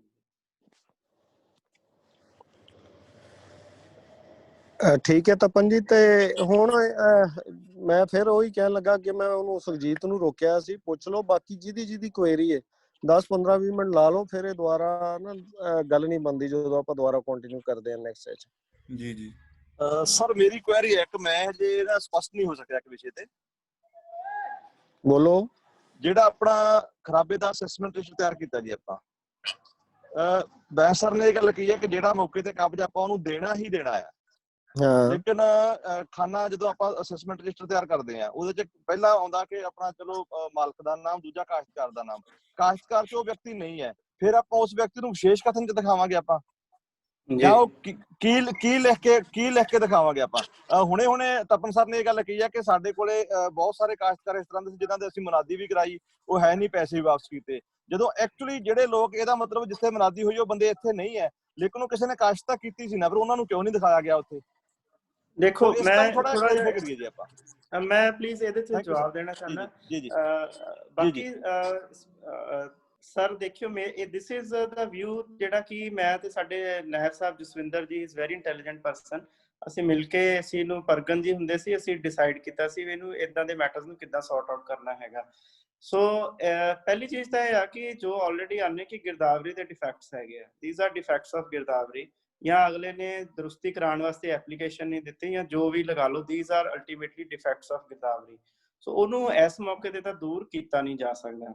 ਸੋ ਜਿੱਥੇ ਕਰੈਕਸ਼ਨ ਕੀਤੀ, ਤੁਸੀਂ ਵੈਸੇ ਦੇਖੋ ਨਾ ਫਲੋ ਆਫ ਵਰਕ, ਦੇਖੋ ਫਲੋ ਜਿਹੜਾ ਆ ਇਹਦਾ ਕਿੱਦਾਂ ਚੱਲਣਾ ਮੁਨਾਸਿਬ ਲੱਗਦਾ as a man of ordinary prudence. ਉਹ ਕੀ ਹੈ ਕਿ ਜਿਵੇਂ ਕਿਤੇ ਖਰਾਬਾ ਬਣਿਆ ਤੇ ਅਸੀਂ ਜਿਹਦਾ ਸੋਸ਼ਲ ਆਡਿਟ ਦੇ ਵਿੱਚ ਰੱਖਿਆ, ਤੇ ਉੱਥੋਂ ਸਾਨੂੰ ਲੋਕਾਂ ਨੇ, ਕਿਸੇ ਨੇ ਐਪਲੀਕੇਸ਼ਨ ਦਿੱਤੀ ਕਿ ਹਾਂਜੀ ਮੈਂ ਜਿਹੜਾ ਪਰਸਨ XYZ ਆਧਾਰ ਨੰਬਰ ਦਿਸ, ਮੈਂ ਜਿਹੜਾ ਇਸ ਜ਼ਮੀਨ ਨੂੰ ਕਾਸ਼ਤ ਕਰਦਾ ਆ, ਸੋ ਇਸ ਚੀਜ਼ ਦਾ ਖਰਾਬਾ ਮੈਨੂੰ ਦਿੱਤਾ ਜਾਵੇ। ਉਸ ਚੀਜ਼ ਦੀ ਅਸੀਂ ਪਟਵਾਰੀ ਕੋ ਵੈਰੀਫਿਕੇਸ਼ਨ ਕਰਾਈ, ਔਰ ਜਿਹੜਾ ਉਹਦੀ ਐਪਲੀਕੇਸ਼ਨ ਵੀ ਸੀ that was attested by numberdar and sarpanch. ਉਸ ਤੋਂ ਬਾਅਦ ਅਸੀਂ ਪਟਵਾਰੀ ਕੋਲੋਂ ਵੈਰੀਫਿਕੇਸ਼ਨ ਕਰਾਈ, ਆਪ ਵੈਰੀਫਾਈ ਕੀਤਾ। ਫਿਰ ਇਦਾਂ ਦੇ ਕੇਸਿਸ ਦੇ ਵਿੱਚ ਜਿਹੜੇ ਆ ਕਿ ਜਿਹੜਾ ਮੌਕੇ ਤੇ ਗਿਰਦਾਵਰੀ ਕਿਸੇ ਹੋਰ ਦੇ ਨਾਮ ਤੇ ਗਵਰਨਮੈਂਟ ਲੈਂਡ 'ਚ ਚੱਲਦੀ ਪਈ ਆ, ਪਰ ਕਾਸ਼ਤ ਕੋਈ ਹੋਰ ਕਰਦਾ ਪਿਆ ਹੈਗਾ, ਫਿਰ ਉਹ ਸਪੈਸ਼ਲ ਰਿਮਾਰਕਸ ਕਾਲਮ ਦੇ ਵਿੱਚ ਦਿੱਤਾ। ਰਿਮਾਰਕਸ ਕਾਲਮ ਦੇ ਵਿੱਚ ਉਹਦੀ ਐਪਲੀਕੇਸ਼ਨ ਦਾ ਛੋਟਾ ਜਿਹਾ ਵੇਰਵਾ ਦੇ ਕੇ ਐਪਲੀਕੇਸ਼ਨ ਸਾਰੀ ਇੱਕ ਫਾਈਲ ਦੇ ਵਿੱਚ ਅਲੱਗ ਲਗਾ ਲਈਆਂ ਹੈਗੀਆਂ। ਸੋ ਇਹ ਚੀਜ਼ ਅਸੀਂ ਇਸ ਤਰ੍ਹਾਂ ਕੀਤੀ ਸੀਗੀ। ਤੇ ਦੂਸਰੀ ਚੀਜ਼, ਥੈਂਕ ਯੂ ਜੀ, ਥੈਂਕ ਯੂ। ਸੌਰੀ ਮੈਂ ਇੱਕ ਥੋੜਾ ਜਿਹਾ ਸਰ ਮੈਂ ਥੋੜਾ ਜਿਹਾ ਹੋਰ ਦੱਸਣਾ ਚਾਹੁੰਦਾ। ਉਹ ਇਹ ਸੀ ਵੀ ਜਿਹੜੇ ਦੇ ਵਿੱਚ ਕੋਈ ਕਲੇਮ ਨਹੀਂ ਆਇਆ ਜਾਂ ਜਿੱਥੇ ਨਾਮ ਚੱਲਦਾ ਰਿਹਾ, ਉਹ ਅਸੀਂ ਫਿਰ ਪੈਸੇ ਵਾਪਸ ਕਰ ਦਿੱਤੇ ਹੈਗੇ। ਫਲੋ ਬਣਾਇਆ ਨਾ ਵਰਕ ਦਾ ਵੀ ਇਦਾਂ ਹੋਣਾ ਚਾਹੀਦਾ ਹੈ। ਨਹੀਂ ਤਪਨ, ਜਦੋਂ ਇਹ ਜਿਹੜਾ ਤੁਸੀਂ ਰਿਜੈਕਸ਼ਨਸ ਲੈ ਜੇ ਕੋਈ ਆ ਗਈ ਐਪਲੀਕੇਸ਼ਨ, ਉਹ ਸਪੈਸ਼ਲ ਕਾਲਮ 'ਚ ਦੇਤਾ। ਹਾਂਜੀ ਸਰ, ਹਾਂਜੀ। ਬਟ ਉਹ ਡਿਸਬਰਸਮੈਂਟ ਤਾਂ ਉਹਨੂੰ ਟਿਲਰ ਨੂੰ ਹੀ ਕੀਤੀ ਨਾ, who is in actual yes definitely sir, who had sown that crop. ਹਾਂ, ਇਰਰਿਸਪੈਕਟਿਵ ਆਫ ਦਾ ਸਟੇਟਸ ਵੀ ਉਹ ਕਿਸ ਸਟੇਟਸ ਤੇ ਬੈਠਾ। ਸਰ ਉਹ ਇੰਸਟਰਕਸ਼ਨ ਬੜੀ ਕਲੀਅਰ ਆ ਸਰ ਨੇ, ਜਿੱਦਾਂ ਹੁਣ ਨਹੀਂ ਮੈਂ ਉਹ ਇੰਸਟਰਕਸ਼ਨਾਂ ਦੀ ਗੱਲ ਨਹੀਂ, ਮੈਂ ਉਹਨਾਂ ਦੀ ਕੁਐਰੀ ਦੀ ਗੱਲ ਕਰ ਰਿਹਾ, just to explain the query. ਜੀ ਸਰ। ਹਾਂ, ਮਤਲਬ ਨਜਾਇਜ਼ ਕਾਬਜ਼ ਉਹ ਨਹੀਂ ਦੇਖਿਆ ਜਾਣਾ, ਉਹਨੂੰ ਸਪੈਸ਼ਲ ਕਾਲਮ 'ਚ ਰੈਫਰੈਂਸ ਦੇ ਕੇ, ਤੇ ਉਹ ਜਿਹੜਾ ਵੀ ਭਾਵੇਂ ਨਜਾਇਜ਼ ਕਾਬਜ਼ ਜਿਹੜਾ ਕਬਜ਼ੇ 'ਚ ਜਾਂ ਜਿਹਨੇ ਬੀਜਿਆ ਸੀ ਉਹਨੂੰ ਹੀ ਵੰਡਣਾ। ਜੀ ਸਰ, ਬਿਲਕੁਲ ਸਰ। ਇਹ ਵੈਸੇ ਸਰ ਨੇ ਦੱਸਿਆ ਸੀ, ਪ੍ਰਦੀਪ ਬੈਂਸ ਸਰ ਨੇ ਜਦੋਂ ਦੱਸਿਆ ਵੀ ਉਦੋਂ CM ਸਾਹਿਬ ਨੇ ਆਪ ਕਮੈਂਟ ਦਿੱਤੇ 2008 ਵਾਲੇ। ਉਹ ਪਹਿਲਾਂ ਇੰਸਟਰਕਸ਼ਨ ਇਹ ਹੁੰਦੀ ਸੀ ਵੀ ਗਵਰਨਮੈਂਟ ਦਾ ਇੰਨਾ ਕੱਟ ਕੇ ਤੇ ਬਾਕੀ ਜਿਹੜਾ ਆ ਕਾਸ਼ਤਕਾਰ ਨੂੰ ਦੇ ਦਿੱਤਾ ਜਾਵੇ। ਔਰ ਵਾਕਈ ਇਹੀ ਚੀਜ਼ ਆ ਵੀ ਉਹ CM ਸਾਹਿਬ ਦੇ ਹੱਥ ਦੇ ਰਿਮਾਰਕਸ ਉੱਤੇ ਲਿਖੇ ਹੋਏ ਆ ਵੀ ਨਹੀਂ ਕੋਈ ਪੈਸਾ ਨਾ ਕੱਟਿਆ ਜਾਵੇ। ਇਹ ਸਰ ਨੂੰ ਪਤਾ ਹੀ ਆ, ਬੈਂਸ ਸਰ ਨੂੰ ਵੀ, ਕਿ CM ਸਾਹਿਬ ਦੇ ਆਪਣੇ ਹੱਥ ਦੇ ਰਿਮਾਰਕਸ ਲਿਖੇ ਹੋਏ ਆ ਉਹਦੇ ਉੱਤੇ ਕਿ ਹਾਂਜੀ ਕੋਈ ਪੈਸਾ ਨਾ ਕੱਟਿਆ ਜਾਵੇ। ਠੀਕ ਹੈ ਗੁਰਤੇਜ ਜੀ, ਹੋ ਗਈ ਕਲੀਅਰ ਤੁਹਾਡੀ ਗੱਲ? ਸਰ ਬਿਲਕੁਲ ਸਪਸ਼ਟ ਹੋ ਗਈ ਹੈ ਜੀ, ਬਿਲਕੁਲ ਸਪਸ਼ਟ ਹੈ। ਬਟ ਮੇਰੀ ਇੱਕ ਕੁਐਰੀ ਇੱਕ ਛੋਟੀ ਜਿਹੀ ਹੋਰ ਅੱਗੇ ਆ ਗਈ ਜੀ। ਹਾਂ ਤੁਸੀਂ ਦੋ ਕਰੋ, ਕੁਐਰੀਆਂ ਦੀ ਕੋਈ ਲਿਮਿਟ ਨਹੀਂ ਹੈ। ਉਹਦੇ ਚ ਸਾਰਾ ਇਹ ਗੱਲ ਆ ਗਈ ਕਿ ਜਿਹੜਾ ਆਪਾਂ ਇੰਸਟਰਕਸ਼ਨ ਵਿੱਚ ਸਪਸ਼ਟ ਹੈ ਕਿ 5 ਏਕੜ ਤੋਂ ਵੱਧ ਨਹੀਂ ਆਪਾਂ ਦੇਣਾ ਕਿਸੇ ਨੂੰ, ਲੇਕਿਨ ਉਹ ਦੇਣਾ ਹੀ ਨਹੀਂ ਕਿ ਬਣਾਉਣਾ ਹੀ ਨਹੀਂ ਜੀ। ਇਹ ਬਣਾਉਣਾ ਤਾਂ ਸਾਰਾ ਖਰਾਬਾ ਬਣਾਉਣਾ ਤਾਂ ਪਊ ਨਾ ਆਪਾਂ ਨੂੰ। ਇਹ ਇੱਥੇ ਸਪਸ਼ਟ ਕਰੀਏ ਜੀ ਆਪਾਂ। ਦੱਸੋ ਤਪਨ ਜੀ ਜਾਂ ਪ੍ਰਦੀਪ ਜੀ, ਮੈਂ ਤਾਂ ਅੱਜ ਤੱਕ ਮੈਨੂੰ ਲੈ ਜਾਓ ਕਰੋ ਜਿੱਥੇ ਪਜਾਇਆ ਹੁੰਦਾ ਫਲੱਡ ਜਾਂ ਮੈਂ ਜਿੱਥੇ ਸਰ ਮੈਂ ਦੱਸਦਾ ਇਹਦੇ ਬਾਰੇ ਥੋੜਾ ਕਲੀਅਰਲੀ। ਦੱਸੋ ਦੱਸੋ ਇਹ ਸਰ ਬਣਾਉਣਾ ਸਾਰਾ ਹੀ ਪੈਣਾ ਜੀ, ਡਿਟੇਲ। ਬਿਲਕੁਲ ਠੀਕ ਹੈ ਜੀ। ਹੈਲੋ, ਸਾਰਾ ਡਿਟੇਲ ਸਾਰਾ ਬਣਾਉਣਾ ਪੈਣਾ, ਡਿਟੇਲ ਬਣਾ ਕੇ ਜੋ ਗਵਰਨਮੈਂਟ ਦੀ ਉਸ ਵੇਲੇ ਇੰਸਟਰਕਸ਼ਨ, ਕਈ ਵਾਰੀ ਇੰਸਟਰਕਸ਼ਨ ਆ ਜਾਂਦੀਆਂ ਕਿ ਖਰਾਬਾ 10 ਏਕੜ ਤੋਂ ਜ਼ਿਆਦਾ ਤਾਂ 10 ਏਕੜ ਦਾ ਹੀ ਦੇ ਦੇਣਾ ਜੀ। 5 ਏਕੜ ਤੱਕ ਹੀ ਦੇਣੀਆਂ। ਐਕਚੁਅਲੀ ਇਹ ਜਿਹੜਾ ਸੀਗਾ ਨਾ ਪੁਆਇੰਟ ਸਰ, ਮੈਂ ਥੋੜਾ ਜਿਹਾ ਦੱਸਣਾ ਚਾਹੁੰਦਾ। ਇਹ ਜਿਹੜਾ ਪੁਆਇੰਟ ਸੀਗਾ ਕਿ 5 ਏਕੜ ਵਾਲਾ, ਐਕਚੁਅਲੀ SDRF ਦੀ ਇੰਸਟਰਕਸ਼ਨ ਸੀ। SDRF ਦੀ ਇੰਸਟਰਕਸ਼ਨ ਇਹ 2015 ਦੇ ਵਿੱਚ ਆਈ ਸੀ ਤੇ ਉਹਨਾਂ ਨੇ ਗਵਰਨਮੈਂਟ ਨੇ ਕੀ ਕੀਤਾ ਕਿ ਇਸ ਚੀਜ਼ ਨੂੰ ਅੱਗੇ ਨਹੀਂ ਸੀ, ਆਪਣੀ ਪੰਜਾਬ ਗਵਰਨਮੈਂਟ ਨੇ ਲੈਟਰ ਨਹੀਂ ਇੱਥੇ ਜਾਰੀ ਕੀਤੀ ਉਸ ਟਾਈਮ ਤੇ ਇਹਨਾਂ ਨੇ ਐਜ਼ ਇਟ ਇਜ਼ ਹੀ ਭੇਜਤਾ ਵੀ ਮੂਲ ਰੂਪ ਵਿੱਚ ਇਨਸਟਰਕਸ਼ਨਸ ਆਪ ਨੂੰ ਪਾਲਣਾ ਹਿੱਤ ਭੇਜੀਆਂ ਜਾਂਦੀਆਂ, ਬਟ ਇਹ ਕਲੀਅਰ ਨਹੀਂ ਕੀਤਾ। ਤੇ ਐਸਡੀਆਰ ਦੀ ਆਰਐਫ ਦੀ ਇਨਸਟਰਕਸ਼ਨ ਦੇ ਵਿੱਚ ਲਿਖਿਆ ਹੋਇਆ ਸੀਗਾ ਕਿ this should be restricted to 5 acres. Restricted means ਕਿ ਬਣੂਗਾ ਸਾਰਾ, ਬਟ ਅਮਾਉਂਟ ਜਿਹੜਾ ਦਿੱਤਾ ਜਾਊਗਾ ਦੈਟ ਇਜ਼ 5 ਏਕੜ। ਫਿਰ ਸਰ ਨੇ ਮਤਲਬ ਲਾਸਟ ਈਅਰ ਇੱਕ ਪਹਿਲਾਂ ਲੈਟਰ ਜਾਰੀ ਕਰਾਈ ਸੀ, ਉਹ 5 ਏਕੜਸ ਵਾਲਾ ਪੁਆਇੰਟ ਵੀ ਉਹ ਗਵਰਨਮੈਂਟ ਵੱਲੋਂ ਲੈਟਰ ਜਾਰੀ ਕਰਾਤੀ। ਸੋ ਇੱਕ ਕੰਪਾਈਲਡ ਲੈਟਰ ਜਿਹੜੀ ਸਾਰੀ ਇਨਸਟਰਕਸ਼ਨ ਦੀ ਜਾਰੀ ਕਰਾਤੀ, ਉਹ ਉਹਨਾਂ ਕਾਫੀ ਆਪਾਂ ਨੂੰ ਵਧੀਆ ਹੋ ਗਿਆ ਚੀਜ਼ ਕਿ ਕੋਈ ਡਾਊਟ ਰਿਹਾ ਨਹੀਂ। ਸਰ ਸਮਾਈਲ ਕਰਦੇ ਪਏ ਬੈਂਸ ਸਰ। ਸਰ ਇਹਦੇ ਚ ਫਿਰ ਆਪਾਂ ਨੂੰ ਇੱਕ ਲਾਸਟ ਫਿਗਰ ਦੇ ਦੇਣੀ ਬਣਦੀ ਹੈ ਕਿ ਕੁੱਲ ਬਣਿਆ ਰਕਬਾ ਜਾਂ ਕੁੱਲ ਬਣੀ ਅਮਾਉਂਟ ਕਿੰਨੀ, ਵੰਡਣਯੋਗ ਕਿੰਨੀ।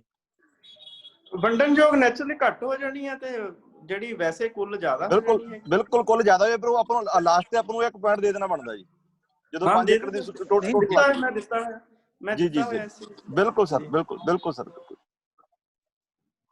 ਨਹੀਂ, ਮੇਰੀ ਸਮਝ ਤਾਂ ਇਹ ਹੈ ਜੀ, ਜਿਹੜੀ ਬਣਾਉਣੀ ਹੈ ਪਹਿਲਾਂ ਖਰਾਬਾ ਸਾਰੀ ਦਾ ਬਣ ਜੇ, ਪਰ ਜਿਹੜੀ ਭੇਜਣੀ ਹੈ ਡਿਸਬਰਸਮੈਂਟ, ਮੰਨ ਲਓ ਪੇਮੈਂਟ ਭੇਜਣੀ ਹੈ, ਉਹ ਅਕੋਰਡਿੰਗ ਟੂ ਇਨਸਟਰਕਸ਼ਨ ਜਿਹੜੀਆਂ 5 ਏਕੜ ਤੱਕ। ਬਿਲਕੁਲ ਸਰ, ਮੇਰਾ ਕਹਿਣ ਦਾ ਮਤਲਬ ਇਹੀ ਸੀ ਕਿ ਅਸੈਸਮੈਂਟ ਰਜਿਸਟਰ ਤੇ ਲਾਸਟ ਤੇ ਜਦੋਂ ਆਪਾਂ ਕੁੱਲ ਬਣ ਗਈ ਜਿੰਨੀ ਵੀ ਕੁੱਲ ਇੰਨੀ ਬਣਦੀ ਹੈ, ਵੰਡਣਯੋਗ ਇੰਨੀ ਉਹਦੇ ਚੋਂ। ਹਾਂਜੀ ਬੈਂਸ ਸਾਹਿਬ ਜੋ ਜੀ ਐਕਸਪਰਟ ਵੀ ਬੈਂਸ ਸਾਹਿਬ ਵਿਨੇ ਜੀ ਮਿਊਟ ਕਰਿਓ ਸਰ ਨੂੰ। ਸਰ ਅਨਮਿਊਟ ਕਰ ਲਓ। ਅੱਛਾ ਸੌਰੀ। ਇਹਦੇ ਵਿੱਚ ਬੇਸਿਕਲੀ ਜਿਹੜਾ ਮੇਨ ਆਈਡੀਆ ਹੈਗਾ ਉਹ ਸੀਲਿੰਗ ਐਕਟ ਵਾਲਾ ਹੀ ਹੈਗਾ। ਜਿਹੜਾ ਟਿਲਰ ਹੁੰਦਾ, ਜਿਹੜਾ ਟੈਨੈਂਟ ਹੁੰਦਾ, ਚਾਹੇ ਉਹ ਮਾਲਕ ਵੀ ਆਪਣੀ ਖੇਤੀ ਕਰ ਰਿਹਾ, ਉਹਦੇ 'ਚ ਮੈਕਸਿਮਮ 5 ਏਕੜਸ ਤੱਕ ਅਲਾਊਡ ਆ। ਜਿਹੜਾ ਬੰਦਾ ਟਿਲਰ ਹੁੰਦਾ, ਜੇ ਕੋਈ ਆਪਾਂ ਸਰਪਲਸ ਲੈਂਡ ਤੇ ਕੋਈ ਬੰਦਾ ਬੈਠਾ, ਉਹਨੂੰ ਆਪਾਂ ਸਰਪਲਸ ਲੈਂਡ ਐਜ਼ ਇਲੀਗਲ ਓਕੂਪੈਂਟੀ ਬੈਠਾ, ਐਜ਼ ਟੈਨੈਂਟ ਬੈਠਾ, ਉਹ ਬੰਦੇ ਨੂੰ ਜੇ ਆਪਾਂ ਉੱਥੋਂ ਹਟਾਉਣਾ ਤਾਂ ਸੈਕਸ਼ਨ 9-10 ਤੇ 1900 ਮਤਲਬ ਸਿਕਿਉਰਿਟੀ ਆਫ ਲੈਂਡ ਟੈਨਿਓਰਸ ਐਕਟ 'ਚ ਜਦੋਂ ਆਪਾਂ 32 ਤੋਂ 40 ਸੈਕਸ਼ਨ ਪੜ੍ਹਦੇ ਆ, ਤਾਂ ਉਹਦੀ ਜਿਹੜੀ ਸੀਲਿੰਗ ਆ ਉਹ 5 ਏਕੜ ਹੀ ਆ। 5 ਏਕੜ ਤੋਂ ਵੱਧ ਨਹੀਂ ਉਹ, ਮਤਲਬ ਬੇਸਿਕਲੀ ਇਹ ਆ ਵੀ ਉਹਨੂੰ ਆਪਾਂ ਕੋਈ ਇਹ ਨਹੀਂ ਵੀ ਉਹਦਾ ਕੋਈ ਆਪਾਂ ਉਹਦਾ ਕੋਈ ਦੇ ਰਹੇ ਆ ਵੀ ਉਹਦੀ ਉਹਨੂੰ ਆਪਾਂ ਇੱਕ ਫੰਡ ਸੌਰਟ ਆਫ ਰਿਲੀਫ ਦੇ ਰਹੇ ਆ। ਰਿਲੀਫ ਬੰਦੇ ਨੂੰ 5 ਏਕੜ ਤੱਕ ਹੀ ਦਿੱਤੀ ਜਾ ਸਕਦੀ ਹੈ, ਚਾਹੇ ਉਹ ਪੁਆਇੰਟ ਨੂੰ ਮੰਨ ਕੇ ਇਹ ਚੀਜ਼ ਨੂੰ ਬਣਾਇਆ ਹੋਇਆ ਵੀ 5 ਏਕੜ ਤੱਕ ਹੀ ਬੰਦੇ ਐਲੀਜੀਬਲ ਆ। ਉਸ ਤੋਂ ਬਾਅਦ ਵਾਲਾ ਫਿਰ ਉਹਨੂੰ ਕੋਈ ਫੈਸਿਲਿਟੀ ਨਹੀਂ ਦੇ ਰਹੇ, ਆਪਾਂ ਉਹਨੂੰ ਰਿਲੀਫ ਦੇ ਰਹੇ ਆ। ਨਹੀਂ, ਇਹਨਾਂ ਦਾ ਪ੍ਰਦੀਪ ਜੀ ਜਿਹੜੀ ਕੁਐਰੀ ਸੀ ਵੀ ਖਰਾਬਾ ਜਿਹੜਾ ਸਾਰਾ ਬਣੇਗਾ, ਸਾਰਾ ਬਣੂਗਾ ਸਰ। ਖਰਾਬਾ ਤਾਂ ਸਰ ਜਦੋਂ ਆਪਾਂ ਖਰਾਬਾ ਬਣਾਉਣਾ, ਸਾਰਾ ਬਣਾਉਣਾ, ਉਸ ਫਿਰ ਆਪਾਂ ਇਹ ਵੀ ਦੇਖ ਸਕਦੇ ਹਾਂ ਨਾ। ਸਪੋਜ਼ ਕਰੋ ਖਰਾਬਾ, ਇੱਕ ਮੈਂ ਇਹਦੇ 'ਚ ਹੀ ਦੂਸਰੀ ਐਗਜ਼ਾਮਪਲ ਦਿੰਨਾ ਵੀ ਖਰਾਬਾ ਸਪੋਜ਼ ਕਰੋ ਜ਼ਿਮੀਂਦਾਰ ਇੱਕ ਮਤਲਬ ਇੱਕ ਸਰਕਾਰੀ ਜ਼ਮੀਨ ਆ, ਉਹਦੇ ਤੇ ਪ੍ਰਦੀਪ ਸਿੰਘ ਬੈਂਸ ਬੈਠਾ 15 ਏਕੜ ਤੇ ਬੈਠਾ, ਤੇ ਉਹ ਮਤਲਬ ਉਹਦੀ ਡੈਥ ਹੋ ਗਈ ਤੇ ਉਦੋਂ ਬਾਅਦ ਹੁਣ 4 ਬੱਚੇ ਹੈਗੇ ਨੇ, ਉਹ ਜੋ 4 ਹੀ ਕਲੇਮ ਕਰਨ ਲੱਗੇ ਵੀ ਅਸੀਂ ਤਾਂ ਹੁਣ 4-4 ਏਕੜ ਤੇ ਬੈਠੇ ਆ। ਤਾਂ ਉਹ ਫਿਰ ਆਪਾਂ ਸਾਰਿਆਂ ਨੂੰ ਮਤਲਬ ਉਹਦੇ 'ਚ ਰਿਮਾਰਕਸ ਕਾਲਮ 'ਚ ਕਰ ਦਾਂਗੇ ਵੀ ਇਹਦੇ 4 ਮੁੰਡੇ ਨੇ, 4 ਮੁੰਡੇ ਅੱਡ ਬਾਉਂਦੇ ਨੇ ਤੇ ਇਹਨਾਂ ਦਾ ਅੱਡ ਫੈਮਲੀਆਂ ਹੈਗੀਆਂ, ਤੇ ਇਹ ਮਤਲਬ ਇਹਨਾਂ ਨੂੰ 4-4 ਏਕੜ ਦਾ ਦਿੱਤਾ ਜਾਊਗਾ। ਜੇ ਪ੍ਰਦੀਪ ਸਿੰਘ ਬੈਂਸ ਮਤਲਬ ਬੰਦਾ ਹੈਗਾ ਹੀ ਆ, ਮਾਲਕ ਆਪ ਬੈਠਾ ਤੇ ਕਾਸਟ ਮਤਲਬ ਟੇਲਰ ਆਪ ਬੈਠਾ, ਤਾਂ ਫਿਰ ਆਪਾਂ ਉਹਦੇ ਤੇ ਉਹ ਸੀਲਿੰਗ ਉਹਦੇ ਤੇ ਲਿਖ ਦੇਣਾ ਵੀ ਕਿਉਂਕਿ ਇਹਦਾ ਖਰਾਬਾ ਬਣਦਾ, ਇਹਦਾ ਮਤਲਬ ਖਰਾਬ ਹੋਏ ਸੀ 15 ਕਿੱਲੇ ਪਰ ਸੀਲਿੰਗ 5 ਦੀ ਆ, ਇਸ ਲਈ ਇਹਨੂੰ ਇੰਨਾ ਦਿੱਤਾ ਜਾਂਦਾ। ਫਿਰ ਉਹ ਅਸੈਸਮੈਂਟ ਦਾ ਜਿਹੜਾ ਸਰਟੀਫਿਕੇਟ ਆਏਗਾ ਕਨਕਲੂਜਨ 'ਚ, ਉਹਦੇ ਤੇ ਆਏਗਾ ਵੀ ਕਿੰਨਾ ਟੋਟਲ ਖਰਾਬਾ ਹੋਇਆ ਤੇ ਜਿਹੜਾ ਡਿਸਬਰਸ ਹੋਣ ਜਾਂ ਜਿਹੜਾ ਵੰਡਣਯੋਗ ਜਾਂ ਰਿਲੀਫ ਦੇਣ ਯੋਗ। ਸਰ ਇੱਕ ਮਿੰਟ ਸਰ ਸੌਰੀ ਮੈਂ ਇੰਟਰਪਟ ਕੀਤਾ, ਰੀਅਲੀ ਸੌਰੀ। ਐਕਚੁਅਲੀ ਨਾ ਇਹਦਾ 'ਚ ਇੱਕ ਪੁਆਇੰਟ ਆਪਾਂ ਜੇ ਦੇਖ ਲਈਏ ਕਿ ਜਿਹੜਾ ਅਸੈਸਮੈਂਟ, ਇਹਦੇ 'ਚ 2 ਰਜਿਸਟਰ ਹੁੰਦੇ, ਇੱਕ ਅਸੈਸਮੈਂਟ ਰਜਿਸਟਰ ਹੁੰਦਾ, ਇੱਕ ਪੇਮੈਂਟ ਰਜਿਸਟਰ ਹੁੰਦਾ। ਜਿਹੜਾ ਅਸੈਸਮੈਂਟ ਰਜਿਸਟਰ ਸਰ ਹੈਗਾ ਉਹ ਬਣਨਾ ਹੈਗਾ ਆਪਣਾ ਖਸਰਾ ਨੰਬਰ ਵਾਈਜ਼। ਸੋ ਨੈਚੁਰਲੀ ਉਹਦੇ ਵਿੱਚ ਆਪਾਂ ਨੂੰ ਸਾਰਾ ਦਾ ਸਾਰਾ ਜਿਹੜਾ ਖਰਾਬ ਹੋਇਆ ਏਰੀਆ ਖਸਰਾ ਨੰਬਰ ਵਾਈਜ਼ ਫੜਨਾ ਹੀ ਪੈਣਾ ਹੈਗਾ। ਆਪਾਂ ਜੋ ਚੀਜ਼ ਹੈ ਰਿਸਟ੍ਰਿਕਸ਼ਨ ਜਿਹੜੀ ਲਾਣੀ ਉਹ ਪੇਮੈਂਟ ਰਜਿਸਟਰ ਦੇ ਵਿੱਚ ਲਾ ਦੇਣੀ ਵੀ ਇੱਕ ਪਰਸਨ ਹੈ ਨਾ ਜਿਹੜਾ ਪੇਮੈਂਟ ਹੈਗੀ that is to a person. So ਉਹ ਆਪਾਂ ਰਿਸਟ੍ਰਿਕਸ਼ਨ ਪਰਸਨ ਦੇ ਉੱਤੇ ਲਾ ਦੇਣੀ ਆ, ਤੇ ਨੀਚੇ ਉਹਦੇ ਵਿੱਚ ਪੇਮੈਂਟ ਰਜਿਸਟਰ ਦੇ ਵਿੱਚ ਅਸੀਂ ਨੋਟ ਦੇ ਦਿੰਨੇ ਆ ਕਿ ਜਿਹੜਾ ਅਸੈਸਮੈਂਟ ਦਾ total amount and disbursed total amount ਇਹ ਜਿਹੜਾ ਡਿਫਰ ਕਰਦਾ ਪਿਆ, these are because of this and this reason, ਉਹਦੇ ਆਪਾਂ ਜਿੱਦਾਂ ਉੱਪਰ 1 2 3 4 ਕਰਕੇ ਨਾ ਰਿਮਾਰਕਸ ਕਾਲਮ ਦੇ ਵਿੱਚ ਇਹ ਪਾਈ ਜਾਂਦੇ, ਇਹਦੇ ਵਿੱਚ ਆ ਗਿਆ, ਇਹਦੇ ਵਿੱਚ ਆ ਗਿਆ, ਨੀਚੇ ਲਿਖ ਦੇਦਾ 1 2 3 4। ਉਹ ਆਡਿਟ ਦੇ ਵਿੱਚ ਵੀ ਫਿਰ ਟੈਲੀ ਹੋ ਜਾਂਦਾ। ਨਹੀਂ ਤਾਂ ਅਦਰਵਾਈਜ਼ ਅਸੈਸਮੈਂਟ APR ਆਪਸ 'ਚ ਨਾ ਮੇਲ ਖਾਂਦੇ ਹੋਣ ਤੇ ਅਸੈਸਮੈਂਟ ਗਿਰਦਾਵਰੀ ਨਾਲ ਨਾ ਮੇਲ ਖਾਂਦਾ ਹੋਵੇ। ਦੇਖੋ ਪਹਿਲਾਂ ਗਿਰਦਾਵਰੀ ਹੋਈ, ਗਿਰਦਾਵਰੀ ਤੋਂ ਬਾਅਦ ਅਸੈਸਮੈਂਟ ਹੋਇਆ, ਅਸੈਸਮੈਂਟ ਤੋਂ ਬਾਅਦ APR ਹੋਇਆ, ਤਿੰਨਾਂ ਦਾ ਲਿੰਕ ਐਸਟੈਬਲਿਸ਼ ਹੋਣਾ ਚਾਹੀਦਾ। ਜੇ ਨਹੀਂ ਹੁੰਦਾ ਉਹ ਫਿਰ ਆਡਿਟ ਵਾਲੇ ਬੜੇ ਕਨਫਿਊਜ਼ ਹੁੰਦੇ, ਉਹ ਸਾਨੂੰ ਬਹੁਤ ਫਿਰ ਤੰਗ ਹੋਣੀ ਪ੍ਰੋਬਲਮ। ਬਿਲਕੁਲ ਠੀਕ ਹੈ, ਬਿਲਕੁਲ ਠੀਕ ਹੈ। ਤਪਨ ਜਿਹੜਾ ਇਹ ਜਿਹੜਾ ਡਿਸਬਰਸਮੈਂਟ ਵਾਲਾ ਜਿਹੜਾ ਸਰਟੀਫਿਕੇਟ ਹੈ, ਇਹਦੀ ਇੱਕ ਸਕਰੀਨਸ਼ਾਟ ਭੇਜ ਦਿਆ ਜੇ, ਬਾਕੀਆਂ ਨੂੰ ਇਹਦੀ ਸਰ ਲੀਕ ਆਊਟ ਥੋੜੀ ਕਰ ਨਾ ਤੁਸੀਂ ਉਹ ਫਿਗਰਾਂ ਖਤਮ ਕਰ ਦਿਓ। ਅਸੀਂ ਕੰਪਲੇਂਟ ਕੀਤੀ ਆਪਣਾ ਲੀਕ ਆਊਟ ਮੈਂ ਪਾ ਦਿੰਦਾ, ਫਿਗਰ ਖਤਮ ਮੈਂ ਪਾ ਦਿੰਦਾ ਸਰ। ਸਰ ਮੈਂ ਇੱਕ ਗੱਲ ਹੋਰ ਕਰਨੀ ਚਾਹਾਂਗਾ ਕਿ ਜਦੋਂ 18 ਦੇ ਵਿੱਚ ਫਲੱਡ ਆਇਆ ਜੀ, ਹਾਂਜੀ ਹਾਂ, ਜਦੋਂ 18 ਦੇ ਵਿੱਚ ਫਲੱਡ ਆਇਆ ਉਦੋਂ ਮੈਂ ਦਫ਼ਤਰ ਕਾਨੂੰਗੋ ਸੀ ਜੀਰਾ ਜੀ। ਤਾਂ ਉਸ ਤੋਂ ਬਾਅਦ ਕੀ ਹੋਇਆ, ਇੱਕ ਪੜਤਾਲ ਸ਼ੁਰੂ ਹੋ ਗਈ ਜੀ। FCR ਦਫ਼ਤਰ ਕਹਿੰਦੇ ਕਿ ਸਾਰਾ ਰਿਕਾਰਡ ਲੈ ਕੇ ਆਓ। ਉੱਥੇ ਅਸੀਂ ਰਿਕਾਰਡ ਸਾਰਾ ਮਖੂਦ ਦੇ ਵਿੱਚ ਫਲੱਡ ਆਇਆ ਸੀ ਜ਼ਿਆਦਾ, ਮਖੂਦ ਦਾ ਰਿਕਾਰਡ ਲੈ ਕੇ ਜਦੋਂ ਅਸੀਂ ਉੱਥੇ ਗਏ ਤਾਂ ਉਹਨਾਂ ਨੇ ਉੱਥੇ ਸਾਨੂੰ ਇਹ ਹਦਾਇਤਾਂ ਦੇ ਕੇ ਤੋਰਿਆ ਕਿ ਜਿੰਨਾ ਵੀ ਇਹਦੇ ਚ ਸੈਂਟਰ ਗਵਰਨਮੈਂਟ ਜਾਂ ਪੰਜਾਬ ਗਵਰਨਮੈਂਟ ਦਾ ਰਕਬਾ ਸਾਰਾ ਬਾਹਰ ਕੱਢ ਦਿਓ, ਤੁਸੀਂ ਉਹਦੇ ਵਿੱਚ ਸ਼ਾਮਿਲ ਹੀ ਨਹੀਂ ਕਰਨਾ, ਨਾ ਅਸੈਸਮੈਂਟ ਰਜਿਸਟਰ ਸ਼ਾਮਿਲ ਹੀ ਨਹੀਂ ਤੁਸੀਂ ਕਰਨਾ। ਫਿਰ ਅਸੀਂ ਆਣ ਕੇ ਉਹ ਰਕਬਾ ਆਪਣੇ ਪਟਵਾਰੀਆਂ ਨੂੰ ਕਢਵਾਇਆ ਜੀ। ਫਿਰ ਅਸੀਂ ਆਣ ਕੇ ਰਕਬਾ ਕਢਵਾਇਆ ਜੀ। ਫਿਰ ਰਕਬਾ ਘਟਾ ਕੇ ਦੁਬਾਰਾ ਅਸੈਸਮੈਂਟ ਰਜਿਸਟਰ ਤਿਆਰ ਕਰਕੇ, ਰੂਲ ਤਿਆਰ ਕਰਕੇ ਫਿਰ ਅਸੀਂ ਉਹ ਰਕਬਾ ਵੰਡਿਆ। ਕਿਹੜੇ ਸਾਲ ਦੀ ਗੱਲ ਹੈ ਸਰ? 18 ਦੀ 18 ਤਾਂ ਮੈਂ ਹੀ ਸੀਗਾ ਉੱਥੇ, ਮੈਂ ਹੀ ਚੈੱਕ ਕੀਤੇ ਸੀ ਸਪੈਸ਼ਲੀ। ਉਦੋਂ ਹੀ ਤਾਂ ਇਹ ਚਿੱਠੀ ਦੀ ਗੱਲ ਚੱਲ ਰਹੀ ਸੀ, ਉਦੋਂ ਸਪੈਸੀਫਿਕਲੀ ਪਵਾਏ ਸੀ ਉੱਥੇ ਸਾਰੇ ਸਰ।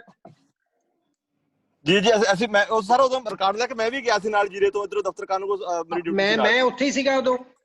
ਫਿਰੋਜ਼ਪੁਰ ਤੋਂ ਵੀ ਗਏ ਸੀ, ਉਦੋਂ ਸਾਡੇ ਕੋਲ ਰਕਬਾ ਕਢਵਾਇਆ ਗਿਆ ਸੀ। ਨਹੀਂ ਸਰ ਤੁਹਾਡੇ ਤੋਂ 5 ਏਕੜ ਤੋਂ ਵੱਧ ਵਾਲਾ ਰਕਬਾ ਘਟਾਉਣ ਲਈ ਤੁਹਾਨੂੰ ਕਿਹਾ ਸੀਗਾ, ਅਦਰਵਾਈਜ਼ ਹਾਂ ਇੱਕ ਤਾਂ 5 ਏਕੜ ਤੋਂ ਵੱਧ ਦਾ ਘਟਾਉਣ ਲਈ ਕਿਹਾ ਸੀ, ਇੱਕ ਗਵਰਨਮੈਂਟ ਲੈਂਡ ਦਾ।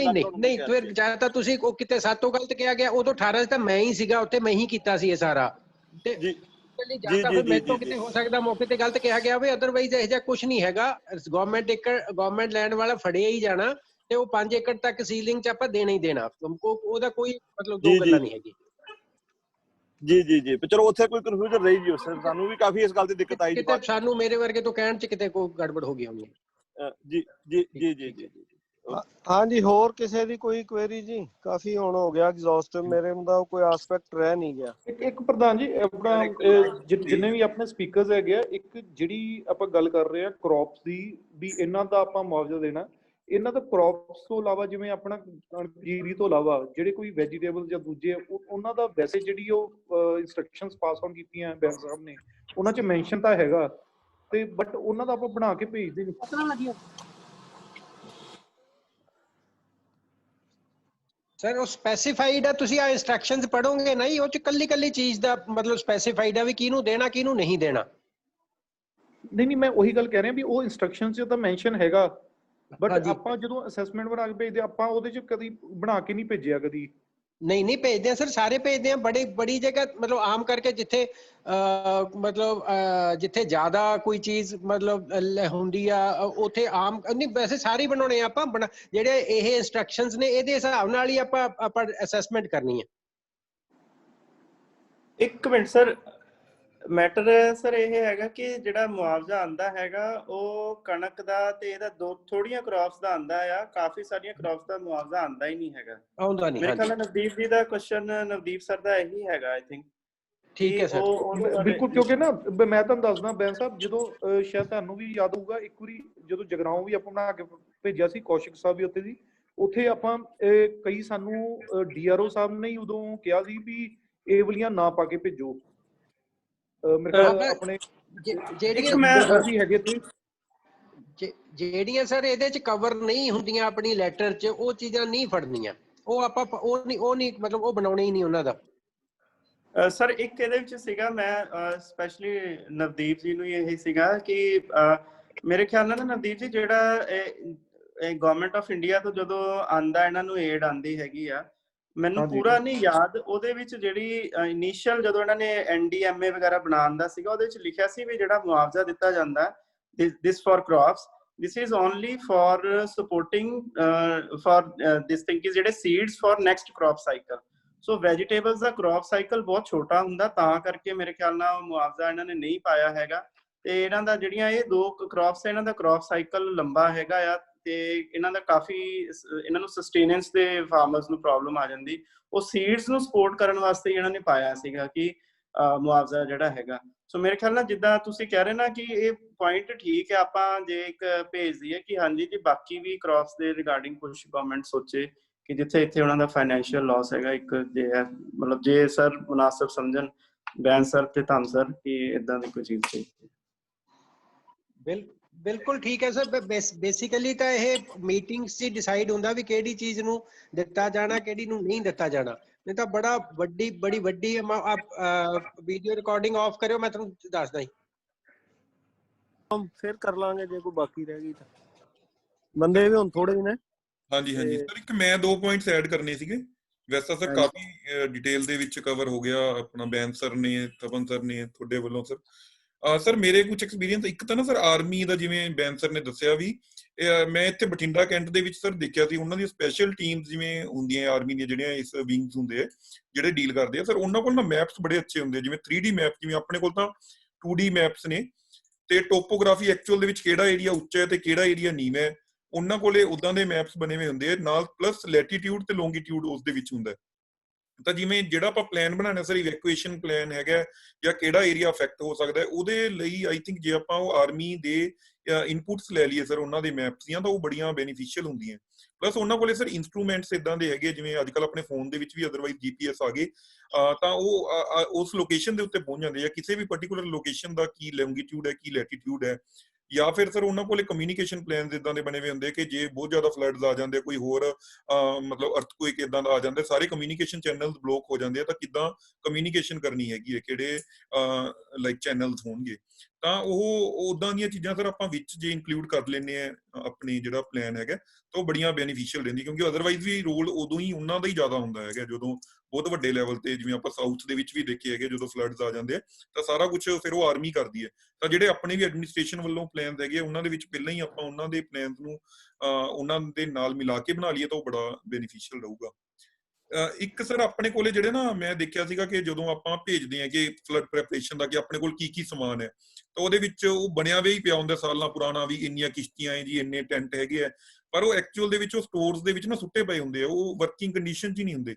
ਜਿਵੇਂ ਕਿਸ਼ਤੀਆਂ ਮੈਂ ਦੇਖੀਆਂ ਤਲਵੰਡੀ, ਤਾਂ ਲਾਈਕ ਉਹਦੇ ਵਿੱਚ ਕੀ ਹੁੰਦਾ ਕਿ ਕਾਫੀ ਜਗ੍ਹਾ ਤੋਂ ਪੈਂਚਰ ਹੋਈਆਂ ਵੀ ਹੁੰਦੇ ਵੀ, ਇੱਕ ਵਾਰੀ ਜੇ ਆਪਾਂ ਉਹਨਾਂ ਨੂੰ ਚੈੱਕ ਕਰਵਾ ਸਕੀਏ ਵੀ ਹਵਾ ਭਰਵਾ ਕੇ ਕਿ ਕਿਤੋਂ ਲੀਕੇਜ ਤਾਂ ਨਹੀਂ ਹੈ, ਜਾਂ ਜਿਹੜੇ ਟੈਂਟਸ ਹੈਗੇ ਐਕਚੁਅਲ ਦੇ ਵਿੱਚ ਹੈਗੇ ਕਿ ਨਹੀਂ ਹੈਗੇ, ਕਿਉਂਕਿ ਕਈ ਵਾਰੀ ਉਹ ਕਿਸੇ ਹੋਰ ਡਿਸਟ੍ਰਿਕਟ ਨੇ ਆਪਣੇ ਤੋਂ ਲੈ ਲਏ ਹੁੰਦੇ ਆ ਕਿਸੇ ਟਾਈਮ ਤੇ, ਪਰ ਆਪਣੇ ਰਿਕਾਰਡ ਦੇ ਵਿੱਚ ਉਵੇਂ ਹੀ ਬੋਲੀ ਜਾਂਦੇ ਹੁੰਦੇ ਆ, ਤੇ ਆਪਾਂ ਉਵੇਂ ਹੀ ਰਿਪੋਰਟਸ ਭੇਜਦੇ ਰਹਿੰਦੇ ਆ। ਤਾਂ ਇੱਕ ਇਹ ਚੀਜ਼ ਵੀ ਚੈੱਕ ਕੀਤੀ ਜਾ ਸਕਦੀ ਹੈ ਵੀ ਐਕਚੁਅਲੀ ਹੈ ਸਮਾਨ।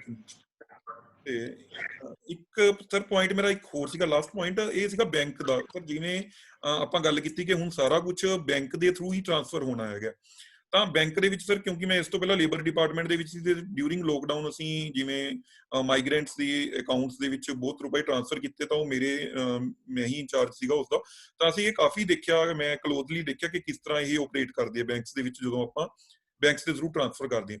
ਇਹਦੇ ਵਿੱਚ ਸਰ ਇੱਕ ਵਾਰੀ ਤਾਂ ਆਪਣੇ ਅਕਾਊਂਟ ਦੇ ਵਿੱਚੋਂ ਡੈਬਿਟ ਹੋ ਜਾਂਦਾ ਹੈ, ਜਿਹੜਾ ਵੀ ਆਪਾਂ ਅਕਾਊਂਟ ਦੇ ਵਿੱਚੋਂ ਕਵਾਂਗੇ ਕਿ ਇਸ ਅਕਾਊਂਟ ਦੇ ਵਿੱਚੋਂ ਉਹਨਾਂ ਦੇ ਅਕਾਊਂਟਸ ਦੇ ਵਿੱਚ ਰੁਪਏ ਪਾ ਦਿਓ, ਪਰ ਐਕਚੁਅਲ ਦੇ ਵਿੱਚ ਪ੍ਰੈਕਟੀਕਲੀ ਕੀ ਪ੍ਰੋਬਲਮਸ ਆਉਂਦੀਆਂ ਸਰ, ਇੱਕ ਤਾਂ ਕਿਉਂਕਿ ਜਦੋਂ ਆਪਾਂ ਪਾਸਬੁੱਕ ਦੀ ਫੋਟੋਕਾਪੀ ਲਈ ਹੁੰਦੀ ਹੈ, ਉਹਨੂੰ ਜਦੋਂ ਉਹ ਡਿਜੀਟਲਾਈਜ਼ ਕਰਦੇ ਆ, ਲਾਈਕ ਉਹਦਾ IFSC ਕੋਡ ਭਰਦੇ ਆ ਜਾਂ ਫਿਰ ਕੋਈ ਅਕਾਊਂਟ ਨੰਬਰ ਭਰਦੇ ਆ, ਤਾਂ ਉਹਦੇ ਵਿੱਚ ਗਲਤੀ ਹੋਣ ਦੇ ਬੜੇ ਚਾਂਸਸ ਹੁੰਦੇ, ਕਿਉਂਕਿ ਅਕਾਊਂਟ ਨੰਬਰ ਵੀ 14 ਅੱਖਰਾਂ ਦਾ ਜਾਂ 16 ਅੱਖਰਾਂ ਦਾ ਹੁੰਦਾ, ਫਿਰ IFSC ਕੋਡ ਵੀ ਵੱਡਾ ਹੁੰਦਾ, ਉਹਦੇ ਵਿੱਚ 0 ਤੇ O ਦੀ ਬੜੀ ਕਨਫਿਊਜ਼ਨ ਹੁੰਦੀ ਹੈ, ਕਿੱਥੇ 0 ਲਿਖਿਆ ਹੋਇਆ ਕਿੱਥੇ O ਲਿਖਿਆ ਹੋਇਆ, ਤਾਂ ਉਹ ਨਾ ਕਾਫੀ ਵਾਰ ਗਲਤ ਭਰੇ ਜਾਂਦੇ ਆ, ਤੇ ਉਹ ਇੱਕ ਵਾਰੀ ਤਾਂ ਡੈਬਿਟ ਹੋ ਜਾਂਦੇ ਆ ਆਪਣੇ ਅਕਾਊਂਟ ਦੇ ਵਿੱਚੋਂ, ਬਟ ਬਾਅਦ ਦੇ ਵਿੱਚੋਂ ਕ੍ਰੈਡਿਟ ਹੋ ਕੇ ਆਉਂਦੇ ਰਹਿੰਦੇ ਆ ਵਾਪਸ, ਕਿਉਂਕਿ ਇਹਨਾਂ ਦਾ ਪ੍ਰੋਸੀਜਰ ਕੁਝ ਇਦਾਂ ਦਾ ਹੈ ਜੀ ਕਿ ਜਿਹੜਾ ਤਾਂ ਬੈਂਕ ਜੇ ਆਪਾਂ SBI ਦੇ ਥਰੂ ਟ੍ਰਾਂਸਫਰ ਕਰ ਰਹੇ ਹਾਂ, ਆਪਣਾ ਵੀ ਅਕਾਊਂਟ SBI ਦਾ ਹੈ, ਬੈਨੀਫੀਸ਼ੀਅਰੀ ਦਾ ਵੀ SBI ਦਾ, ਫਿਰ ਤਾਂ ਇਹ ਨਾਲ ਦੀ ਨਾਲ ਗਲਤੀ ਕੱਢ ਦਿੰਦੇ ਆ।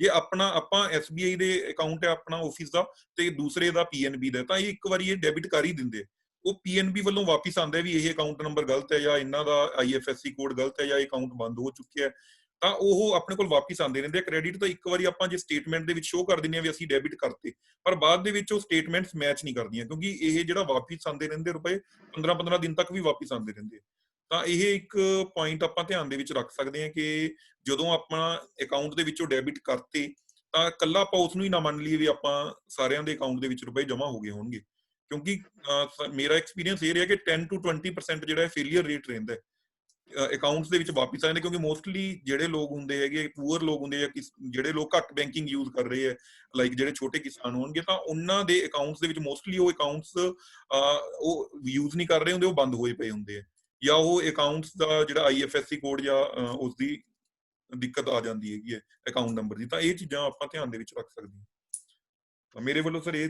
3 ਪੁਆਇੰਟ ਸੀਗੇ। ਬਾਕੀ ਆਈ ਥਿੰਕ ਠੀਕ ਹੈ ਬ੍ਰਦਰ, ਇੱਕ ਮਿੰਟ ਵਿਨੇ, ਇੱਕ ਮਿੰਟ।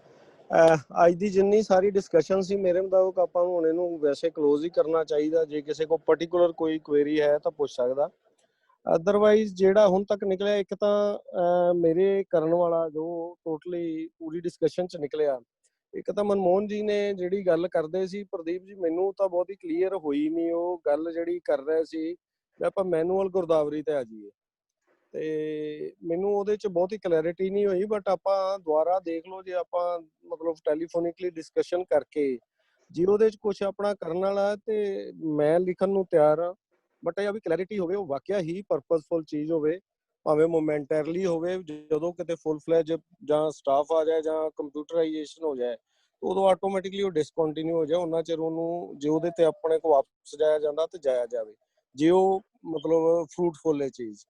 ਸੈਕੰਡਲੀ ਹੁਣ ਨਵਦੀਪ ਨੇ ਗੱਲ ਕੀਤੀ ਸੀ ਜਿਹੜੀ ਆ ਕ੍ਰੌਪਸ ਵਾਲੀ, ਇਹ ਵੀ ਦੇਖ ਲਓ, ਜੇ ਕੋਈ ਮੈਂ ਆਈ ਐਮ ਨੋਟ ਮਤਲਬ ਵੈਰੀ ਵੈਲ ਇਨ ਦਿਸ ਫੀਲਡ, ਕਿਉਂ ਕੁਦਰਤੀ ਮੈਂ ਅੱਜ ਤੱਕ ਕਿਤੇ ਡੀਲ ਨਹੀਂ ਕੀਤਾ, ਕਦੀ ਲੋੜ ਹੀ ਨਹੀਂ ਪਈ, ਨਾ ਮੈਂ ਅਸੈਸਮੈਂਟ ਰਜਿਸਟਰ ਬਣਾਇਆ, ਨਾ ਮੈਨੂੰ ਫਲੱਡ ਦਾ ਕੋਈ ਕੰਮ ਕਰਨਾ ਪਿਆ, ਤੇ ਇਸ ਕਰਕੇ ਮੈਨੂੰ ਇਹਦੇ ਬਾਰੇ ਬਹੁਤਾ ਨਹੀਂ ਪਤਾ। ਜੇ ਕੋਈ ਫਸਲਾਂ ਵਾਲਾ ਜਿਹੜੀ ਗੱਲ ਆ ਰਹੀ ਹੈ ਵੀ ਕੁਝ ਫਸਲਾਂ ਜਿਹੜੀਆਂ ਨੇ ਵੀ ਉਹ ਨਹੀਂ ਕਵਰ ਹੁੰਦੀਆਂ, ਜੇ ਆਪਣਾ ਕੁਝ ਲਿਖ ਕੇ ਕੁਝ ਪਰਪਸ ਸੋਲਵ ਹੁੰਦਾ ਤੇ ਆਪਾਂ ਉਹ ਵੀ ਕਰ ਲਈਏ। ਬਾਕੀ ਹੋਰ ਕਿਸੇ ਨੂੰ ਕੋਈ ਪੁਆਇੰਟ ਲੱਗਦਾ ਵੀ ਜੇ ਰੇਜ਼ ਕਰਨਾ ਚਾਹੀਦਾ ਦੱਸ ਦਿਓ, but overall this was very very very very ਜਿਹਨੂੰ ਕਹਿੰਦੇ ਫਰੂਟਫੁਲ ਡਿਸਕਸ਼ਨ। ਮੇਰੇ ਮੁਤਾਬਕ ਬਹੁਤ ਜ਼ਿਆਦਾ ਡਾਊਟਸ ਜਿਹੜੇ ਆ, ਖਾਸ ਕਰਕੇ ਇਲੀਗਲ ਪੋਜੈਸ਼ਨ ਵਾਲਾ ਜਾਂ ਜਿਹੜੇ ਟਿਲਰਸ ਵਾਲਾ, ਇਹੋ ਜਿਹੀਆਂ ਗੱਲਾਂ ਜਿਹੜੀਆਂ ਸੀ ਆਮ ਬੰਦਿਆਂ ਦੇ ਕਨਫਿਊਜ਼ਨ ਦਾ ਘਰ ਬਣ ਜਾਂਦੀਆਂ, ਸ਼ਿਕਾਇਤਾਂ ਦੀ ਥਾਂ ਬਣ ਜਾਂਦੀ ਸੀ, ਇਹ ਦੂਰ ਹੋਣਗੀਆਂ। ਤੇ ਇਹਦੇ ਨਾਲ ਹੀ ਮੇਰੇ ਵੱਲੋਂ ਸਾਰਿਆਂ ਦਾ ਧੰਨਵਾਦ। ਜੇ ਕਿਸੇ ਨੇ ਕੋਈ ਸਰ ਕਰ ਸਕਦਾ। ਹਾਂ ਸਰ, ਮੈਂ ਜਿਹੜੀ ਜਨਾਬ ਨੇ ਹੁਣ ਗੱਲ ਕੀਤੀ ਆ ਖਸਰਾ ਗਿਰਦਾਵਰੀ ਵਾਲੀ, ਉੱਤੇ ਇੱਕ ਸੁਜੈਸ਼ਨ ਦੇਣੀ ਚਾਹਾਂਗਾ ਕਿ ਜਦੋਂ ਪਹਿਲੀ ਗੱਲ ਤਾਂ ਆਪਾਂ ਫਰਦ ਕੇਂਦਰ ਆਪਣਾ PLRS ਨਾਲ ਗੱਲ ਕੀਤੀ ਜਾਵੇ ਕਿ ਜਦੋਂ ਜਮ੍ਹਾਂਬੰਦੀ ਮੁਕੰਮਲ ਹੋ ਗਈ ਤਾਂ ਉਹਦਾ ਪ੍ਰਿੰਟ ਤੁਰੰਤ ਪਟਵਾਰੀ ਨੂੰ ਜਾਰੀ ਕੀਤੇ ਜਾਣ। ਜੇ ਉਹਦੇ 'ਚ ਕੋਈ ਦਿੱਕਤ ਆ, ਕੋਈ ਦੇਰੀ ਹੈ, ਤਾਂ ਉਹਦੇ 'ਚ ਆਪਾਂ ਨੂੰ ਮਤਲਬ ਜਿਹੜੇ ਖਸਰਾ ਗਿਰਦਾਵਰੀ ਦੇ ਰਜਿਸਟਰ ਆ ਨਾ ਜੀ, ਉਹ ਸਰਕਾਰ ਨੇ ਬੰਦ ਕਰ ਦਿੱਤੇ ਸੀਗੇ ਛਾਪਣੇ, ਕਿ ਆਨਲਾਈਨ ਹੋ ਗਿਆ ਤੇ ਹੁਣ ਤੁਹਾਨੂੰ ਇਧਰੋਂ ਮਿਲਣਗੇ। ਫਿਰ ਆਪਾਂ ਨੂੰ ਸਰਕਾਰ ਨੂੰ ਉਹ ਲਿਖ ਕੇ ਕਿ ਖਸਰਾ ਗਿਰਦਾਵਰੀ ਦੇ ਰਜਿਸਟਰ ਜਿਹੜੇ ਪ੍ਰਿੰਟ ਕਰਵਾਏ ਜਾਣ ਤੇ ਉਹ ਪਟਵਾਰੀਆਂ ਨੂੰ ਉਪਲਬਧ ਕਰਾਏ ਜਾਣ ਤਾਂ ਕਿ ਮੈਨੂਅਲ ਹੋ ਸਕੇ ਜੀ। ਥੈਂਕ ਯੂ ਜੀ। ਗੁਰਤੇਜ, ਕੌਣ ਆਪਾਂ ਨੂੰ ਜਿਹੜਾ ਪ੍ਰਿੰਟ ਦਿੰਦਾ, ਕੌਣ ਨਹੀਂ? ਪਟਿਆਲੇ ਤੋਂ ਆਉਂਦੇ ਸੀਗੇ ਜੀ ਆਪਣੇ ਕੋਲ, ਜਿਹੜੇ ਪ੍ਰਿੰਟ ਆਪਾਂ ਨੂੰ ASM ਦਿੰਦੇ ਜੀ, ASM। ਹਾਂ, ਨਹੀਂ ਕਿਉਂ ਨਹੀਂ ਦਿੰਦੇ, ਕਿਉਂ ਨਹੀਂ ਦਿੰਦੇ ਸਰ? ਉਹ ਬਸ ਕੋਈ ਦਿੰਦੇ ਕਿਉਂ ਨਹੀਂ, ਇਹ ਪਤਾ ਇਨ ਟਾਈਮ ਕਿਤੇ ਨਹੀਂ ਮਿਲਦਾ ਜੀ। ਫਿਰ ਲਿਖਣਾ ਕਿਹਨੂੰ ਯਾਰ? ਆਪਾਂ ਸਰ ਜਿਹੜੀਆਂ ਚੀਜ਼ਾਂ ਆਪਣੇ ਕਰਨ ਵਾਲੀਆਂ ਆਪਾਂ ਡਾਇਰੈਕਟਰ ਲੈਂਡਰ ਕਾਰਡ ਨੂੰ ਲਿਖੀਏ ਜੀ ਆਪਾਂ, ਕਿਉਂਕਿ ਉਹਨਾਂ ਦੇ ਇੰਚਾਰਜ ਉਹ ਨੇ ਜੀ PLRS ਦੇ। ASM ਤੁਹਾਨੂੰ ਕਿਉਂ ਲਿਖੀਏ? ਤੁਹਾਡਾ ASM ਤੁਹਾਨੂੰ ਜੇ ਨਹੀਂ ਦਿੰਦਾ ਤਾਂ ਉਹਦੀ ਚਚਾਈ ਕਰੋ, ਉਹਦੇ ਖਿਲਾਫ ਲਿਖੋ ਜੀ। ਆਪਾਂ ਕਿਉਂ ਲਿਖੀਏ ਵੀ ਸਾਰਿਆਂ ਦਾ ਹੋ ਸਕਦਾ? ਨਹੀਂ ਆਪਾਂ ਤਾਂ ਜਨਰਲੀ ਗੱਲ ਕਰਦੇ ਸੀ ਨਾ, ਤਾਂ ਉਹ ਗੱਲ ਜੀ ਜਿਹੜੀ ਉਹਨਾਂ ਦੇ ਮਨਮੋਹਨ ਸਾਹਿਬ ਨਾਲ। ਮੈਂ ਜਨਰਲੀ ਦੀ ਗੱਲ ਹੀ ਕਰ ਰਿਹਾ। ਜੇ ਮੈਂ ਮਨਮੋਹਨ ਨੂੰ ਕਿਹਾ ਸੀ ਜਿਹੜੀਆਂ ਚੀਜ਼ਾਂ ਆਪਣੇ ਐਂਡ ਤੇ ਕਰਨ ਵਾਲੀਆਂ ਉਹ ਤਾਂ ਆਪਾਂ ਕਰੀਏ ਰਿਸਟ੍ਰਿਕਟ ਹੋ ਕੇ, ਉਹਨਾਂ ਨੂੰ ਸਟ੍ਰਿਕਟ ਹੋ ਕੇ ਕਰੀਏ, ਉਹਨਾਂ ਦੀ ਰਿਸਟ੍ਰਿਕਸ਼ਨਸ ਲਾਈਏ ਉਹਨਾਂ ਤੇ। ਜਿਹੜੀ ਫਿਰ ਵੀ ਕੋਈ ਆਪਾਂ ਨੂੰ ਲੱਗਦਾ ਵੀ ਸਟੇਟ ਲੈਵਲ ਤੇ ਗੱਲ ਕਰਨ ਵਾਲੀ ਹੈ ਜਾਂ ASM ਜਾਂ DSM ਦੇ ਪ੍ਰਵਿਊ ਚ ਨਹੀਂ ਫਾਲ ਕਰਦੀ, ਆਪਾਂ ਉਹਦੇ ਬਾਰੇ ਲਿਖੀਏ ਜੀ। ਚਲ ਠੀਕ ਹੈ, ਫਿਰ ਵਿਨੇ ਕਰ ਲਓ ਇੱਕ ਵਾਰ। ਠੀਕ ਹੈ ਸਰ, ਥੈਂਕ ਯੂ ਸਰ, ਬਹੁਤ ਬਹੁਤ ਧੰਨਵਾਦ ਸਭ ਤੋਂ ਜ਼ਿਆਦਾ ਬੈਂਸ ਸਰ ਦਾ, ਤਪਨ ਸਰ ਦਾ ਤੇ ਧੰਮ ਸਰ ਦਾ, ਜਿਨ੍ਹਾਂ ਨੇ ਇਹ ਡਿਸਕਸ਼ਨ ਜਿਹੜੀ ਹੈਗੀ ਹੈ ਇੰਨੀ ਫਰੂਟਫੁਲ ਡਿਸਕਸ਼ਨ ਹੋਈ। ਬਾਕੀ ਸਾਰੀ ਪਾਰਟਿਸਿਪੈਂਟ ਜਿੰਨੇ ਵੀ ਆਫਿਸਰਸ, ਇੱਕ ਟਾਈਮ ਤੇ 36 ਆਫਿਸਰ ਸੀਗੇ, ਹੁਣ ਥੋੜੇ ਜਿਹੇ ਆਫਿਸਰਸ ਲੀਵ ਕਰ ਚੁੱਕੇ, ਤੇ ਰਿਕਾਰਡਿੰਗ ਇਸ ਦੀ ਸਾਰੀ ਮੀਟਿੰਗ ਦੀ ਹੋਈ ਵੀ ਹੈ, ਮੈਂ ਕੁਝ ਟਾਈਮ ਦੇ ਵਿੱਚ ਹੀ ਗਰੁੱਪ ਦੇ ਵਿੱਚ ਪਾ ਦੂੰਗਾ। ਇਸ ਤੋਂ ਇਲਾਵਾ ਵੀ ਕੁਝ ਹੋਰ ਵੀ ਡਿਸਕਸ਼ਨ ਐਕਚੁਅਲ ਦੇ ਵਿੱਚ ਰੱਖੀਆਂ ਹੋਈਆਂ ਸੀਗੀਆਂ। ਪਹਿਲਾਂ ਇਹ ਸੀਗਾ ਅਸਿਊਮਡ ਕਿ ਇਹ ਵਾਲੀ ਡਿਸਕਸ਼ਨ ਇੰਨੀ ਲੰਬੀ ਨਹੀਂ ਹੋਊਗੀ ਤੇ ਉਸ ਤੋਂ ਬਾਅਦ ਆਪਾਂ ਟੈਕਸ ਤੇ ਜਿਹੜੇ ਲਾਜ਼ ਹੈਗੇ ਆ ਕਾਰਪੋਰੇਟ ਲਾਜ਼ ਉਹ ਵੀ ਡਿਸਕਸ਼ਨ ਕਰਾਂਗੇ। ਪਰ ਹੁਣ ਮੈਂ ਰਿਕੁਐਸਟ ਕਰੂੰਗਾ ਤਪਨ ਸਰ ਨੂੰ, ਬੈਂਸ ਸਰ ਨੂੰ, ਧੰਮ ਸਰ ਨੂੰ ਕਿ ਨੈਕਸਟ ਸੈਸ਼ਨ ਜਿਹੜਾ ਹੈਗਾ ਇਸੇ ਨੂੰ ਹੀ ਕੰਟੀਨਿਊ ਰੱਖ ਲੈਂਦੇ ਆ ਆਪਾਂ, ਜਿਹੜੀਆਂ ਉਹ ਡਿਸਕਸ਼ਨਸ ਆਪਣੀਆਂ, ਕਿਉਂਕਿ ਉਹ ਪਿਛਲਾ ਲੈਕਚਰ ਵੀ ਬਹੁਤ ਹੀ ਵਧੀਆ ਸੀਗਾ ਤੇ ਉਹਦੇ ਵਿੱਚੋਂ ਕਾਫੀ ਕੁਐਰੀਜ਼ ਵੀ ਹੈਗੀਆਂ ਜਿਹੜੀਆਂ ਪੈਂਡਿੰਗ ਹੈਗੀਆਂ ਹਜੇ, ਤਾਂ ਉਹ ਆਪਾਂ ਨੈਕਸਟ ਸੈਸ਼ਨ ਨੈਕਸਟ ਸੈਟਰਡੇ 11 ਵਜੇ ਇਸੇ ਨੂੰ ਹੀ ਕੰਟੀਨਿਊ ਰੱਖ ਲਾਂਗੇ। ਜਿਹੜੀਆਂ ਆਪਣੀਆਂ ਅੱਜ ਵਾਲੇ ਡਿਜ਼ਾਸਟਰ ਮੈਨੇਜਮੈਂਟ ਤੇ ਫਲੱਡ ਪ੍ਰੈਪਰੇਸ਼ਨ ਵਾਲੀਆਂ ਰਹਿ ਗਿਆ ਕੁਝ ਕਿਸੇ ਦਾ ਪੁਆਇੰਟ, ਉਹ ਵੀ ਉਦੋਂ ਹੀ ਡਿਸਕਸ ਕਰ ਲਾਂਗੇ, ਤੇ ਪਲੱਸ ਜਿਹੜਾ ਇੱਕ ਨਵਾਂ ਕੁਝ ਟੈਕਸ ਤੇ ਕਾਰਪੋਰੇਟ ਲਾਜ਼ ਦਾ ਤੇ ਆਡਿਟ ਇਸ਼ੂਜ਼ ਦਾ ਜਿਹੜਾ ਤਪਨ ਸਰ ਨੇ ਤੇ ਬੈਂਸ ਸਰ ਨੇ ਮੇਨਲੀ ਲੈਣਾ ਹੈਗਾ, ਉਹ ਵੀ ਆਪਾਂ ਨੈਕਸਟ ਸੈਸ਼ਨ ਦੇ ਵਿੱਚ ਲੈ ਲਾਂਗੇ। ਥੈਂਕ ਯੂ ਸਾਰੇ। ਵਿਨੇ ਇੱਕ ਮਿੰਟ ਹੋਲਡ ਕਰੀ। ਇੱਕ ਸਾਰੇ ਜਿੰਨੇ 24-25 ਹੈ ਨੇ, ਮੇਰੇ ਨਾ ਇੱਕ ਦਿਮਾਗ 'ਚ ਆਈਡੀਆ ਜਿਹਾ ਚੱਲ ਰਿਹਾ ਸੀ, ਮਤਲਬ note related with these discussions. ਐਤਕੀ ਆਪਣੇ ਰਿਟਾਇਰਮੈਂਟਸ ਬਹੁਤ ਜ਼ਿਆਦਾ ਹੋਈਆਂ ਨੇ, ਮਤਲਬ ਐਕਸਟੈਂਸ਼ਨ ਕਰਕੇ, ਅਦਰਵਾਈਜ਼ ਰੂਟੀਨ 'ਚ ਤਾਂ ਇੱਕ ਦੋ ਹੁੰਦੀਆਂ ਰਹਿੰਦੀਆਂ। ਇੱਕ ਇਹ ਆ ਵੀ ਜਿਹੜਾ ਮਤਲਬ ਐਸੋਸੀਏਸ਼ਨ ਨੂੰ ਵੀ ਆਲਮੋਸਟ 1.5 ਸਾਲ ਹੋ ਚੱਲਿਆ, 1.25 ਸਾਲ। ਮੈਂ ਇੱਕ ਜਨਰਲ ਹਾਊਸ ਕਰਨਾ ਚਾਹੁੰਦਾ ਸੀ ਤੇ ਉਹਦੇ ਵਿੱਚ ਮੈਨੂੰ ਇਹ ਸੀ ਵੀ ਜਿੰਨੇ ਰਿਟਾਇਰੀਜ਼ ਨੇ ਜਿਹੜੇ ਆ 2 ਸਾਲ ਦੇ ਵਿੱਚ ਹੋਏ ਨੇ, ਸਾਰਿਆਂ ਨੂੰ ਨਾਇਬ ਤਹਿਸੀਲਦਾਰ DROs ਸਾਰਿਆਂ ਨੂੰ ਆਨਰ ਕੀਤਾ ਜਾਵੇ। ਪਲੱਸ ਜਿਹੜੇ ਹੁਣ ਜੇ IAS ਬਣ ਜਾਂਦੇ ਆ ਜਿਹੜੇ 2-3-4 ਆਪਣੇ ਤਹਿਸੀਲਦਾਰਾਂ ਤੋਂ, ਇਹਨਾਂ ਨੂੰ ਸਪੈਸ਼ਲ ਇਨਵਾਈਟੀ ਦੇ ਜਾਂ ਸਪੈਸ਼ਲ ਗੈਸਟ ਦੇ ਤੌਰ ਤੇ ਸੱਦ ਕੇ ਤੇ ਇਹਦੇ ਬਾਰੇ ਦੱਸਿਓ ਕਰਨਾ ਚਾਹੀਦਾ ਕਿ ਨਹੀਂ। ਇਹ 1.5-2 ਲੱਖ ਦਾ ਖਰਚਾ ਹੋ ਜਾਏਗਾ ਹਨਾ। ਇਹ ਆਪਣਾ ਵਿਊਜ਼ ਜਾਂ ਮੈਨੂੰ ਦੱਸ ਦਿਆ ਜੇ, ਹੁਣ ਜ਼ਰੂਰੀ ਨਹੀਂ ਹੋਣ ਤੇ ਜੇ ਇੱਕ ਮੈਂ ਆਈਡੀਆ ਜਿਹਾ ਫਲੋਟ ਕੀਤਾ, ਬਾਅਦ ਵਿੱਚ ਗਰੁੱਪ ਦੇ ਵਿੱਚ ਮੈਂ ਪਾ ਦਿਆਂਗਾ। ਠੀਕ ਹੈ ਜੀ, good bye, good day to all. Thank you sir. Thank you ਜੀ, ਸਤਿ ਸ਼੍ਰੀ ਅਕਾਲ। ਸਤਿ ਸ਼੍ਰੀ ਅਕਾਲ ਜੀ। ਸਤਿ ਸ਼੍ਰੀ ਅਕਾਲ ਜੀ। ਸਤਿ ਸ਼੍ਰੀ ਅਕਾਲ, ਬਹੁਤ ਧੰਨਵਾਦ ਜੀ sir. Harsimran sir, Gurjeet Singh ji, okay ਜੀ, ਥੈਂਕ ਯੂ ਸਾਰਿਆਂ ਦਾ।